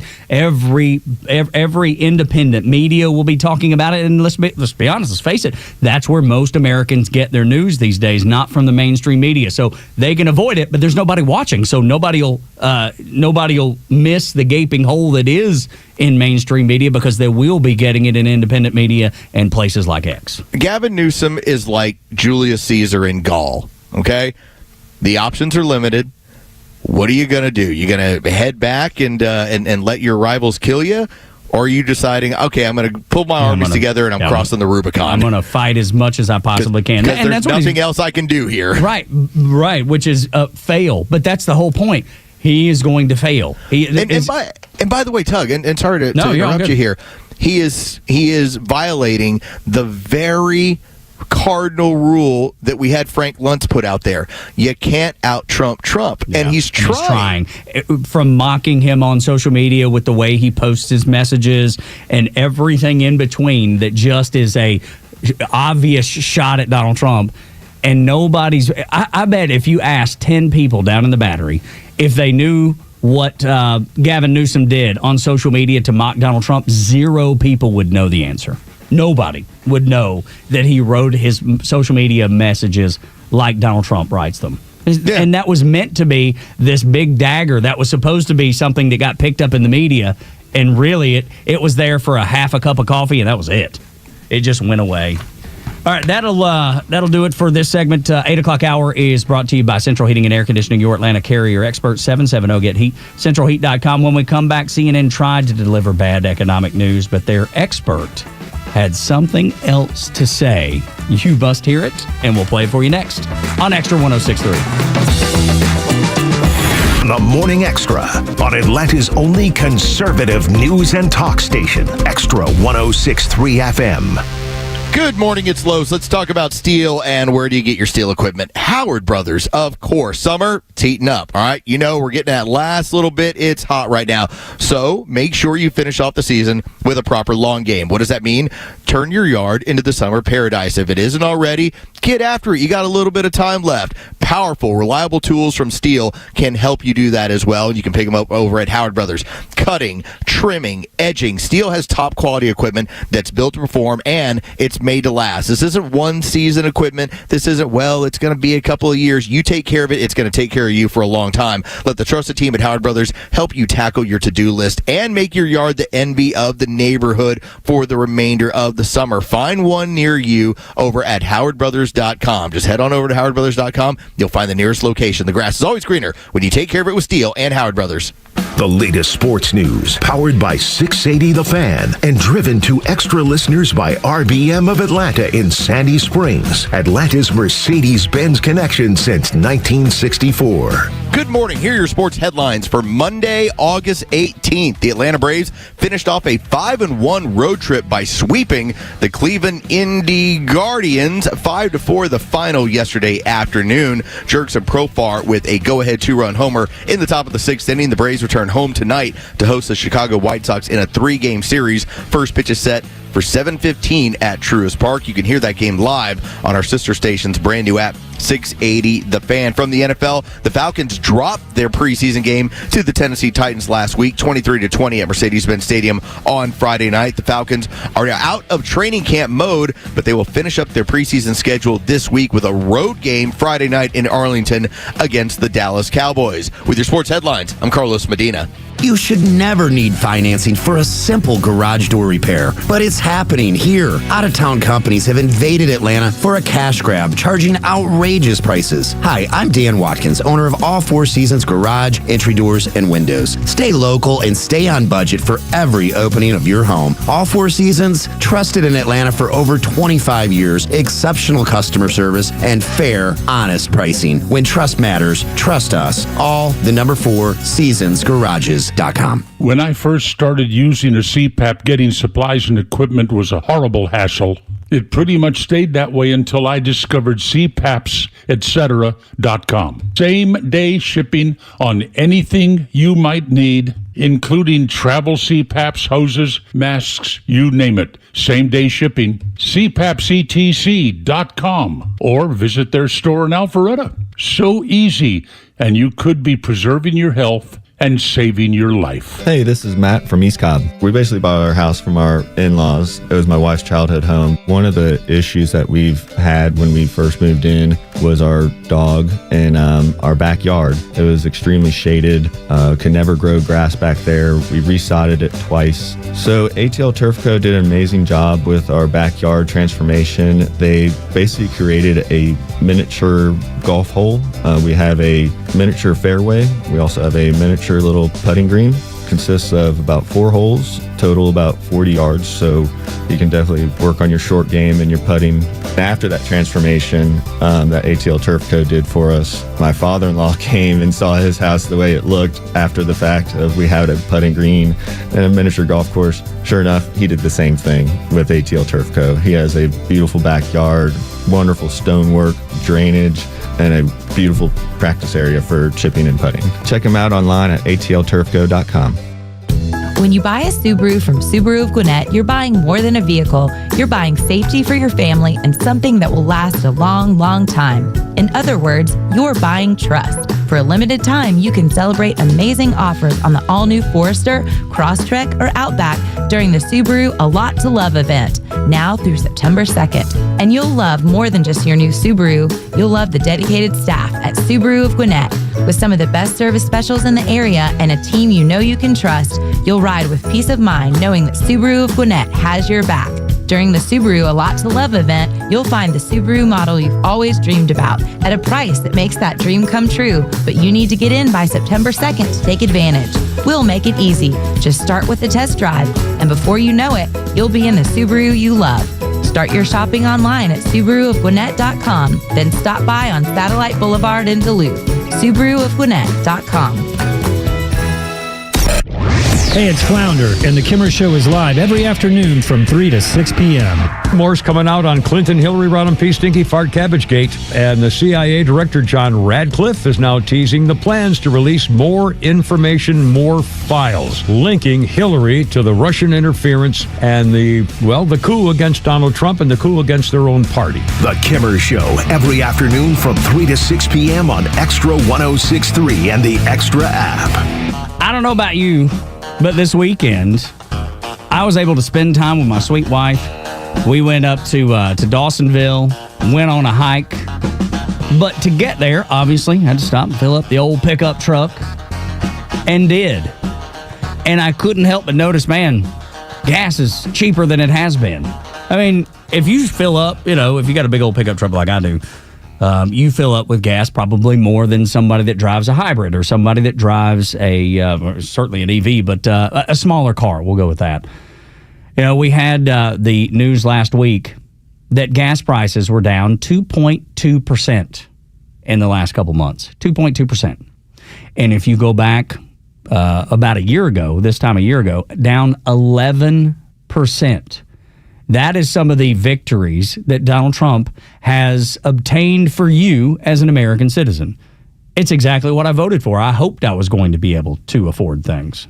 Now, Eric Swalwell, who we talked about in the last segment, he basically said, I don't know if Trump's a Russian asset or not, but he surely looks like one. No, he doesn't. He posted another video where he was going through the grocery store and he was complaining about how things are so expensive. And Donald Trump said he was going to bring down the prices, but he's yet to do that.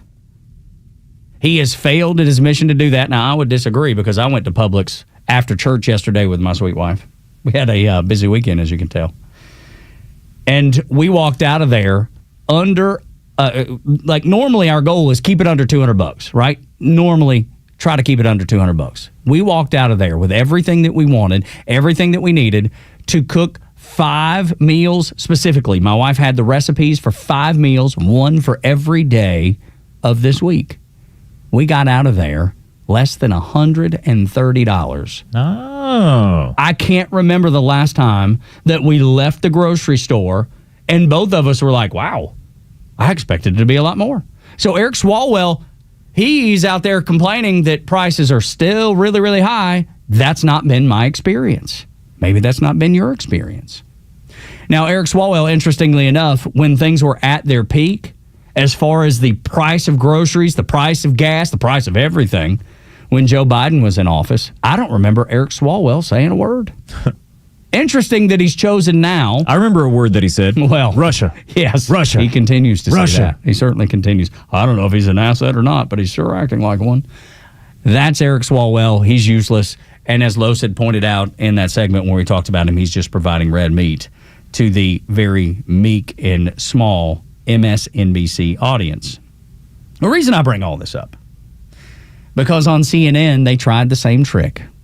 CNN's Pamela Brown, she was trying to do her best to say that this 0.5% uptick in the economy, well, that was terrible news.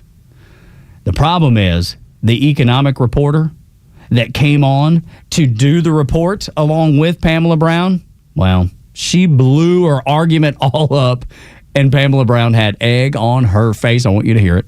The Commerce Department is reporting that retail sales went up by 0.5 percentage points last month, but American consumers are feeling less confident despite low unemployment rates. So let's go live now to CNN business and politics correspondent Vanessa Yurkevich. Vanessa, what story do these numbers tell?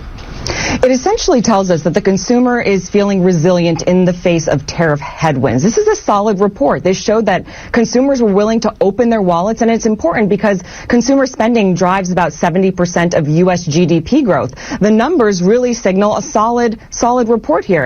You have half a percentage point in terms of retail spending in the month of July, and then year-over-year spending up almost 4%. And this really indicates that consumers are willing to spend and maybe also trying to still get ahead of some of those higher tariff rates that hit this month.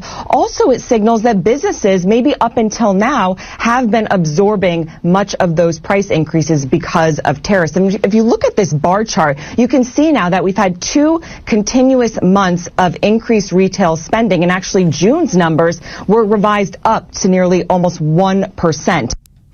So when you hear that, you see the egg that Pamela Brown is wearing on her face. She's trying to basically tell you it's terrible. It's so bad. Things are worse than ever before. This is unimaginable.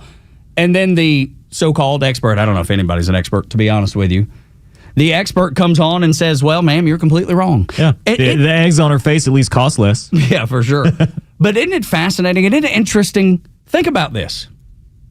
Remember when Joe Biden was in office? It's only been 6 months. Seems like forever now. It's only been 6 months. Remember they used to come on television every night and they'd get on social media every day and they would tell you, don't believe your eyes and ears. Everything is great.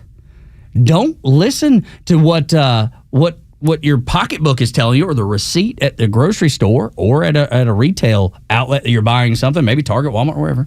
Don't believe that. Prices are not as bad as they seem. It's the exact opposite now. Prices are improving. Things are getting better. And what do? They go back to the old, got to dust off the playbook, except they do it in reverse. Now things are improving. And what does Pamela Brown tell you? Well, this is bad news for consumers are in a bad way. Things are terrible. They keep telling you that it's bad, exactly opposite of what they did with Biden when things were bad, and they were telling you how good it is. It is a boring playbook. And you wonder why no one watches CNN. And you wonder why no one watches MSNBC. It's because they lied to you to your face. And no, the crazy part about it is that they know that you know they're lying, and yet they still do it. It doesn't prevent them. It doesn't stop them. And their networks now are falling apart. The mainstream media falling apart. There's nothing there. It's an empty shell of what it used to be, this powerhouse of telling you that Democrats and Democrat policies were exceptional. They were great. Yet they weren't. But they had that influence over so many people. That influence is gone. That sheen is gone. The curtain has fallen. Things have changed drastically, and they still are reeling, trying to figure out, how do we maintain our relevance? How do we continue to be relevant? They can't, and they won't. You've seen it. I've seen it. And now we know. We're not falling for it anymore. I love this. I love when they lie to you to your face. Because you don't have to anymore. You don't have to say, man, they said on the news last night. Those days are done, because you can go fact check them. You know, they love fact checking, or they used to. They don't like it as much as they do now, or did then. Because you can go to X, you can go to Twitter and get the real story. You can go to independent journalists and get the real story. So anyway, that's the way it looks on this end. When they tell you that the economic news is so bad, you know better, because you're living it. And you lived what they had in mind for you. They did for you, which was nothing. When we continue on Extra 106.3, the man who represents Georgia's 11th district, including the Battery, he joins us next to talk about Trump, his progress, the state of Georgia, and what we need to be doing to be successful in America. He's got a great new book that you'll love to read about and hear about, too. It's time for the Bortz Report, exclusively on Atlanta's only conservative news and talk station, Extra 106.3. I actually found an interesting story in the AJC yesterday. It's about the effort by Delta Airline flight attendants to unionize. Let's see what would happen if the Delta flight attendants had a union. Look at Air Canada. The Air Canada flight attendants went out on strike this weekend. The government ordered them back to work, which the government had the power to do. The airline flight attendants at Air Canada said, "Screw you, we're not going back to work." There's unions for you. I've had my personal run-in with unions. The time I wanted a picture taken on the set of The Tonight Show with Johnny Carson, nope, couldn't have my friend take my picture. Had to be a union photographer. This was in the 70s. They were going to charge me $300 with my camera. I was in 3 motion pictures. That's it. No more. The Screen Actors Guild would require me to join their union to do any more. Wasn't going to join the union. That was the end of that. There's a union called AFTRA, the American Federation of Radio and Television Artists. Never joined. Wouldn't join. I don't know what that cost me, but I don't like unions, so I did what I felt was right for myself. I'm such a jerk. If I walk into a Starbucks store, I ask them if they're unionized. If they are, I walk out. Right now, Delta is always number 1 in customer satisfaction. Where do you think that rating goes once the flight attendants are unionized? Government schools, state schools, they're unionized. You have the American Federation of Teachers, National Education Association. How's that working out for you, parents? Your kids receiving a great education? I hope Delta employees are not stupid enough to unionize and damage Atlanta's great hometown airline. Good luck, Delta. Neil Bortz, Extra 106.3. We have all been in bad relationships at some time or another in our life. They drain us, they weigh us down, and they wear on us. So we just resolve that things won't change, and then we decide to live with it and make the best of a bad situation. That's also what my pain felt like. I tried everything, and I guess I just stopped expecting better. I just resolved to myself that maybe this is just my life. With Relief Factor, you don't have to stay in that relationship with pain. You can break up with pain, like Anthony did. He wrote to me and told me, I was dealing with debilitating pain and fatigue. I've been taking Relief Factor for about 2 months, and I am back to running my own business. I'm back to fishing and gardening and all the things that are truly important to me in my life. Relief Factor is the 100% drug-free solution that targets the inflammation causing your pain, back, neck, joints, wherever it hurts.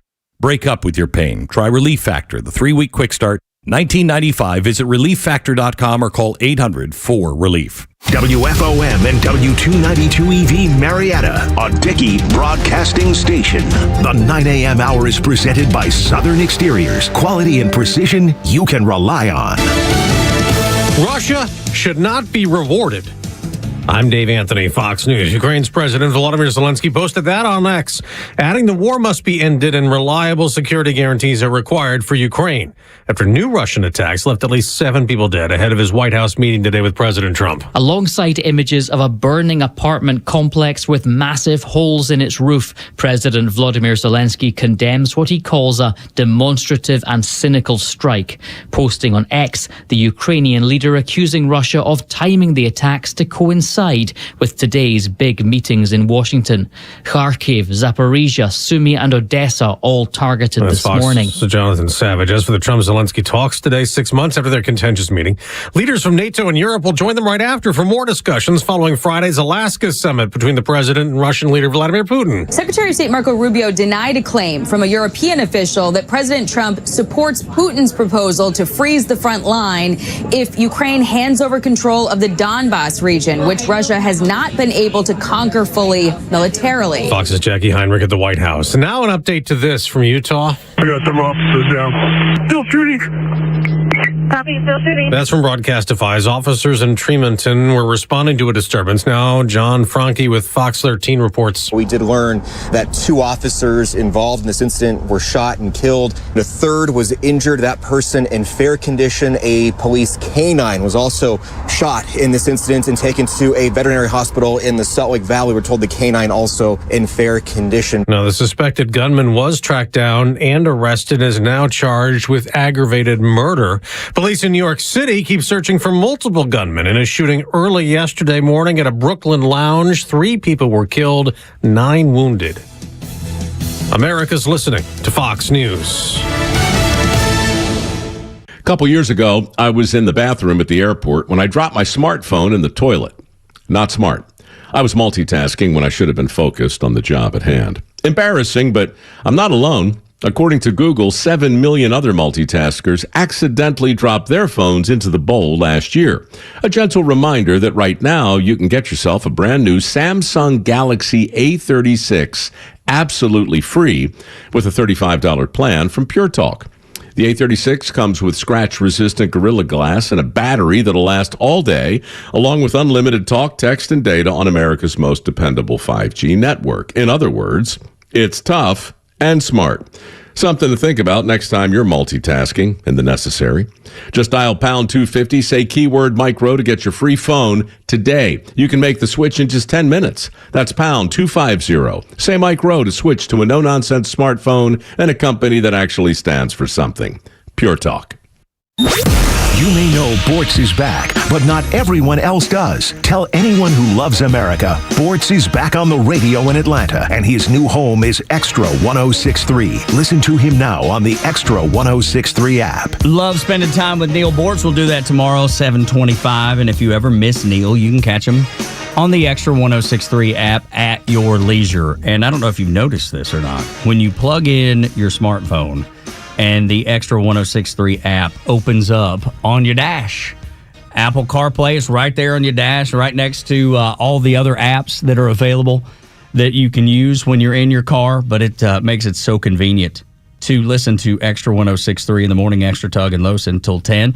So it's there, but also Apple, you got Apple CarPlay as well as the Android Auto app. So whichever device you use, when you plug in the phone in the car, the app will show up right there on your screen in front of you. So easier and easier every day to be a part of Extra 106.3. You can always reach out to us at Extra 106.3 across the social media platforms, at Front Office Los, at Whiskey Click for Jeray, and then at Tug Cowart for me. We're easy to find and love hearing from you. 9 o'clock hour is brought to you by Southern Exteriors, your home exterior solution since 1999. They do windows, doors, siding, roofing, gutters. They do millwork. If you need something done, a facelift to the outside of your house, they can do it for you. They will give you 10% off any job, no matter how big the job. Or you can get 12 months, 0% financing, 8779-SOUTHERN, or their website, southernexteriors.co. Tug and Los until 10 on Extra 106.3, joined by U.S. Representative Barry Loudermilk, who represents the area that we sit in, Los and I, at Dickey Broadcasting here at the Battery, Atlanta. It goes all the way up, a little north of Calhoun, and runs all the way down to kind of Sandy Springs, Smyrna area. And so 11th District. Thank you for taking the time, Mr. Loudermilk, for joining us this morning. Thank you. Matt, it's good to be with you. Yes, sir. Want to start out with your book because I'm a Navy veteran. You're an Air Force veteran. I'm a guy that my faith is important to me. Your book is called And Then They Prayed. It's about American exceptionalism, the greatness of America, but people who actually took the time to pray for our country, which right now is a good time to start if you don't already. Exactly, yeah. Look, my dad is a World War II veteran. He was a medic, was in on the D-Day invasion, Battle of the Bulge, just an incredible human being and one of the wisest people I'd ever met. And I was fortunate to grow up with a dad being a World War II veteran, where most of my friends, it was their grandfathers, but I was a latecomer. So I grew up spending a lot of time with him and hearing not only stories from World War II, but incredible stories of divine providence throughout our history. And our founders talked about very extensively about divine acts of providence, especially during the founding era and our War for Independence. Benjamin Franklin spoke about acts of divine providence at the Constitutional Convention. George Washington, his first act as president, was to hold a national day of thanksgiving and prayer, recognizing and thanking God for all those acts of divine providence. And there's a lot of books that have been written about those acts of providence that were recorded during the founding era.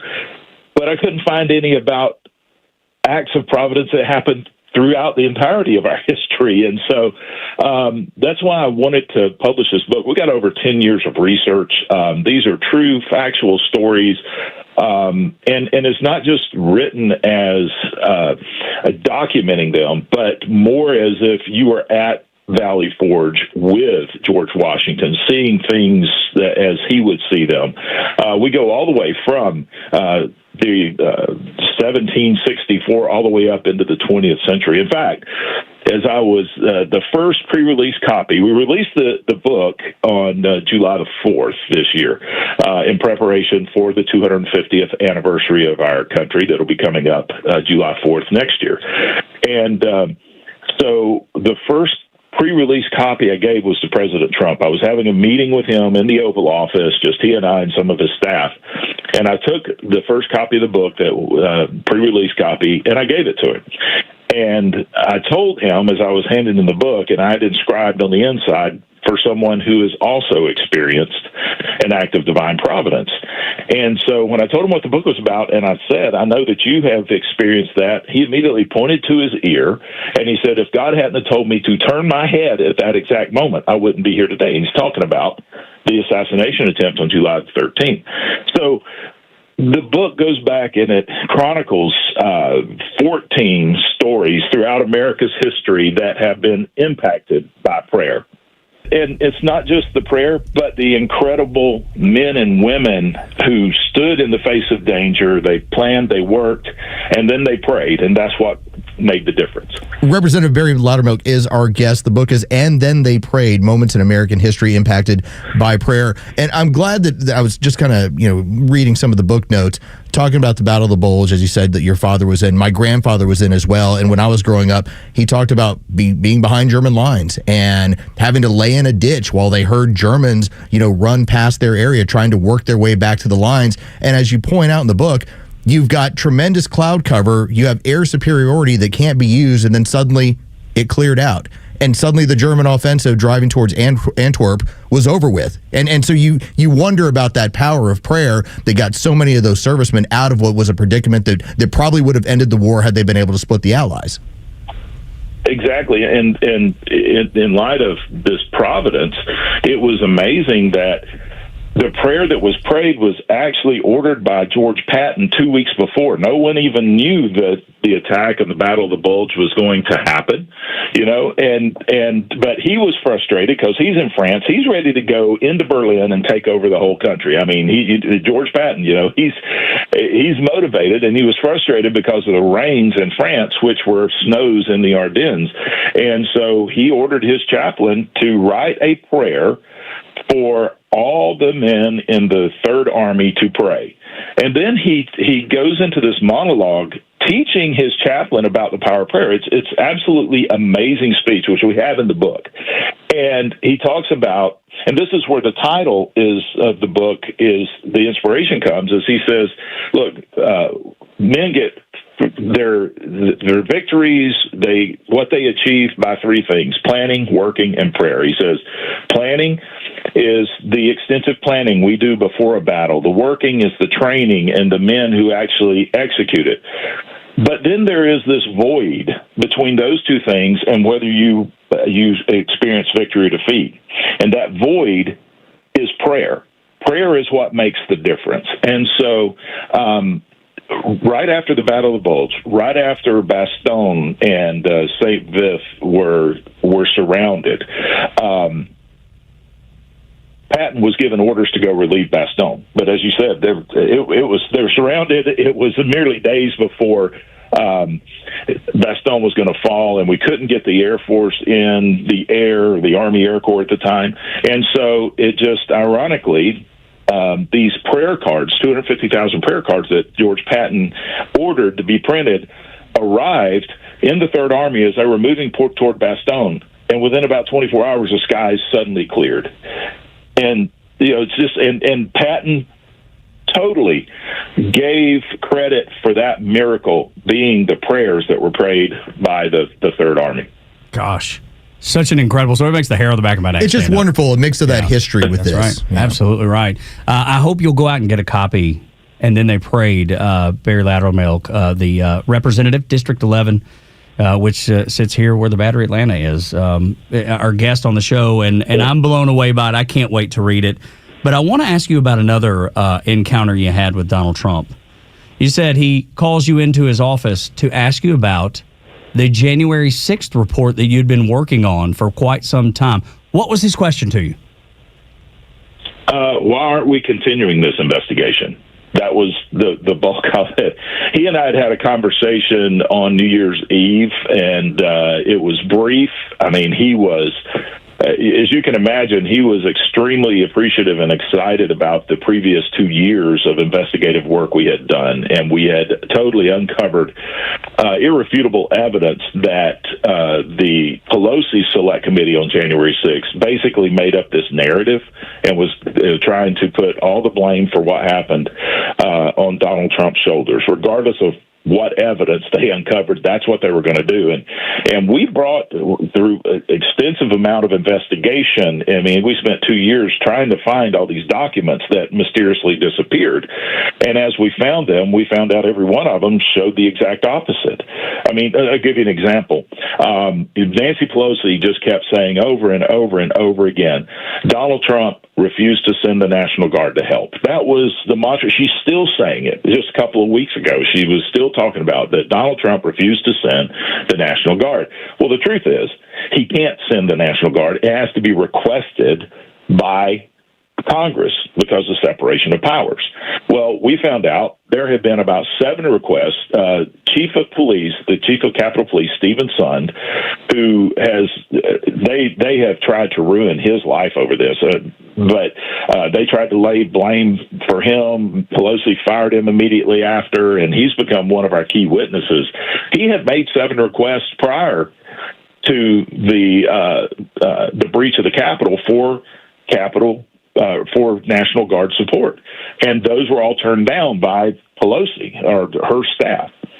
But in our investigation, we found documents, the Department of Defense documents, where on January the 3rd, 3 days before Trump had delegated the authority to call out the National Guard to the Department of Defense, he told General Milley, look, there's going to be a lot of people here, and you may need as many as 10,000 troops to make sure everyone is safe. That was what he told them, and he delegated that authority.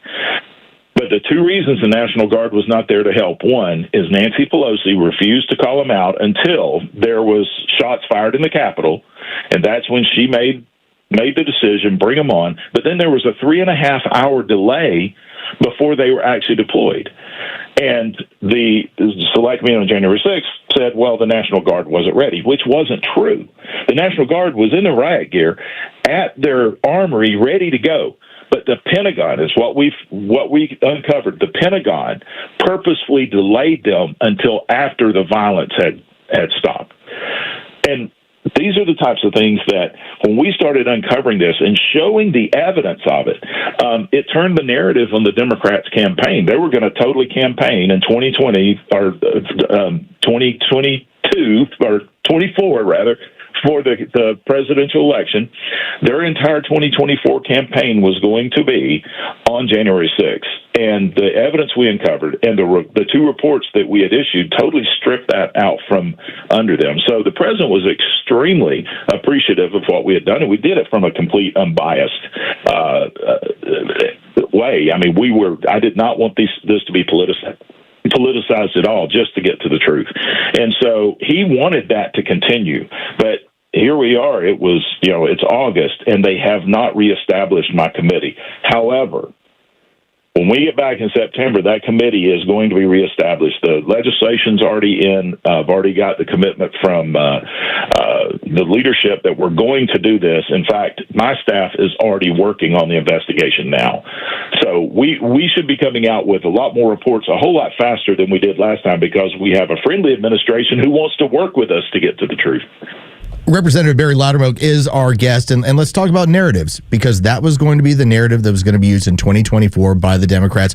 I remember listening to Kash Patel, director of the FBI, bring up that as recently as 48 hours before January 6th occurred, that was one of the last requests for support, and that was once again rejected. I believe that a lot of this comes down to taking one of the biggest Democrat narratives and turning this into, this felt like you guys wanted this to happen. And that's the thing is I've been trying to get away from, I don't think that they planned it, but they sure did take advantage of it. And there's a couple of pieces of evidence of this that we have.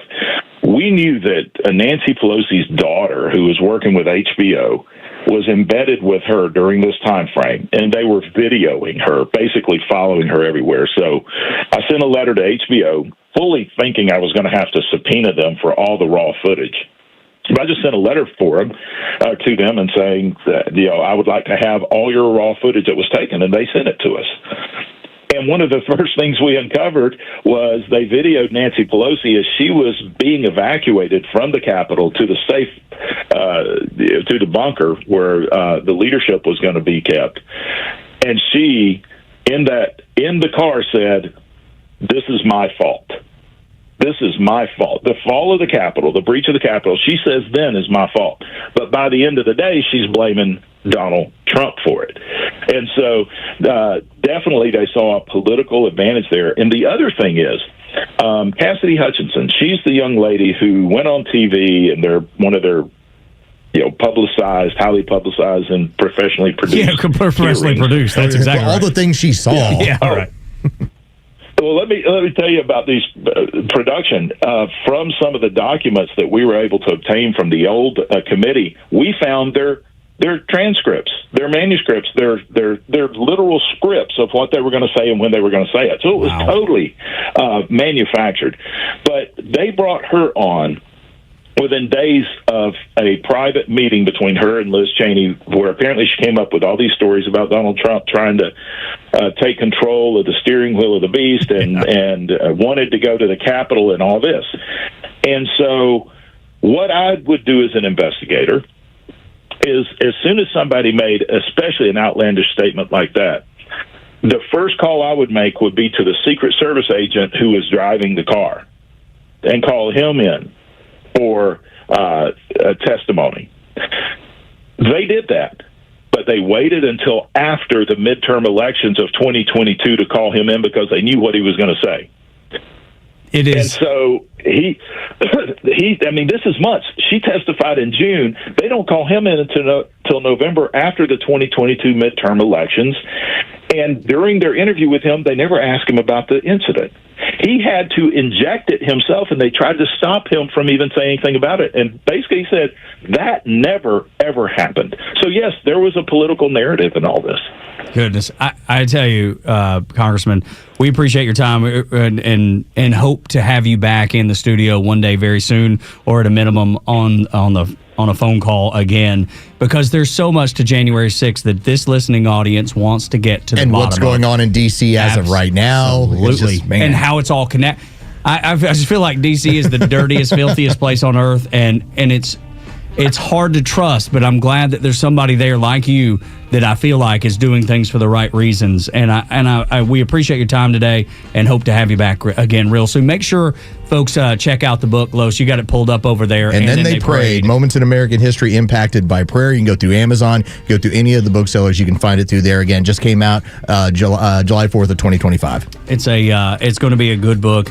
Make sure, especially with somebody that loves America like we certainly do on this show, will absolutely love this book, and I hope you'll get it in their hands. Congressman Loudermilk, until we get to speak again, sir, thank you. All right, thank you. I really appreciate the time. Yes, sir. Awesome. Have a great day. You. Tug and Los until 10 on Extra 106.3. When we come back, a mainstream media outlet declares their despise for your silly traditional values and say, hey, we need a new constitution. The old one, that ain't working for us anymore. Next on Extra. Your favorite Extra shows are streaming live video from the studio on Extra 106.3's YouTube channel. Subscribe to the Extra YouTube channel and get the Morning Extra and the Kimmer Show in live digital video. Hey, it's a Kimmer. Okay, you're driving along. Suddenly you hear that horrible sound of metal and crunching. It's an accident. Even if it's a little minor fender bender, man, that could be a nightmare. First, obviously, take care of yourself. But before you make a deal with an insurance company or anybody else, call David Van Sant with Van Sant Law. You know why? Because he used to work for the insurance company, so he knows how to get the right settlement and right away. Van Sant Law. Don't forget, if you don't get paid, they don't get paid. Protecting your interests. Insurance is great, but it's complicated. 855-GA-INJURY or vansantlaw.com. Good morning, Mike. What you eating? You gotta try this. I can hear you crunching from the next cube over. This is amazing. I just discovered it this weekend at Lidl. It's Greek Goddess Gourmet Granola. They were sampling it, so I tried it. Then I bought 6 bags. Wow. Is it cereal? Can be. Or an amazing trail mix. It's great for a meal or a snack. What's in it? Well, they have 2 flavors, maple oat and harvest nut, which is my favorite. It's made with whole grain oats, almonds, pecans, raisins, coconut, and the sweet taste of pure maple syrup. Maple oat is a simpler take on their delicious granola. It's got wholesome oats, plump raisins, coconut, and maple syrup. That sounds healthy and delicious. That's why I can't stop crunching, Susan. Greek Goddess Gourmet Granola. It's a breakfast or on-the-go snack you can feel good about. It's dairy-free and gluten-free, and with only 2 grams of added sugar per serving, even your belly will love it. Pick some up at Lidl, Amazon, GreekGoddessGourmet.com, or at specialty stores near you. Okay, so you went online looking for the best windows and siding company in Atlanta, and now you're knee-deep in ads, fake reviews, and algorithms and junk. Hey, it's a Kimmer. How's it going? I'm going to help you cut through all that, Josh. When it comes to windows and siding, especially, the folks you want are the pros at Peach State Windows. I've known the owner, Jeff, and his lovely bride for more than 25 years when I first worked with him. Here's the deal. Jeff and his top-notch crews have been serving Atlanta for almost 50 years. That's a lot of windows, a whole lot of siding, too. In fact, it should be Peach State Windows and so much more. A whole bunch of happy customers, not some fly-by-night deal with cookie-cutter deals and mystery vendors from Lord knows where they get their stuff. Jeff's company built on integrity, quality, craftsmanship, not some slick marketing gimmick. Strong relationships with their top vendors means their deals all over the place, and the best material and the best tech and the best price for your home. Whether you're looking for looks and function, age, energy efficiency, skip the gimmicks, go right to the trusted name in the Peach State Windows, and so much more. PeachStateWindows.com. Global sales, performance, and governance expert positions offered by Kuhn & Nagel Incorporated in East Point, Georgia. Maintain customer relationship management tool, Microsoft Dynamics -Corelog. Must be willing to travel domestically 10% and internationally 5%. Position reports to East Point, Georgia office. Telecommuting permitted in accordance with company policy, but must live within commuting distance of stated office. Please submit resume to mary.boruchene-nagel.com. Reference job ID 8916273. It's Fox Wheels. Ford Motor Company's new affordable electric pickup truck, essentially an electric Maverick that consumers have been calling for, that the company says will cost $30,000. The EV truck, part of a new wave of announcements from Ford, that's also introducing a new universal platform that'll support the EV truck and a fleet of new spin-offs. It's part of Ford's $5 billion investments in its pursuit of selling more affordable and better EVs. Its new EV pickup will be assembled at the company's plant in Louisville, where it announced it's scrapping production of its gas-powered Ford Escape and Lincoln Corsair SUVs. Ford also changing how vehicles will be made, assembling future models in 3 parts: the front, the rear, and then the structural battery, using fewer parts, working stations, and faster assembly. Its new affordable EV pickup set for 2027 launch. That's Fox Wheels. I'm Jeff Manasso, Fox News. The stories that matter to you. These are your Georgia headlines. Here are your Georgia headlines for Monday, August 18th. The Atlanta Track Club raised over $40,000 for the family of fallen DeKalb police officer David Rose during Saturday's Atlanta's Finest 5K. Rose was the officer who died in the shooting at the CDC earlier this month. 1,500 runners completed the race at Pemberton Place, and over $160,000 were also raised for other officer support programs like Crime Stoppers of Georgia. 10 people, including 5 from Atlanta, have been charged with loan fraud and money laundering in a $9 million scheme against the U.S. Small Business Administration. The defendants are accused of submitting false applications to the Economic Injury Disaster Loan and Paycheck Protection programs. They allegedly used the proceeds of the loans to purchase luxury vehicles and rent homes in metro Atlanta. The defendants will now appear in federal court. And be careful who you hire for pest control. The Georgia Department of Agriculture has issued a warning about unlicensed pest control services operating in Georgia. Over 175 violations have been reported this year. Today's weather mostly sunny with temperatures reaching the low 90s. We got a small chance for evening showers. With your headlines, I'm Jerry Payne for Extra 106.3. Tug and Los until 10 on the Morning Extra and Extra 106.3. I wanted to tell you that the New York Times hates you and your silly little American traditional values. They despise it. They despise you because that you carry those values with you. So I read an article in the New York Times this weekend, basically went against everything that I stand for and that you and I voted for. Get this, Los. They said it's time to abolish the Senate. They said it's time to kill off the Electoral College, which we've heard before, and pack SCOTUS, pack the Supreme Court. So we've heard two of the three. I was just really surprised that this Senate thing came out. But the subtitle of this column was called "Why Democrats Cannot Win Without a New Constitution." Imagine that. They can't win without a new Constitution. If they have to play by the rules of this Constitution, there's no winning for them. I firmly believe that if you are beating them badly on the field, they're going to reveal themselves more and more. Yes, and that's true, and that's exactly what they've done here. Which is really strange because you would think Democrats typically, over the last 30 years, they come to power in part because they don't tell you what they plan on doing. That's right. And yet, this new version is more than happy to tell you exactly what they plan to do, which wildly goes against the founding of this country and basically the morals and ethics that we've grown up with. It strikes at the heart of capitalism. And to think that when you're losing, your plan is, well, let's go ahead and pack the court. Yeah. Let's turn Puerto Rico into a state. Let's turn D.C. into a state. You know, what do we have to do to secure power? As much as they might point at us, Tug, and be like, well, look, y'all are gerrymandering. Like, well, you already did it. Right, we're following your example. I'm following what you're doing. That's all I'm doing. I'm not packing the court. All I'm doing is when you have Ruth Bader Ginsburg die, I get to make a pick. Yeah, that's right. And you should have told her to go away beforehand. Absolutely right. She didn't, and too bad. Sorry about your luck. I mean, do you remember that they were actually building documentaries around that woman to show you her workout routine as if she was going to live forever? Dude, talking about she was like the poster child for everything wrong with communism and everything wrong with America and everything wrong with what was going on in the Supreme Court. But they loved her. They treated her like she was untouchable. She was they used kid gloves with her. She was their everything. And now that she's gone, things have gone awry, and now they can't win without a new Constitution, says them. That's what they say. And the argument here, the one that blew me away, I'd never heard this before, Los. Getting rid of the Senate, I had never heard of that argument before. This article in the New York Times. And it says, the reason they want to do that is they're very tired. They're very fed up with Wyoming having the same number of senators as California, which is the beauty of the system to begin with. Exactly. Each state has 2 senators to ensure equal representation, right? No matter the state's population. That was a compromise made during the drafting of the Constitution.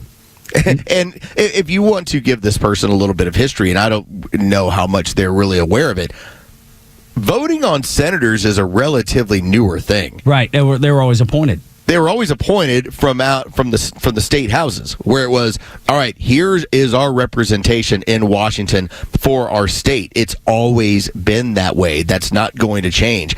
That is the simplicity of. Now, I would say this to these people: if they don't like it, go win some elections. Well, believe me, right. I mean, if you don't like it, go turn Montana blue. That's what we had to do. Yeah. That's what we had to do. Now, they're going to, like you say, throw gerrymandering in our face about Texas and Florida. And you're like, just like you said, we're following the rules that you've laid out. We're following the map that you laid out because you've done that in every state that you run. Princeton Review says Illinois, the most gerrymandered state in America, What is it? It is a blue state, biggest city, Chicago, completely bankrupt. They can't afford schools and roads because they've spent so much money on illegal immigration and gifts to illegals for coming there. They've decided to do this, not us. They've decided to do this, and now they're mad that the red states are going to follow suit. But the entire article talks about how Americans just don't understand what they're voting for. No, I know exactly what I'm voting for. Exactly. In fact, I get to, more so than anyone else, Tug. And part of this is just obviously the job we do.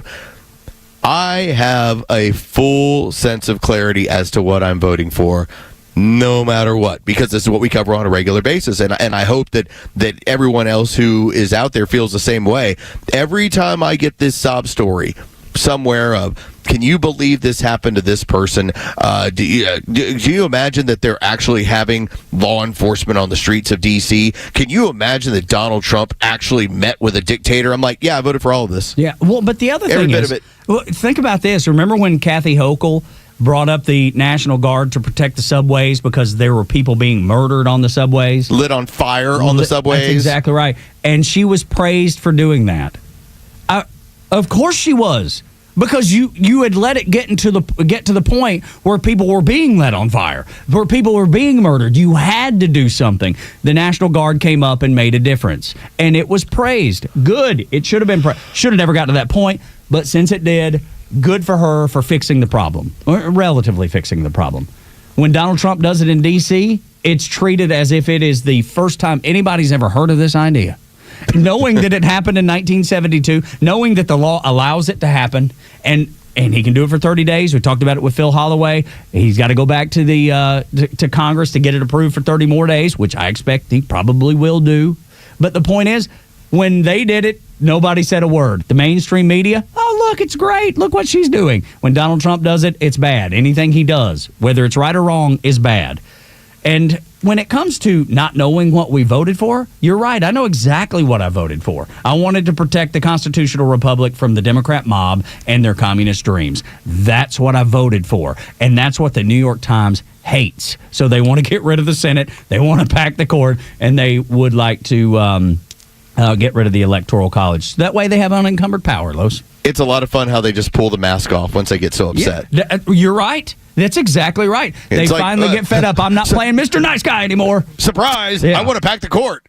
Yeah. I want to turn these places into states. I want to get rid of the equal representation in the Congress. Dude, isn't that nuts? That is the nuttiest thing I've heard. I mean, all of it's crazy, but I mean, now they're going out and getting new nutty ideas. They're like, hey, what's nuttier than this? Let's try that. Go win elections. Yeah. That's all. Go organize. Go and by the way, now that we've essentially neutered USAID, go do this without my tax dollars. That's right. Go raise your own money. But the problem is, Los, they can't, and that's going back to the subtitle of that column: why Democrats cannot win without a new constitution. They know it. They know it. That's why they want to destroy the one that you've lived under and that it's been successful for 250 years. Tug and Los until 10 on the Morning Xtra on Xtra 106.3. I guess it's on the weekend. You probably don't have to work on the weekend. Most people don't have to work on the weekend. So protesting on the weekend is probably at least makes more sense than it does during the middle of the week when, like, most people are working. And the protest happened. There were some in Manhattan, but D.C. specifically, there were the anti-Trump protest toward the White House, Free D.C., calling for the removal of the National Guard.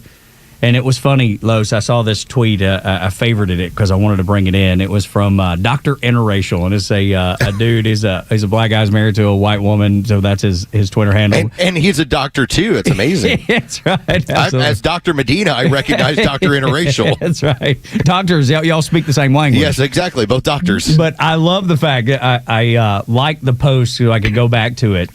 And in these protests, as you watch them, the video is probably a good 20 seconds or so. He was like, notice no black people are protesting against safe communities. It's all white libs. It's accurate, and it got me to wanting to point this out as well. When you see that, and I at first glance, I just always expect the same thing. It's going to be cat ladies older white boomers, Yeah. and then like the random guy who thinks he's going to get laid there, but he has no chance. Right. Okay, Yeah. like that is the conglomeration of what they've become. But here was the one thing that I kept going back to in my mind. Yes, there are issues with violence in the black community, no doubt about it. Culturally, there's some stuff that's pretty messed up there that needs to be taken care of from right. within. Yeah. But there's one thing that the black community has been consistent of. They've always said, pay attention to their condition. Whether that's schools, whether that's particular opportunities in a neighborhood, they've always just said, yeah, we need to fix some stuff, but also pay attention to our condition. And that is the comedy of the liberal. The white liberal has never given a crap about their condition. Ever. They never have. Their entire deal since basically the 1860s hasn't changed. It's just, how do we keep them underneath the boot?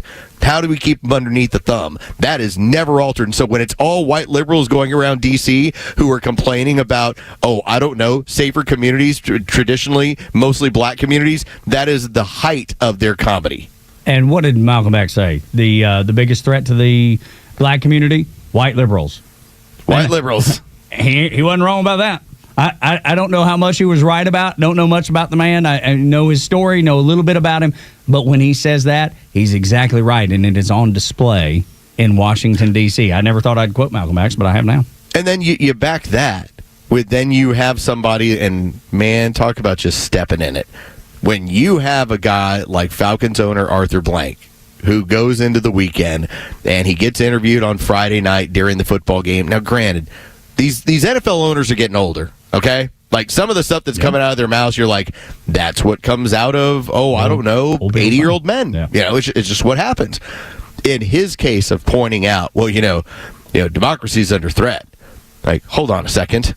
Is democracy under threat because the nation's capital needs to be safer, and that it shouldn't be a place where at this point you have a murder rate that's twice of what Atlanta is and more than anywhere in the country? Yeah. Like, how is that when you impose the idea of trying to have safer neighborhoods in that area by rolling out as many federal authorities as possible? How is that a threat to democracy? Unsure, but this is the same guy that endorsed Kamala. I mean, this is the same guy that's been out front with his weird leftist politics, and he's probably the same guy that wanted them to bring back in racism in the end zones, which I understand is making a comeback this season. It's the danger of the white liberal, dude. It just continues to rear its ugly head all the time. Do you think that Arthur Blank is one bit concerned about violence that's going over in D.C. as much as he's concerned about violence in Atlanta? Come on. No, he's not at all. And dude, that's the reason I quit 5 years ago watching the NFL, and I don't plan to go back. There's that little bit of me that wants to, right? There's that little bit of me that misses it a little bit.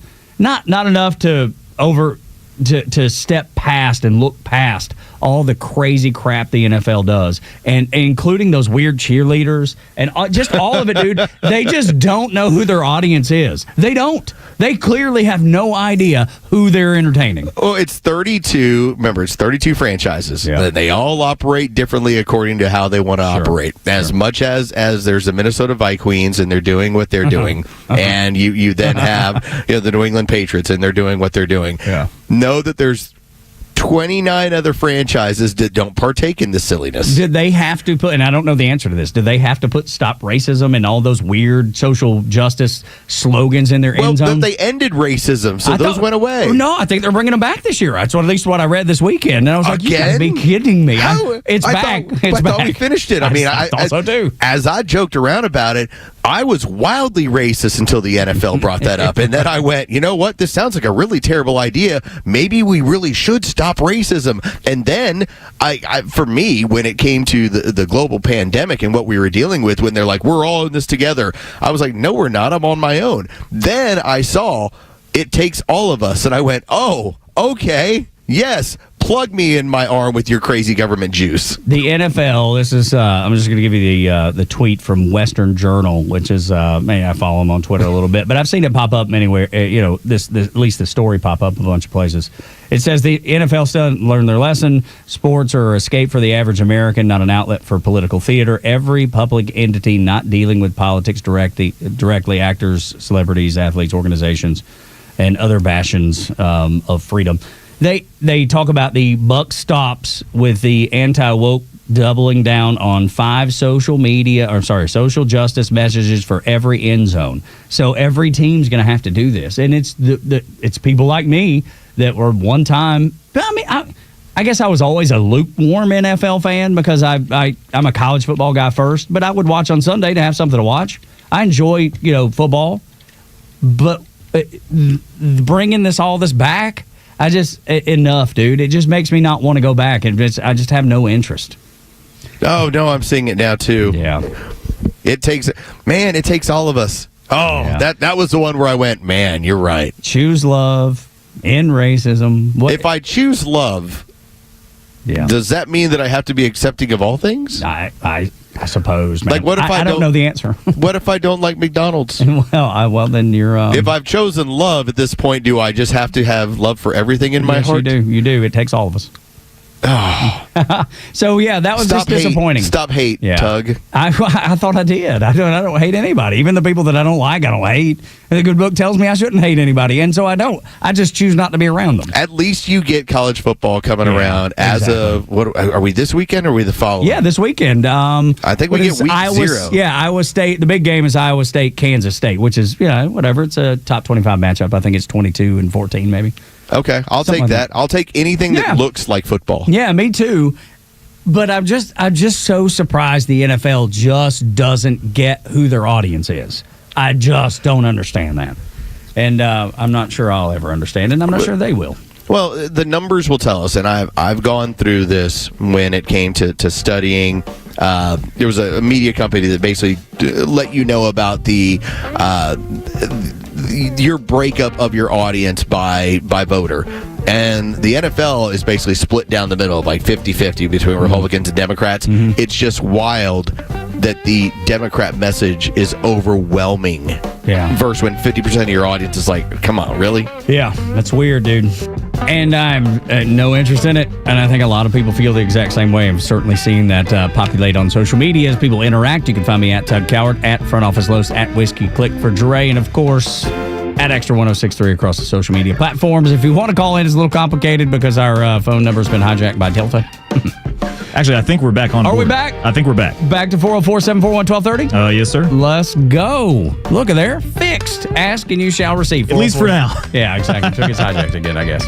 When we come back, the streets, they want Trump for life. What? How could that be the case? But they do. Next on Extra. The latest sports news, powered by 680 The Fan, and driven to extra listeners by RBM of Atlanta in Sandy Springs, Atlanta's Mercedes-Benz connection since 1964. Good morning. Here are your sports headlines for Monday, August 18th. The Atlanta Braves finished off a 5-1 road trip by sweeping the Cleveland Indy Guardians 5-4 the final yesterday afternoon. Jurickson Profar with a go-ahead 2-run homer in the top of the 6th inning. The Braves return home tonight to host the Chicago White Sox in a 3-game series. First pitch is set for 7:15 at Truist Park. You can hear that game live on our sister station's brand new app, 680 The Fan. From the NFL, the Falcons dropped their preseason game to the Tennessee Titans last week, 23-20 at Mercedes-Benz Stadium on Friday night. The Falcons are out of training camp mode, but they will finish up their preseason schedule this week with a road game Friday night in Arlington against the Dallas Cowboys. With your sports headlines, I'm Carlos Medina. You want reliable income in retirement. Coach Pete's local trusted advisor, Craig Chandler, knows that. Coach Pete, we not only want it, we need it. Yeah, well, we want people to have a payday every single month or every single year all the way through retirement. So how do you do that? I mean, when you stop working at a company, the paychecks stop. So you need a payday, though, and you need a consistent, persistent, reliable payday, and we like a paycheck annuity or payday annuity. You know, remember Fred Flintstone?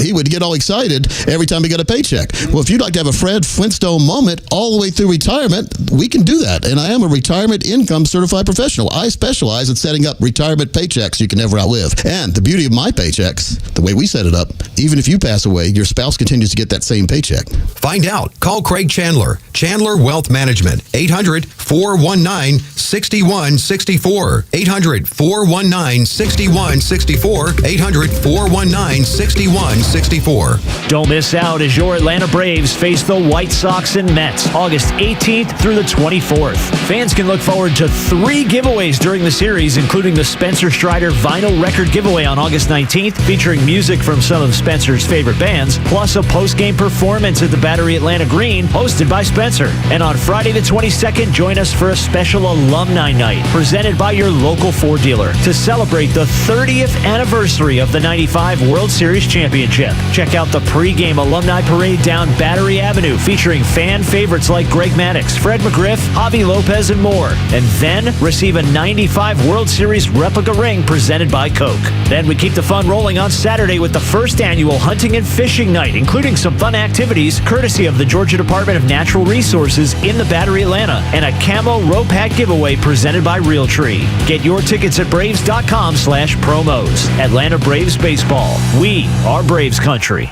Hey, it's Los here to tell you about a new, stress-free, and completely transparent way to purchase your next pre-owned car, truck, or SUV. It's with Tom Mitchell, the Honest Car Guy. Tom, traditionally, I've been a payment buyer. How do you work with that type of buyer? I have people that come in all the time and they want to spend $20,000. Okay, if their payments are $400 on $20,000, they don't realize without the doc fees, without all this other stuff, we can put them in a 22 or 23 model car and we can spend a little bit more money and have the same payment. So if you're a payment buyer, don't come in here just saying, I want to spend $20,000, because we can sit there and help you and we can put you in a newer car with lesser miles at a payment you need. Friends, if you're in the market for a pre-owned car, truck, or SUV, get an honest car buy from the Honest Car Guy. You pay what we pay, plus an honest fee, and we back that up by giving you the bill of sale. That's our transparency guarantee. Call 844-SHOW-ME-1. That's 844-SHOW-ME1, or visit honestcarguy.com. Millions of Americans take medicine like Ozempic and Zepbound. Many of them are overpaying by thousands of dollars a year. These GLP-1 medications for diabetes, weight loss, and more may not always be covered by your insurance, but GoodRx can help. GoodRx helps you save every month on prescriptions at over 70,000 pharmacies nationwide. Best of all, it's free to use. Check GoodRx to save on GLP-1s. Just go to GoodRx.com/GLP. That's GoodRx.com/GLP. GoodRx is not insurance, but can be used instead of insurance, including Medicare and other federal and state-funded programs. Gain a global perspective and specialized skills that many of today's top employers are seeking with an MBA from University of Maryland Global Campus. Study online and complete your degree in just 16 months for about $21K. Choose from MBA specializations in global business, marketing, HR, finance, and more. No application fee if you apply by September 3rd. Learn more at umgc.edu. That's umgc.edu. Certified to operate in Virginia by Chev. The legend Neil Bortz is only on Extra 106.3. Hey, it's Pete, and here's what you missed from the Talkmaster. Look at the poor Democrat Party. For years, they told us nothing could be done about illegal immigration unless they passed some more bills in Congress. How long did it take Trump to put the lie to that? 2 days, I believe. Catch Neil's commentary every day on Extra 106.3 or listen anytime on the Extra 106.3 app. Maybe you've heard me talk about my Aunt Peg over the years. Aunt Peg, raging liberal, loves watching MSNBC. She will watch The View, take the talking points, and regurgitate them. Little did I know that she was right and I was wrong. Aunt Peg finally got it. She got one over on me. Usually I can combat her arguments with simple logic and common sense. This time, I can't. She was right. Donald Trump, dictator on day one. Remember that messaging that they used? The Democrat Party kept saying, he's a dictator. He's going to be a dictator on day one. I had to, we went to see my son when he was playing ball at College Charleston. We went down there. Loved taking those trips. Aunt Peg comes along. We're sitting at the Coleman Public House, if you're familiar with Mount Pleasant, just around the corner from Patriots Point, where the College Charleston plays baseball. So we're sitting there. We sit down. We order. First thing out of Aunt Peg's mouth, you're going to get what you wanted. Donald Trump is going to be elected, and he's going to be a dictator from day one. I saw him say it. I was like, I've got to go to the bathroom. I'm going to excuse myself. Little did I know she was right. That the messaging that the Democrat Party had put out there was right. It was dead on. Listen to these Trump supporters and what they say about dictator from day one. Should Trump run for a third term? I would like Trump to be the dictator of this. I like that white man. Y'all think it's a joke. Man, Trump should run for a fifth term, a sixth term. He should run a marathon. I don't know. He should run for everything, man. He should run for a top 5 rappers that are alive. I don't know. Donald Trump should run for everything, man. I think if Donald Trump had an ice cream truck company, it'd be the best ice cream truck company in the world. Come on. Whatever he does, whatever he puts his hand on, it turns into gold. Should Trump run for a third term? No, he shouldn't run for a third term. He should just be president for life. Why? Because we need a dictator. We need somebody like Trump who does whatever he wants and puts the American people first. I know that the economy is booming. I know that illegal immigration is at an all-time low. I know that businesses are thriving. I know that the streets are cleaned up. And I know that America is being restored to its most prosperous state, which it was, not anymore, but now it is again. So yeah, I think he should be allowed to just stay in office. Do you think Trump should run for a third term? Absolutely. If he can, I hope he can run for 5 terms. All I know is I get up every single day. I don't prefer listening to the news. Every single time I turn on the radio, bad news from Biden. And now if I turn it on for 5 minutes, all I hear is one more great thing, one more great thing, one more great thing. Ain't that something? Those people listen to the Democrats. They're like, yeah, he should be a dictator. By the way, I disagree with that sentiment. The Constitution tells me that he can't run for a third term. But it isn't funny the way that they twisted what the Democrats used as talking points, used as their narrative, and shoved it right back in their face. That peaceful, totalitarian dictator. That's right. The guy that's working on peace, trying to stop wars. Putting money in Americans' pockets. What the world would he... Dude, he's the worst dictator of all time. He's trying to stop as many wars as he possibly can. Worst dictator of all time. But, you know, it's funny because Gavin Newsom, remember when he got trolled last week? He said, Donald Trump, oh my God, he's going to run for a third term. You know how I know? Somebody mailed me a MAGA hat and it said Trump 2028. He didn't realize he was being trolled. And those people that said all those things were just trolling the left, too. They were trolling my Aunt Peg. They wanted her to hear that and react with outrage. They don't believe Donald Trump should be a dictator, but they know how much it irritates the left, and they just shoot it right back at them. And it's funny to hear. It's funny to hear because they know what they're doing, and they're doing it quite well. It's like little brother syndrome. It is, very much so, yeah. Just push them around a little bit. Absolutely. Say some things that's going to get under their skin, and watch them unravel. And that's exactly what those folks did. But I thought it was funny that those guys... The streets are for Donald Trump again. That's right. Dude, he was always such a person in just American culture as far as just larger than life.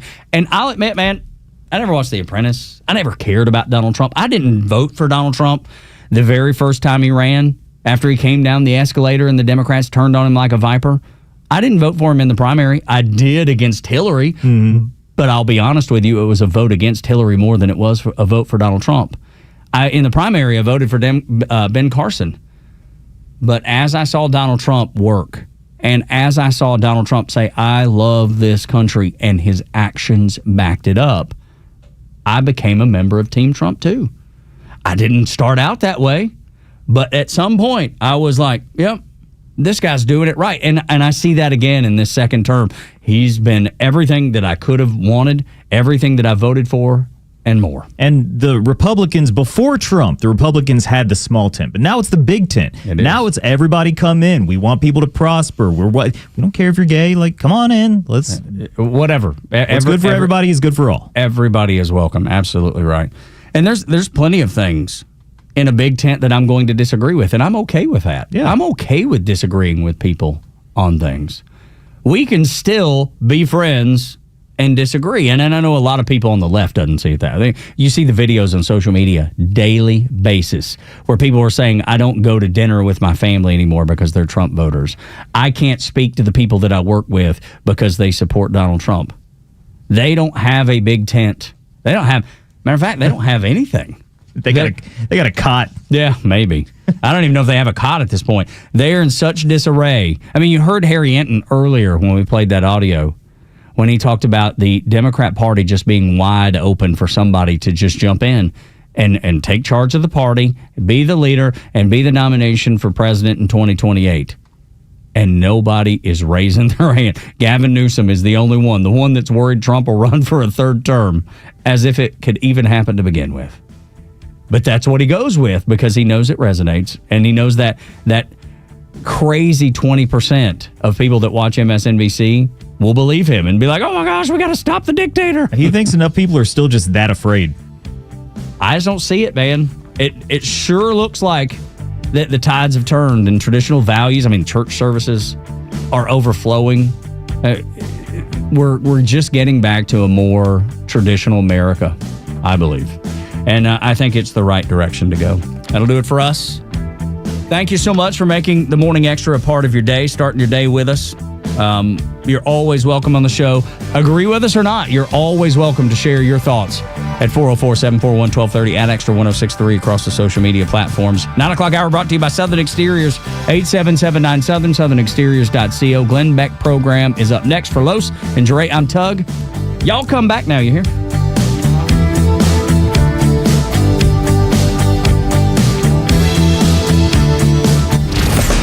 Live and local news talk continues at 3 p.m. with Kimmer, Pete, and Flounder.